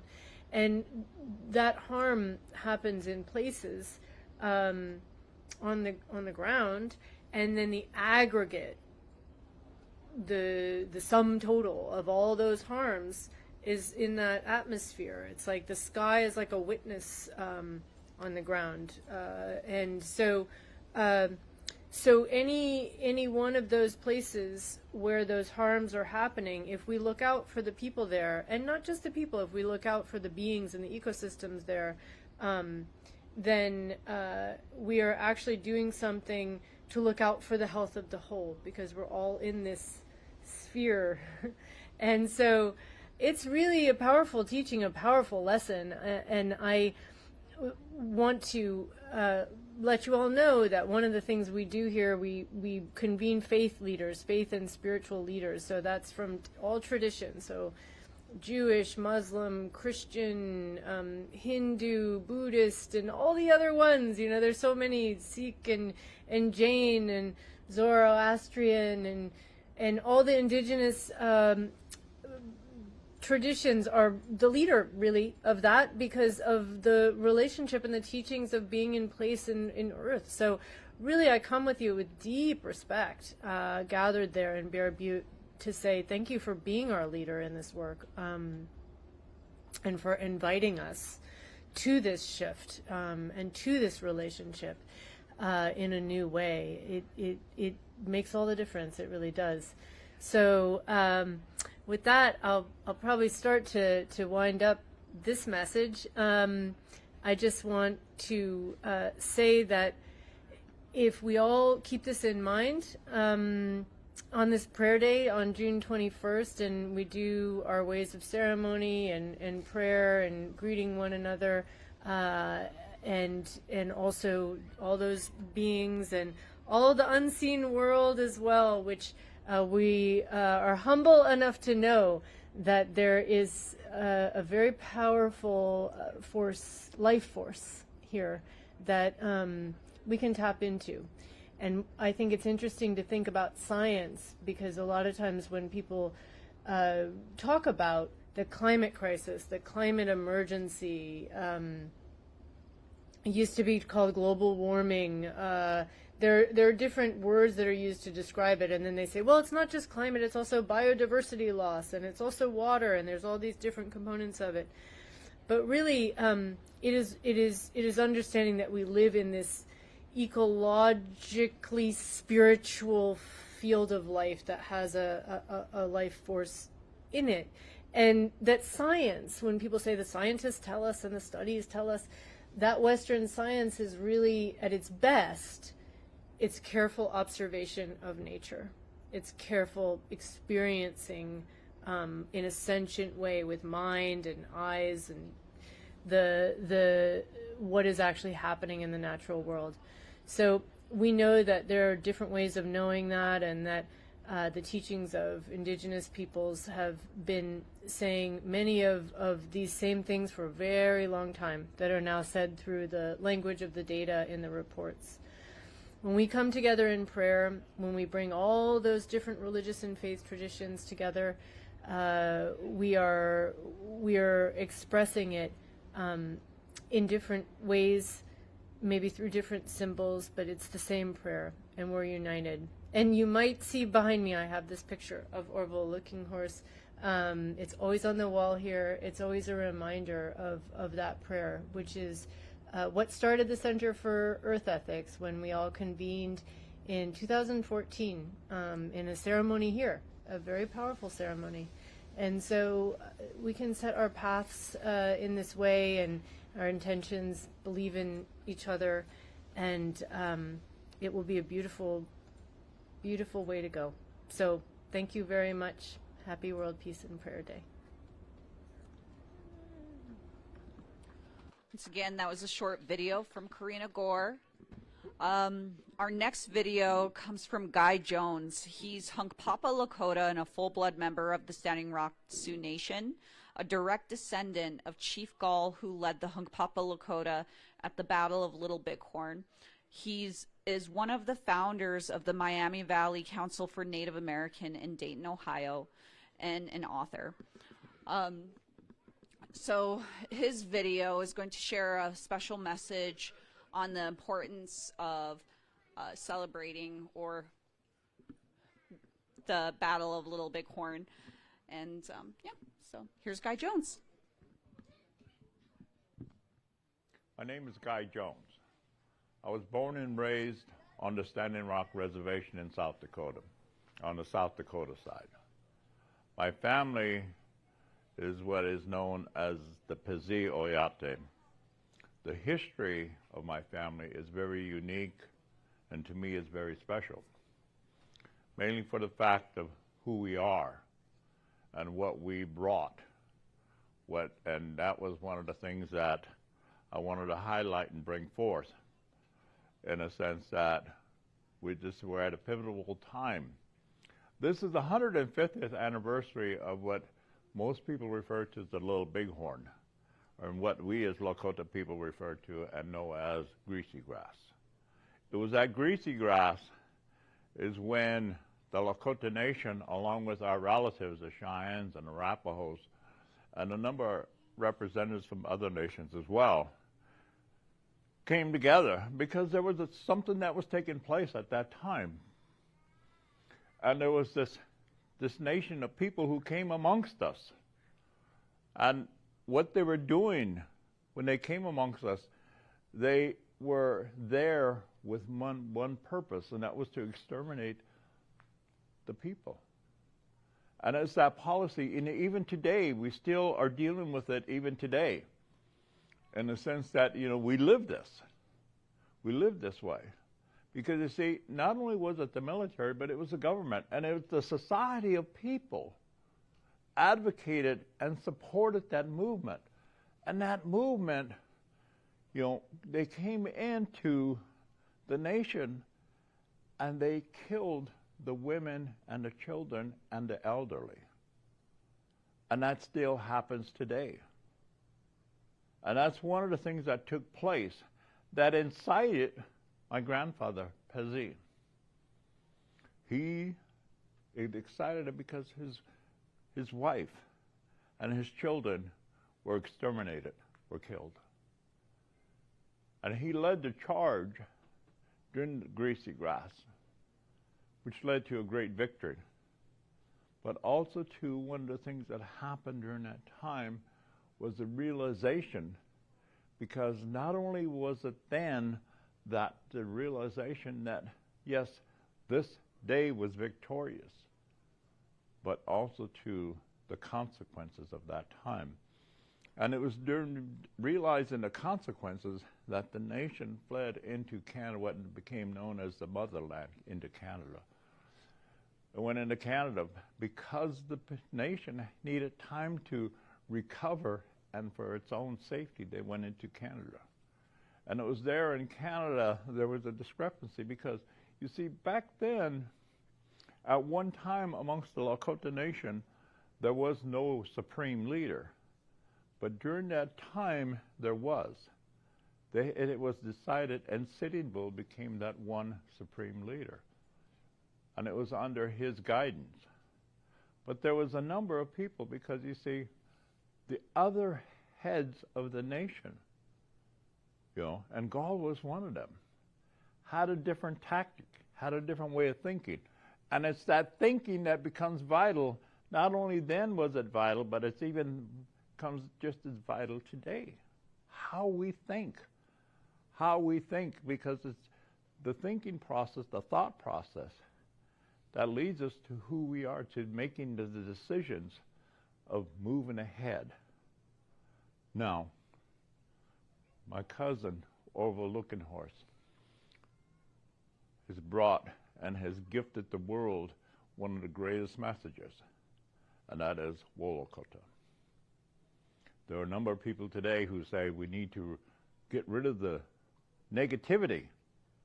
No, because once you exterminate and get rid of the negativity, you're only opening the door for more negativity to grow.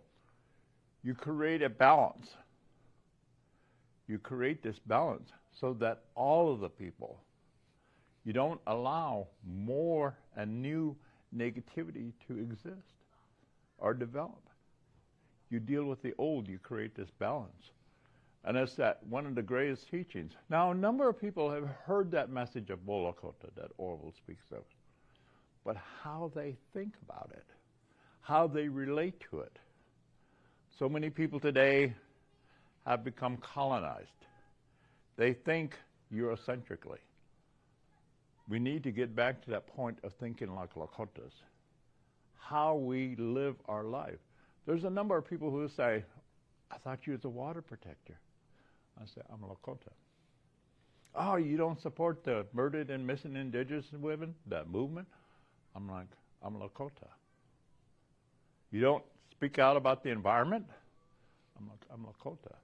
You see, the Lakotas, that was what we refer to as, our way of life.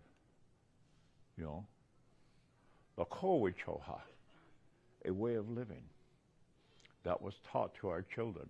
And how we achieve that way of living, those values and relationships that become a part of Wolokota, how important they are. And what we need to think about and teach about how those values and relationships, as a Lakota nation, as Lakota people, and other nations have the same values and relationships. They have different terminology, but it's still the same. Because, you see, these were all part of what we've been given to us by creation, natural law. These natural teachings, the earth teaches us that, how important it is to maintain the teachings of creation, to maintain the teachings that are there, and they're still there. That vibration, that frequency, and that message comes to us every day. All we have to do is listen and act and live that way. So I encourage each and every one of you, you are here as part of World Peace and Prayer Day, to embrace that, to embrace those teachings and to listen as indigenous people, not as a colonized nation, but one as indigenous. And what exactly is indigenous? You can use the dictionary to define indigenous, or you can look at creation and understand what that means. Because we're not above, nor are we below, but we're equal, we're balanced. It's that equal. We are a part of, yes, I'm a water protector, because you see, I am water. I am the land. I am the sky, the air. That air is the spirit that exists within all of us. Remembering those things and living those things and how important they are is vital to today's times. So when you listen to Tahanshi Orville, when he speaks, listen to him as, not as a colonized native person, but as one who is a part of creation. You see, all of this was part of that. When the nation fled to Canada, it was there in Canada that survival of the people, because it became obvious. The source up there, that was not, we were depleting that source. The homeland, we needed to come home. And it was that Gaul decided, Pahá decided to come back. So when he left, part of the nation came with him, and they were placed on Standing Rock. And what's really unique about that particular time is that here's this man, Pahá, who didn't speak English, who didn't know English, didn't read or write, but within a little over a year's time, he taught himself how to read and write. Now, if he can do that for himself, think of what we as a nation can do for each other, where we can be. Because you see, it wasn't to assimilate, nor was it to acculturate. It was to understand and know how these people think. Because thinking is important.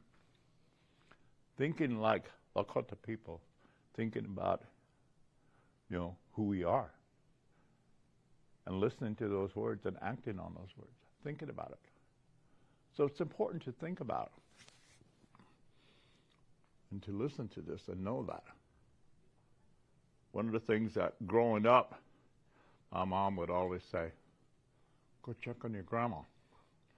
I'd run and check on my grandma, and she'd always ask me, what'd you learn? So I'd begin to tell her, but I would tell her in the Lakota language, and she'd say, yeah, Dakota, English. What I didn't realize is that I was teaching my grandmother English. And now today I have 27 dictionaries in my house, in my home. And because you see, language evolves. And as that evolves and it grows, it changes. Originally, it changes. So knowing that, I begin to look at that and I begin to realize this nation of people, their evolution, but they have one purpose. And that purpose is not good for humanity, nor is it good for us. So how do we combat that? How do we create this balance, this Wolokota?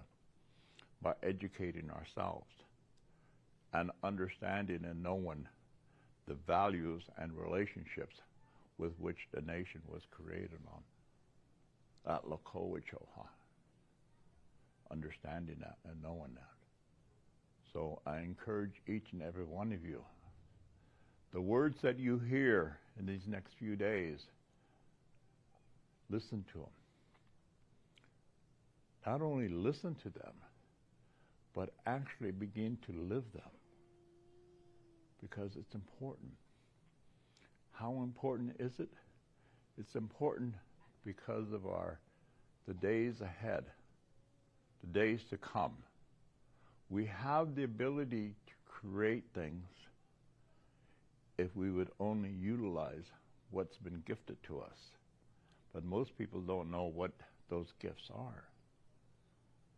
But we as a nation, we can begin to look at and talk to one another and begin to recognize these gifts and begin to utilize these gifts to create a tomorrow in a better days ahead, to bring about Wolokota, that balance, so that we as a nation have days ahead, not only just for us, but for our children and our grandchildren. That's how important it is. So I wanted to say about that much. Oh, thank you.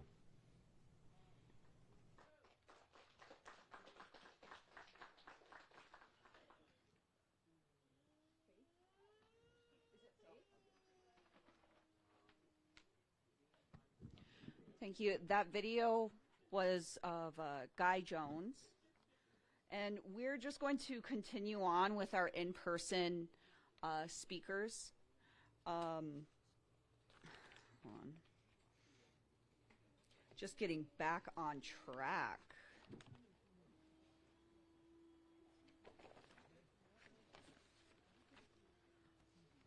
So our next presenter, his name is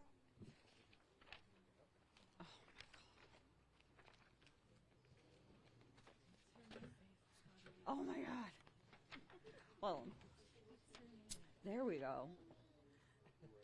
I'd like to present Faith Spotted Eagle. We are honored to welcome Faith Spotted Eagle, a respected Indigenous leader, educator, and advocate representing the Braveheart Society Redstone Movement. Faith will bring attention to the proposed pipeline project that threatens the sacred Pipestone region. So I'd like to introduce Faith Spotted Eagle.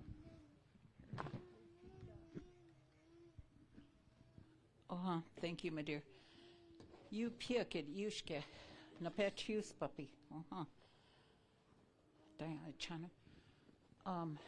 Dakota mi chajaki Tonkan Inajiwi. I am the great great grandmother of Tonkan Inajiwi, who survived Whitestone. killed a soldier, rescued her brothers, and some of them ended up in Sisseton, Sisitwa, Ekta, Kipi, the Red Day family. That was one of her brothers. And so, Wemitauki Zapta Ed Ogna Mawani. So I'm part Sichangu, I am Bedewa Kantuya, I am Hungpati, I'm Ihangtua, and I'm Hungpapa through the Deloria family. So I have a lot to share. They said I only have 20 minutes, so this is going to be really interesting. Somebody's going to have to pull me off with a cane. So I come here on just a lot of respect and Wopida for being invited and to be in your midst. And this is a special year for me that you get to share with. I am 77 this year. I was born on September 7th at 7 o'clock. So I knew it was going to be a really interesting year, and it has. And there's more to come. So I want to share as fast as I can some of the journeys that I've done in that 77 years. But I want to start out by Ehanakchi, my Thibodeau Jerome Kilsma. When it's a long time ago, when it's recent, he says, Ehanakchi. If it's a long time, he goes, Ehanakchi. So this one was Ehanakchi, that when people would talk, there would be witnesses. That way you couldn't make up geapi or gossip. There would be somebody witnessing there. And here we have the camera, so we're covered. But then somebody could say, hey, Wexuya, I remember that teaching. That was witnessed. So I saw this morning, I want to witness two or three things that I heard from the new generation. One was from Takoja, Dr. Val. She's Ihangtwa. She's from the Deloria Rouse family. And I heard her say something over and over. What she said is, I'm standing here because of the old ones. And she said it 4 times. So she's been taught that she's not here just because of her. Those are challenges that we have in order to teach the younger ones. You're not here just because of you. You are here because you have a divine plan. Somebody, a Hanakchi, had a plan for you. And so you're living out that plan, whether you know it or not. The challenge is to get over the, in my language, they call it okesha, the craziness. The Tituans call it chlete. So as much trauma as we have, try to get that healing started right away, because we got work to do. We got to have you hurry up and heal. And you can't be Godonicha with that healing. You have to share it. And so when I heard her say that, I called that Indian copyright, because she keeps saying, the grandmas, the Kunshis, the Unkanas, they brought me here. And then she gave credence to them, and they're listening. Gakdokia, Uichakbe Uyate, they're sending her energy, prayers, holding her up. What's his name? Harold Salway. I hear him say that from the old generation. He calls it Indian copyright. He said, I'm only here because of Johnson Holy Rock. I'm only here because of Amos. He lifts like 10 or 12 Oglalas that told him the way to be. He never, ever does not do that. So the younger ones remember that because the ancestors are listening. And I saw that happening this morning with Val. The other thing is, I don't know if she's still here, but I saw a culmination of a dream from 1977. I worked for Sinteglishka when the first bunch of teachers in Lionel put that together with the dream that Stanley Redbird and all of them had. I would teach, and every day I'd see girls come in with black eyes and beat up, and they'd say they fell down the stairs. And we all know that. And so a group of beautiful older women like Kate Blue Thunder, hands up to Kate Blue Thunder, Nancy Whitehorse, all of these powerful Sichunga women, we called them in. We met at this the community center still there in Antelope. And Nancy Whitehorse had this sagya, and here I am, years later. And that was in 1977. How many years ago is that? It's a long time. Ehanakji, right? And so we got together, and they said, we have to do something about that. So we created the White Buffalo Calf Ukorakicha Women's Society, the first Native women's shelter in the nation. And guess what? Nothing has changed. Because we need you, Wicha, to step forward. I know we're a little bit codependent and we try to make you men, but you got to be a man by yourself. And so those are the challenges that we have with the younger men. But with Tala this morning, when we formed in 1977 in that little old shabby community center, we dreamed one day that there would be people like Tala that wouldn't be afraid to stand in front of the people and say, no more. I took my power back, even in the greatest darkness. I remember when we first started at the CYO in Rosebud, a policewoman came in and she peeked in, real timid, and she said, I can't be seen here because he's going to beat me up. But she said, I want you to know, you girls, I'm behind you. We never knew what happened to her. I don't know if she was able to get out. But that was the state of affairs then, and it's still here. So we, with all the little boys, that especially the Wicha, those little boys severely need to learn the life way of what it means to be a man. And as codependent, as when we, codependency, what does that mean? That means when grandma takes care of the son until he's 40, and when he finally finds a job, she drives him to the job. She goes into the interview with him. And then when he finds his wife, who has the license? The wife, right? He's sitting in the car and she's driving him around. That has to change. That's not step up warrior. So, but they only learn when they're 6 or 7 years old, when they have to get up. My kids always say, oh, geez, whenever you go to mom's house, be sure and fold your blankets and do the dishes because she's going to judge you. And I am, because that's what you do. Bidihecha, be competent, care for your relative. So we saw those things happening, and I want to tell you a story about this power of intergenerational history and activism. It has to be more, because I witnessed at 77 so many powerful warriors, and I'm going to tell you a short story about each one. A lot of us have done those things, and we need for you to come to my house. Help me. Do the laundry. There's a lot of grandmas out there that need help instead of driving around the sons at 40. They need help with the garbage. Help them plant a garden. That's Bidihecha. That's bringing back the way, because that little boy's going to watch. So in my generation, my father was a veteran in the South Pacific, so I was raised like a Wicha of a veteran. He had severe PTSD, and the only thing that helped him was the Dakota, our ways. So he raised me to be a little bit, it was rough. I had to be tough. But I also had the culture. But I want to talk about those ways and how to exemplify them and bring them back. And here's an example. Some of you probably remember Reuben Snake. Raise your hand if you knew Reuben Snake. Reuben he used to call himself the Admiral of the Winnebago Navy, because they took back an island back in the 60s or 70s.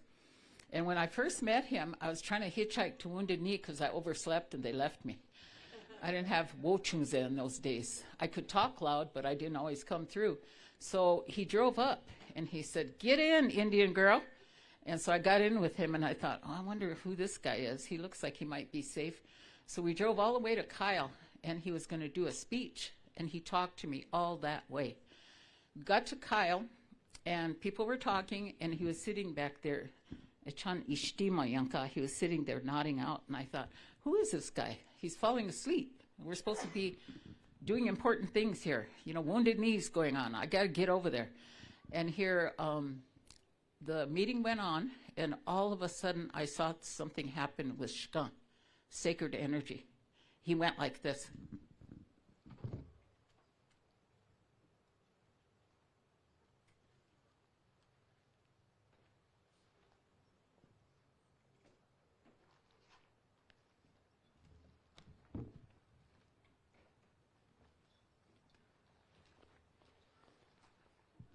Back in those days, he used to be kind of chepa before he got diabetes.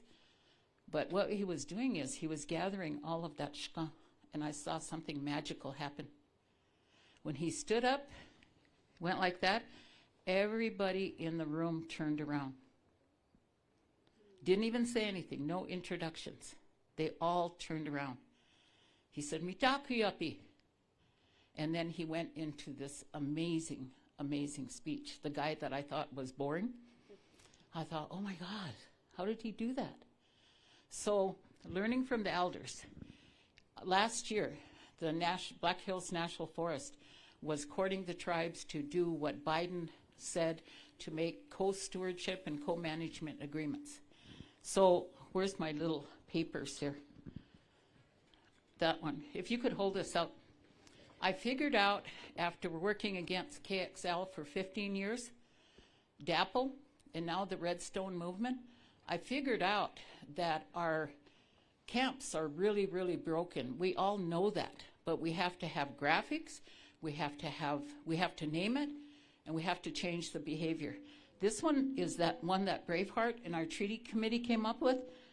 This is the government, the colonial force. Right in the middle is the little black house of tribal government. It's kind of a shack, actually. And over here is the camp. Before, in the 1800s, we didn't have this. So we knew how to organize. We really knew how to organize. But when that trauma came, it wiped the memory of this. And so I saw severely what was happening through KXL and DAPL. We didn't know how to be Okorakichia. The most important thing that Grandma Ella Deloria said is you were nothing in a camp if you did not belong to a society. Okorakichia is a special group of sisters, a special group of men, brothers, and that is the only thing that is going to help us to rebuild the grassroots. When this came, the treaty councils, the grassroots, KXL, the people who brought KXL forward was this camp over here, because I was part of that. We had the international treaty to protect the sacred. We went up to Edmonton. We signed with the First Nations. And we defeated KXL. We won. It took 15 years, but we won. We figured out a few things. DAPL came along. DAPL was conflicting between these two. There wasn't time to make a plan like we had at KXL. Now that we're at Redstone Movement, we've been to a few rodeos recently. We can do it better. The thing that has captivated it is something that I have defined as red rage. Is as Native people, we don't just get pissed off and angry. I'm a PTSD therapist and I worked for 17 years with the VA. Whenever the clients would come back after they sent off to treatment, they come back and they say, "Why did you make me go over there?" Those people don't understand our anger. You know, they're trying to make me repeat my story, and then they get like overwhelmed about my trauma. And then I feel like killing them. I want to choke them. So the kind of rage that we have is not anger, it's over the top. Like you want to kill that clerk that mistreats you. I've been there a few times. Or that person that in school that does some harm to your kid, you're going to go over there and beat them up. Been there. But when we let that overwhelm that camp circle, we're Judith LeBlanc of Native Organizer Alliance. Her and I are Thelma and Louise. I think she's Thelma and I'm Louise, or the other way around. But one of the things that she always says is organizing for Native people is as old as dirt. We had the Dakota art of war. We've forgotten it. So during those 3 actions, I stopped and I thought about what I learned in the 60s. What I learned was some organizers, the women's movement, they wanted the Native women to stand with them. We didn't want to because they wanted solidarity, but they didn't want to change their values. They wanted us as props. So this little black house over here, during KXL and DAPL, they separated us.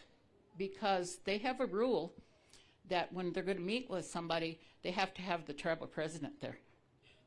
That's not okay when you got 1,000 grandmas over here. We're matrilineal, right? Why would we have one man go there? So we started to change that around during KXL. So getting back to the Forest Service, when I found out that mostly men were signing these agreements with the Forest Service, and I thought, how come the treaty councils aren't there? How come the societies aren't there? So I went over there, and Misunkana, I called him. I put him to sleep over here. But I told Misunkana that he's heard me talk before, so that's okay. But I told him, I said, they're having a meeting up there, and they just have the tribal councils. Where's the grassroots? We have to be there. We're the people that know. We know traditional knowledge.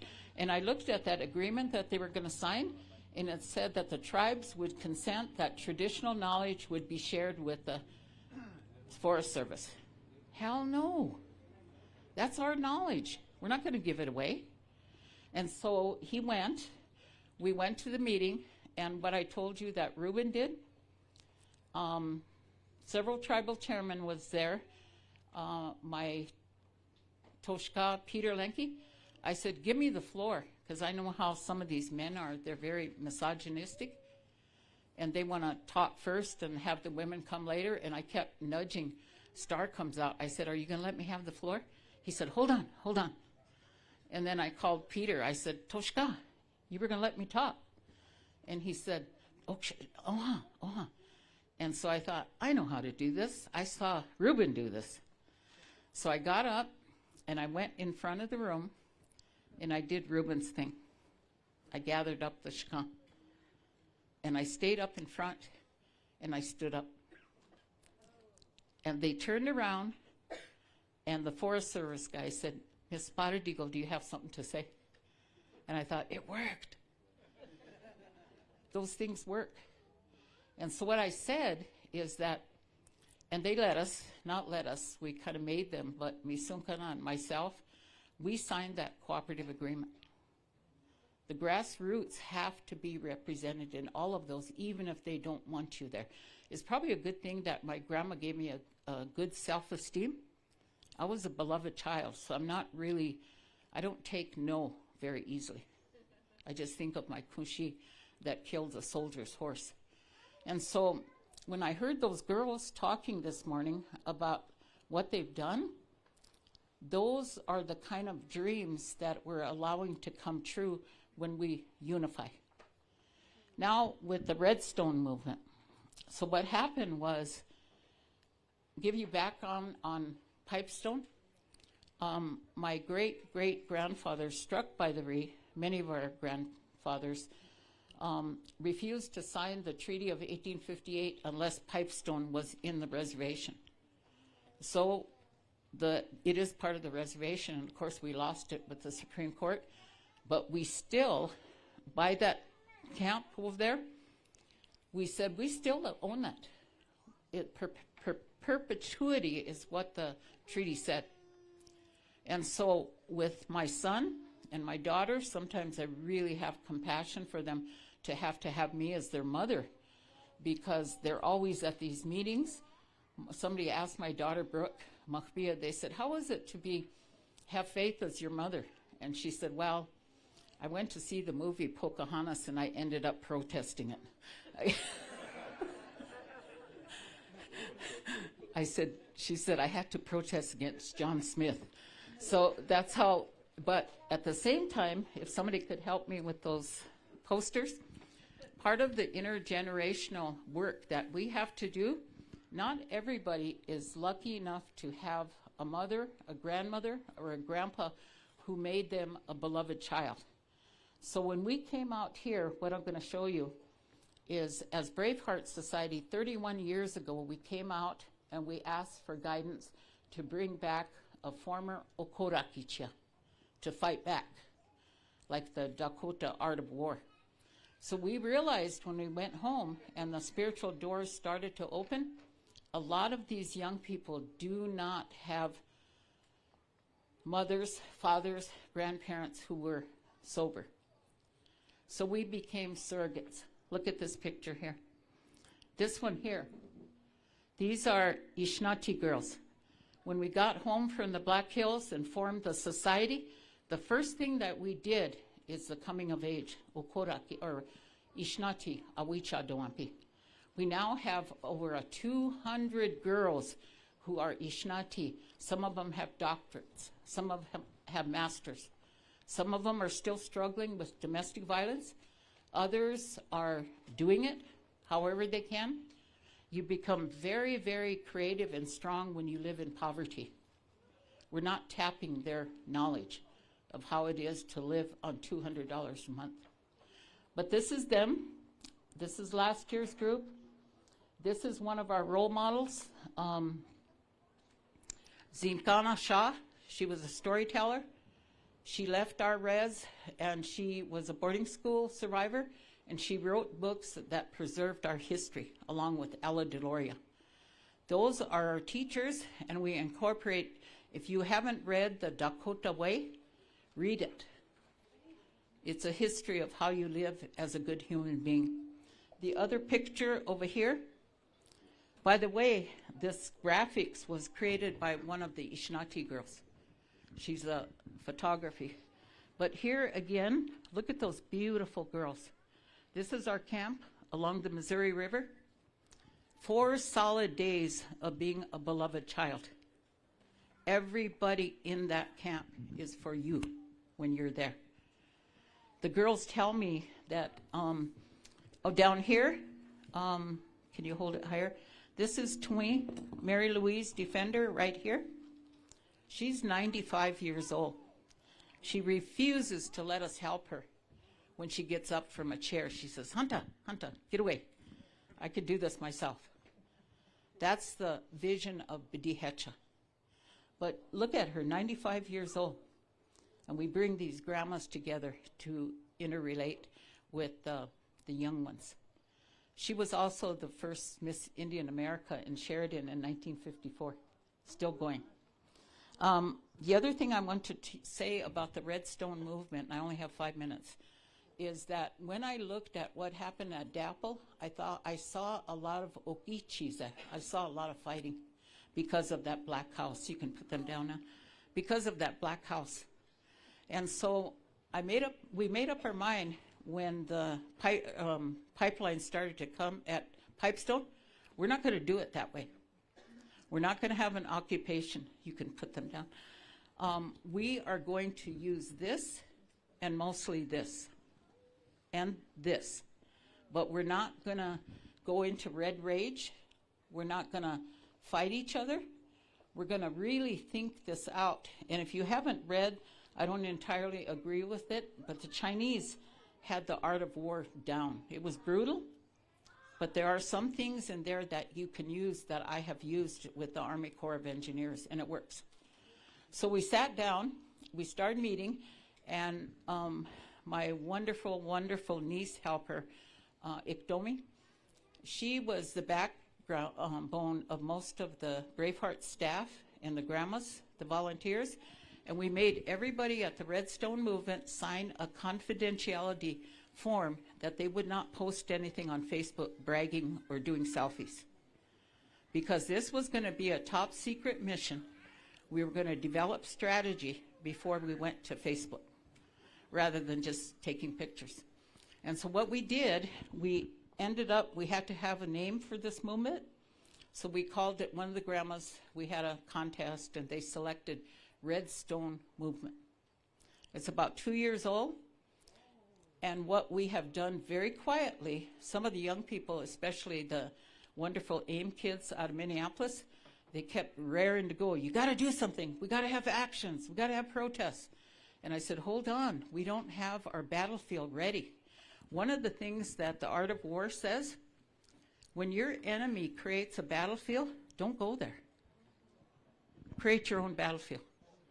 And that's what we have to do in every movement. So we did that.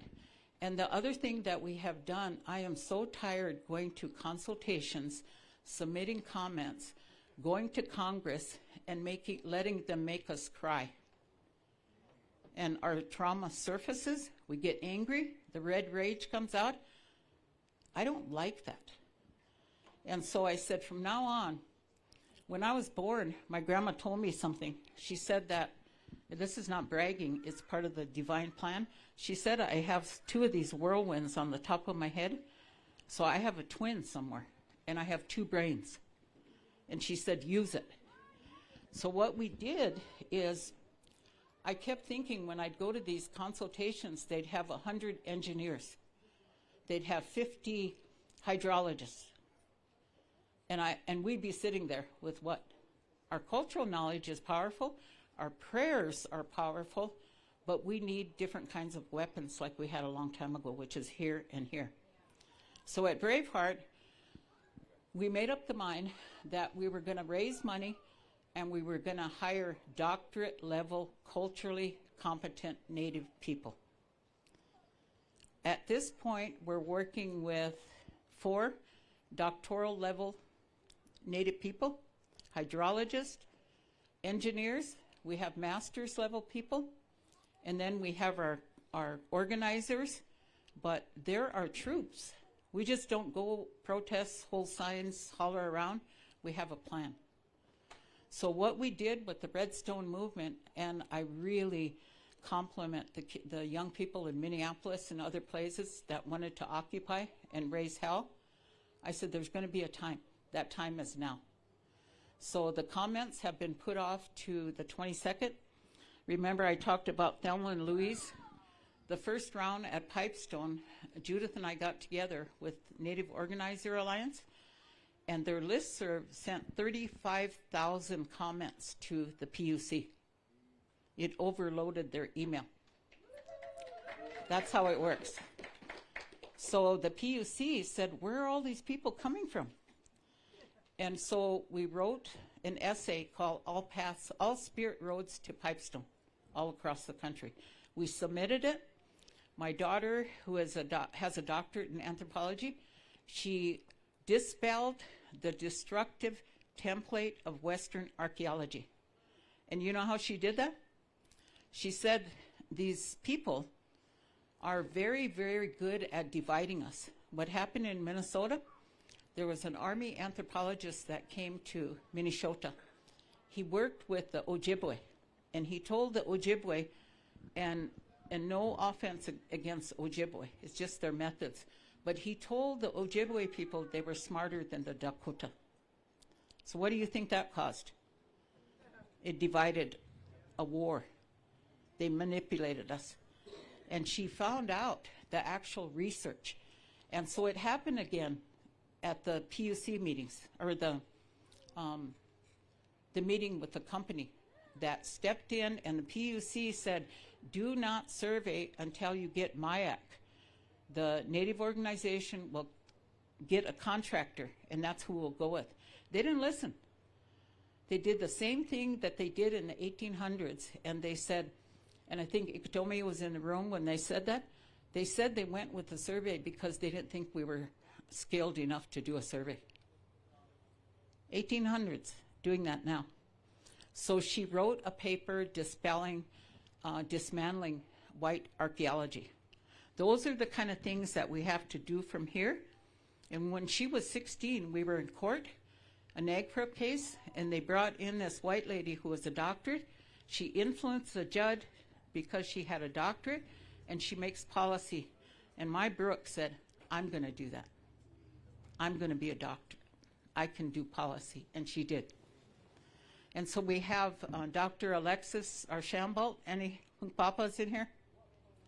You got quite an intelligent young woman. She has a doctorate in hydrology. She's mapping all the watersheds in the Black Hills. She's like a scuba diver going underneath. She mapped Pipestone, and she found something really, really frightening. The Pipestone that is left is only 18 inches wide, the vein. The circumference is only 200 to 300 feet. And what we're doing is we're giving out the alarm to the Ocheti. But there's something kind of out of whack. that I don't understand, and maybe you can help us understand. People don't care. It's okay to say that you've Sundanced for 30 years, but I need for you to go further. I need to have you use this, do 100,000 comments, even if it's paper, computer, and Monope has those. Maybe you can start passing them around, or did you already? Okay. How many do you have? So I'll believe in you if all 1,000 come back. I still have hope in you. But, pardon? Okay. All right. That's what we need. Because when we have these meetings, Peter Lenke told me something, and I'll probably get, is there anybody from Hunkpahti here? Because I'm going to get in trouble. You know what he told me? He said, Faith, you have to kick those chairmen's ass. Don't tell him I told on him. But it seems like that's what has to happen. Misunkana has been there all the time. And Paula at Pipestone. So the thing that I want you to remember about today is quit bragging about having your pipe and Sundancing for 30 years if you're not going to be at Pipestone. So we are on Facebook. We've collaborated with some groups in Minnesota. We're not going to get violent. We're going to get smart. I think it was Martin Luther King said, don't get mad, get smart. So we're smart. We don't need to make them arrest us.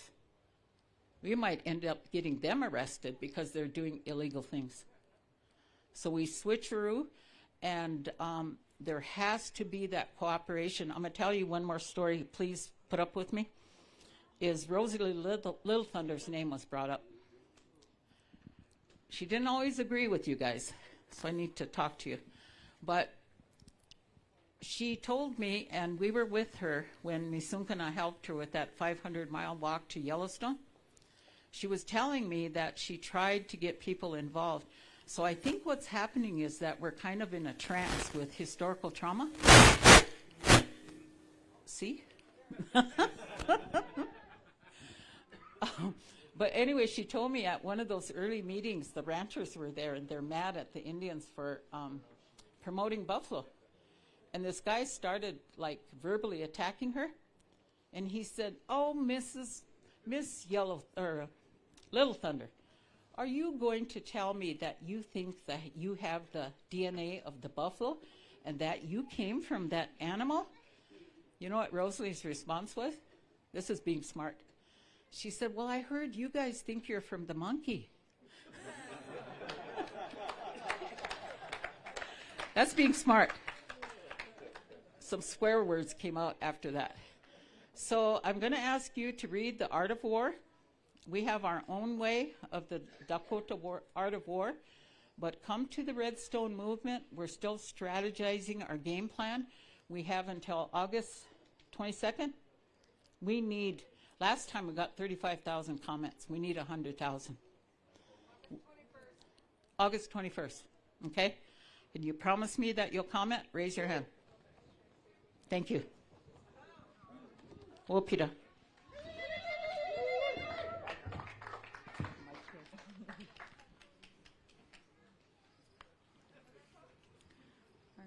Once again, that was Faith from Braveheart Society.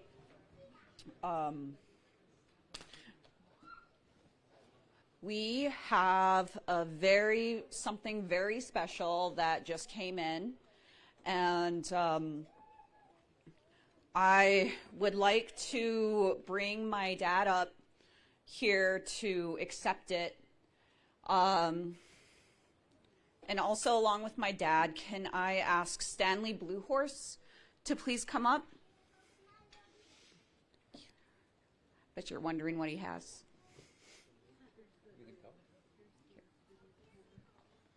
Hi, everyone. This is a beautiful gift that was gifted to me last year. I went and skinned this myself. It's a white buffalo calf. It's a bull. It was gifted to me after my bro came to a powwow with me. And he went home to his herd and he played some powwow music for his herd, and the dominant bull ended up killing this one. So I put in a lot of time and effort to bring this here. You know, it took me a lot of money and resources to get this here, but I'm honored to stand here with Chief Orville and present this to the people. And my prayer, you know, this is for the Oyate, this is for love, this is for the people, this is for all our ancestors, this is for all our ancestors who survived boarding school, for all our ancestors that fought in the Battle of Little Bighorn. I'm honored. Hau Matják. Wopula Trunka Heche, the Dangela Sawa Heche, Hana Aipinka, Etan Trukatakia, Hena Shanupa Waka El, Na Eye-cracking the Chake, Ambetukileche, Wana, the Ahipinka Heche, the Wopula Trunka Heche Elo.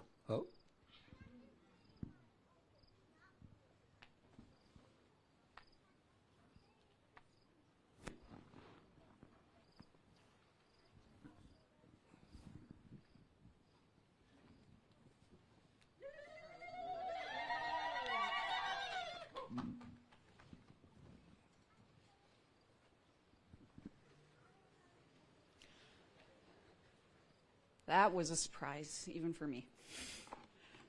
Our next presenter,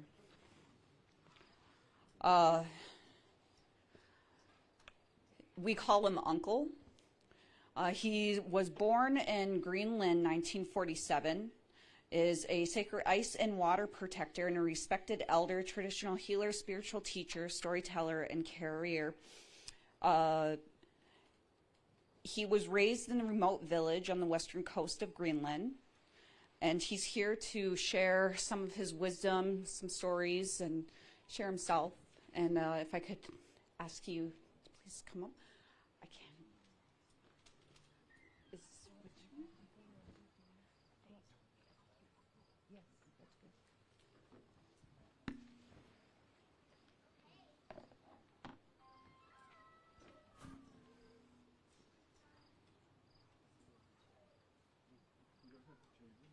Do you need a chair? Table. Put it next to the chair.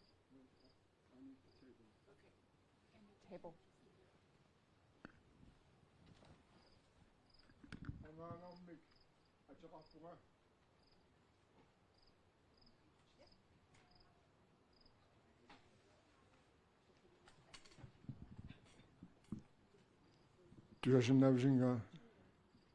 Can you hear me?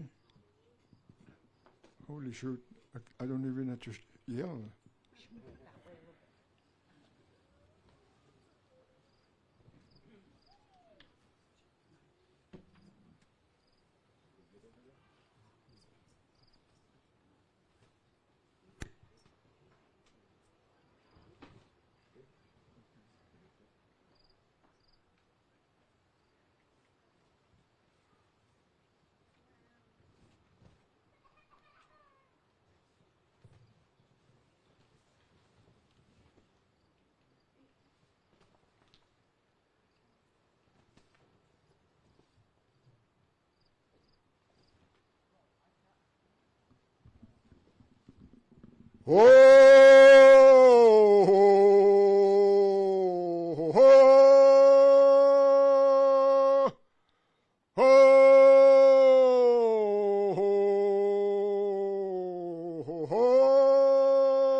My name is Angango. and it means the man who looks like his uncle. And I actually do. I look like my father's older brother. His name is Koyagi, which means the beloved one. And when I came out of my mother, my father's mother, my grandmother, was there to receive me. Wow, he looks like his uncle. So the name stuck. Now I'm almost 100 years old. I'm just kidding. But I'm old now, and I still look like my uncle. It's so beautiful to see the family resemblance as he was getting old and weak from being an incredible hunter. We looked at each other and we went to the mirror, and the resemblance is amazing. And that is my father's grandparents and so on, the look. But when I come down here, I realized I had to use L'Oreal makeup because people look at me strangely. So when I put up my makeup, everyone look at me just normal because I'm just a kid. You're supposed to be laughing. I made somebody laugh. Oh.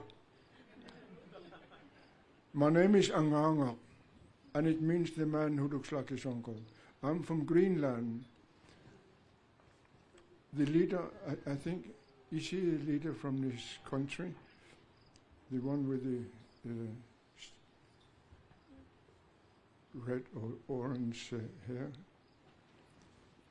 He wanted to invade my country. I said, no, you can't. Because I belong to this land as you belong to my land. In our tradition say, in the morning when we wake up and the sun gets up and leaves the control of the earth, she's yellow. So now we have realized that there are actually yellow people on this earth. But then when she comes to the highest point in the noontime, the sun becomes white. Now we have learned that actually white people on this earth.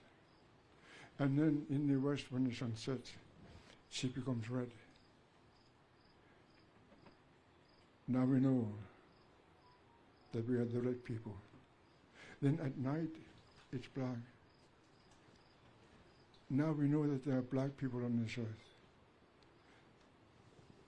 Our people from the top of the world, the biggest island on earth, that's the story they have about us, 4 tribes, 4 looks, 4 traditions. And it's so beautiful to travel to them all. I've been to 84 different countries. That sounds a little big. But I traveled, because I was asked to travel. I was asked to give a talk. And I don't know how to say no.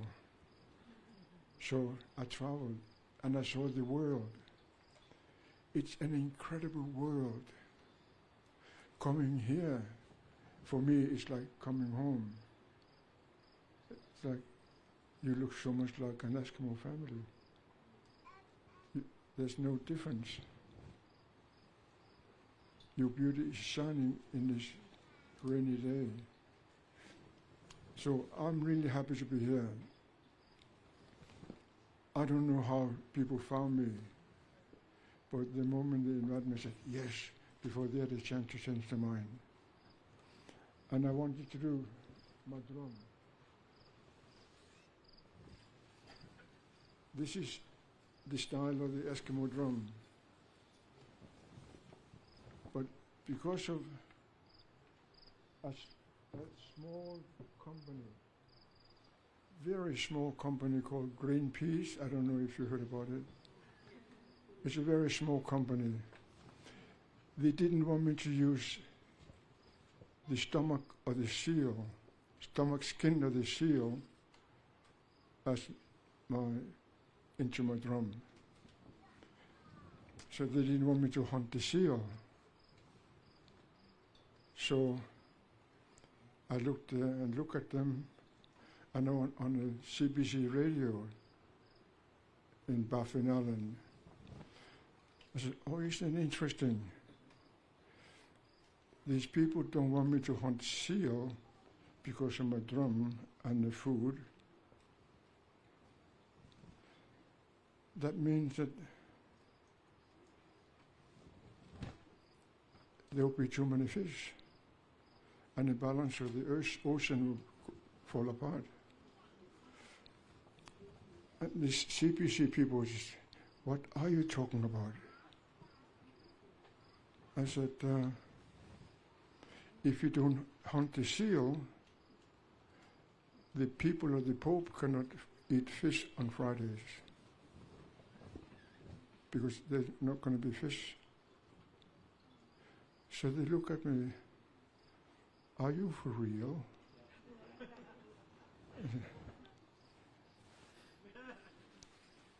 I think I'm for real. So I went to the Pope.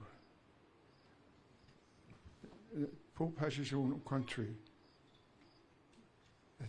I think he called it Vatican, something like that. Beautiful country, tiny. And he received me. And he came to me out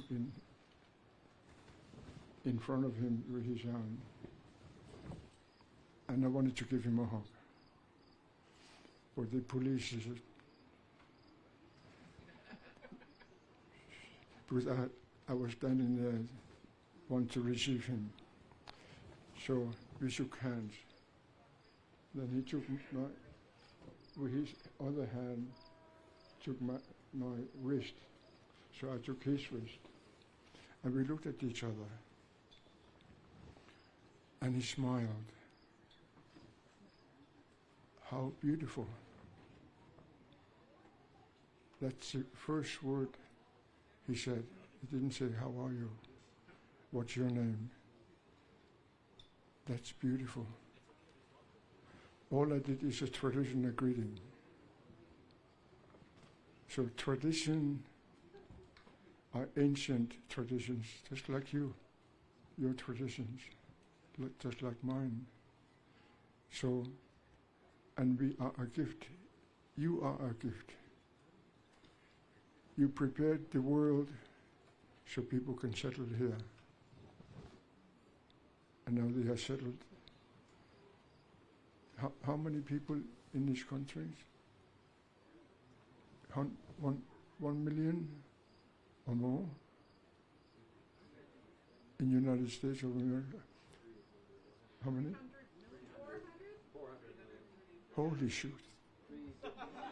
Holy shoot. What did you do? Your night must be very long.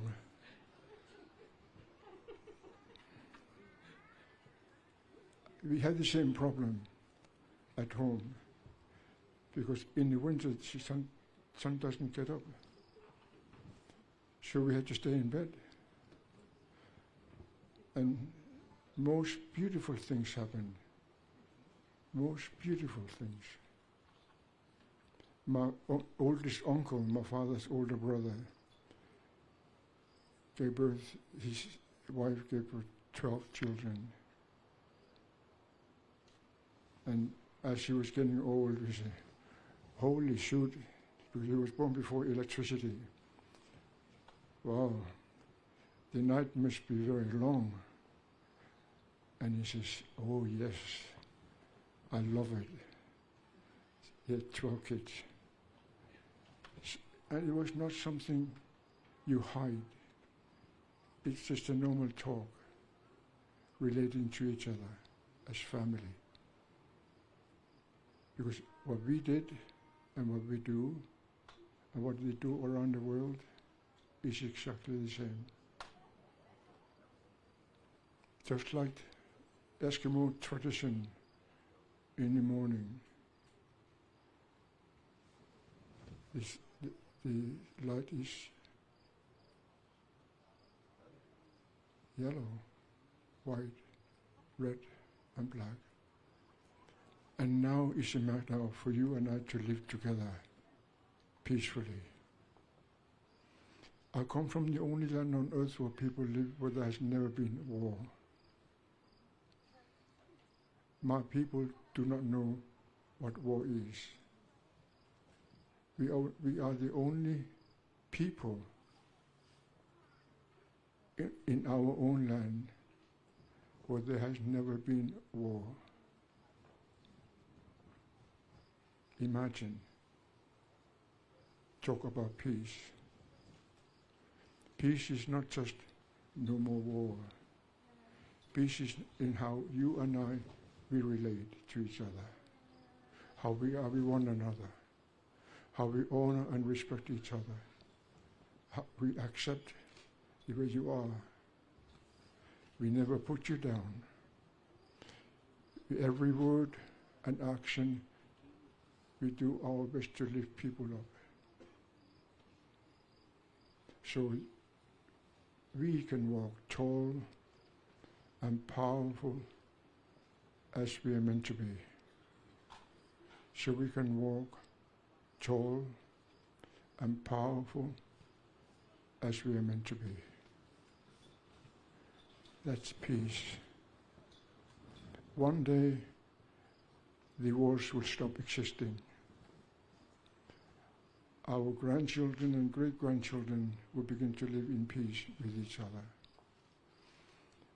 And finally, the beauty of life itself will be manifested.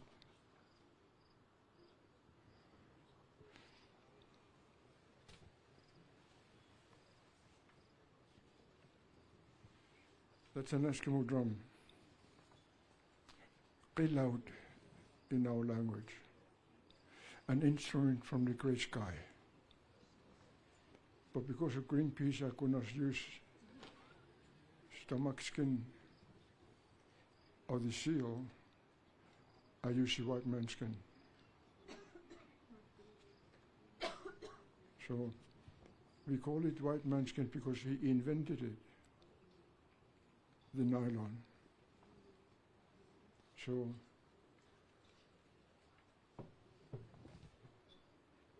I traveled with him to 84 different countries so far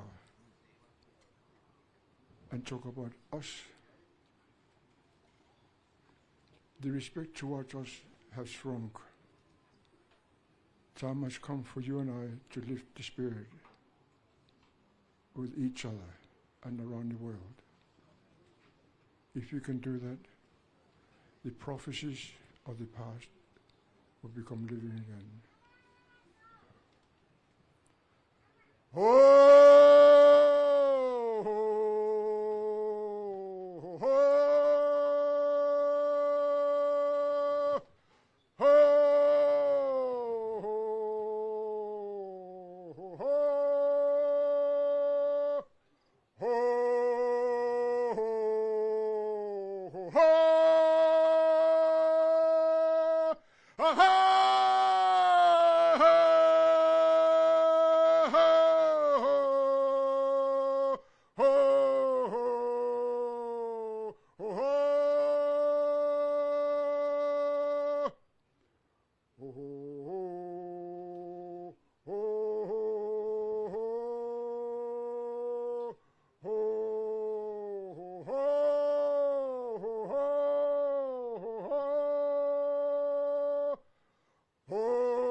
when you go up north to visit, I need you to bring a bag of coffee.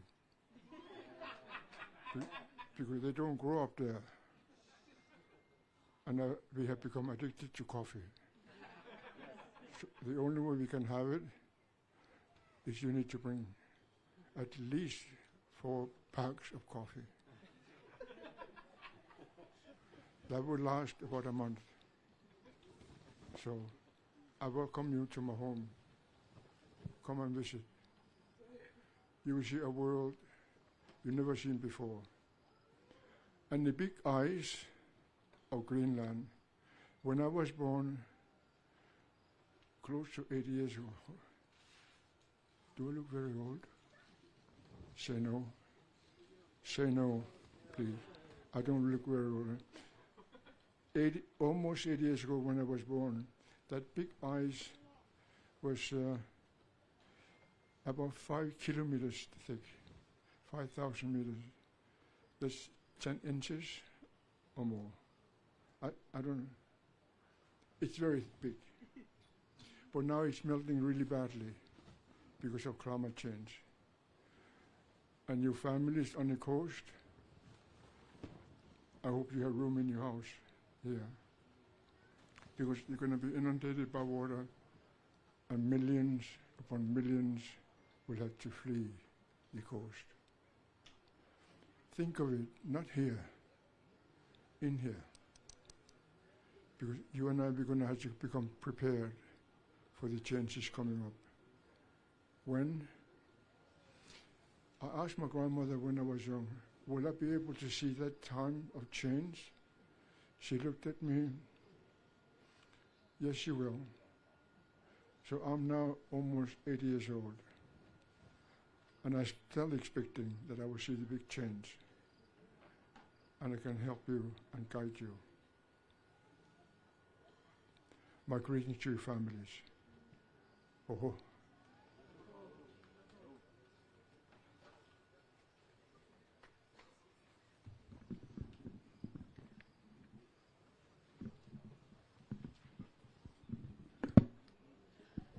Thank you for coming all the way up from Greenland. Come down. Our next presenter is the founder of One Global Family Alliance, an international council of interfaith and indigenous women, and the United for the Peace and Diversity World Council. Through these organizations, she has worked to empower women, support indigenous communities, and provide education and resources for underserved children and foster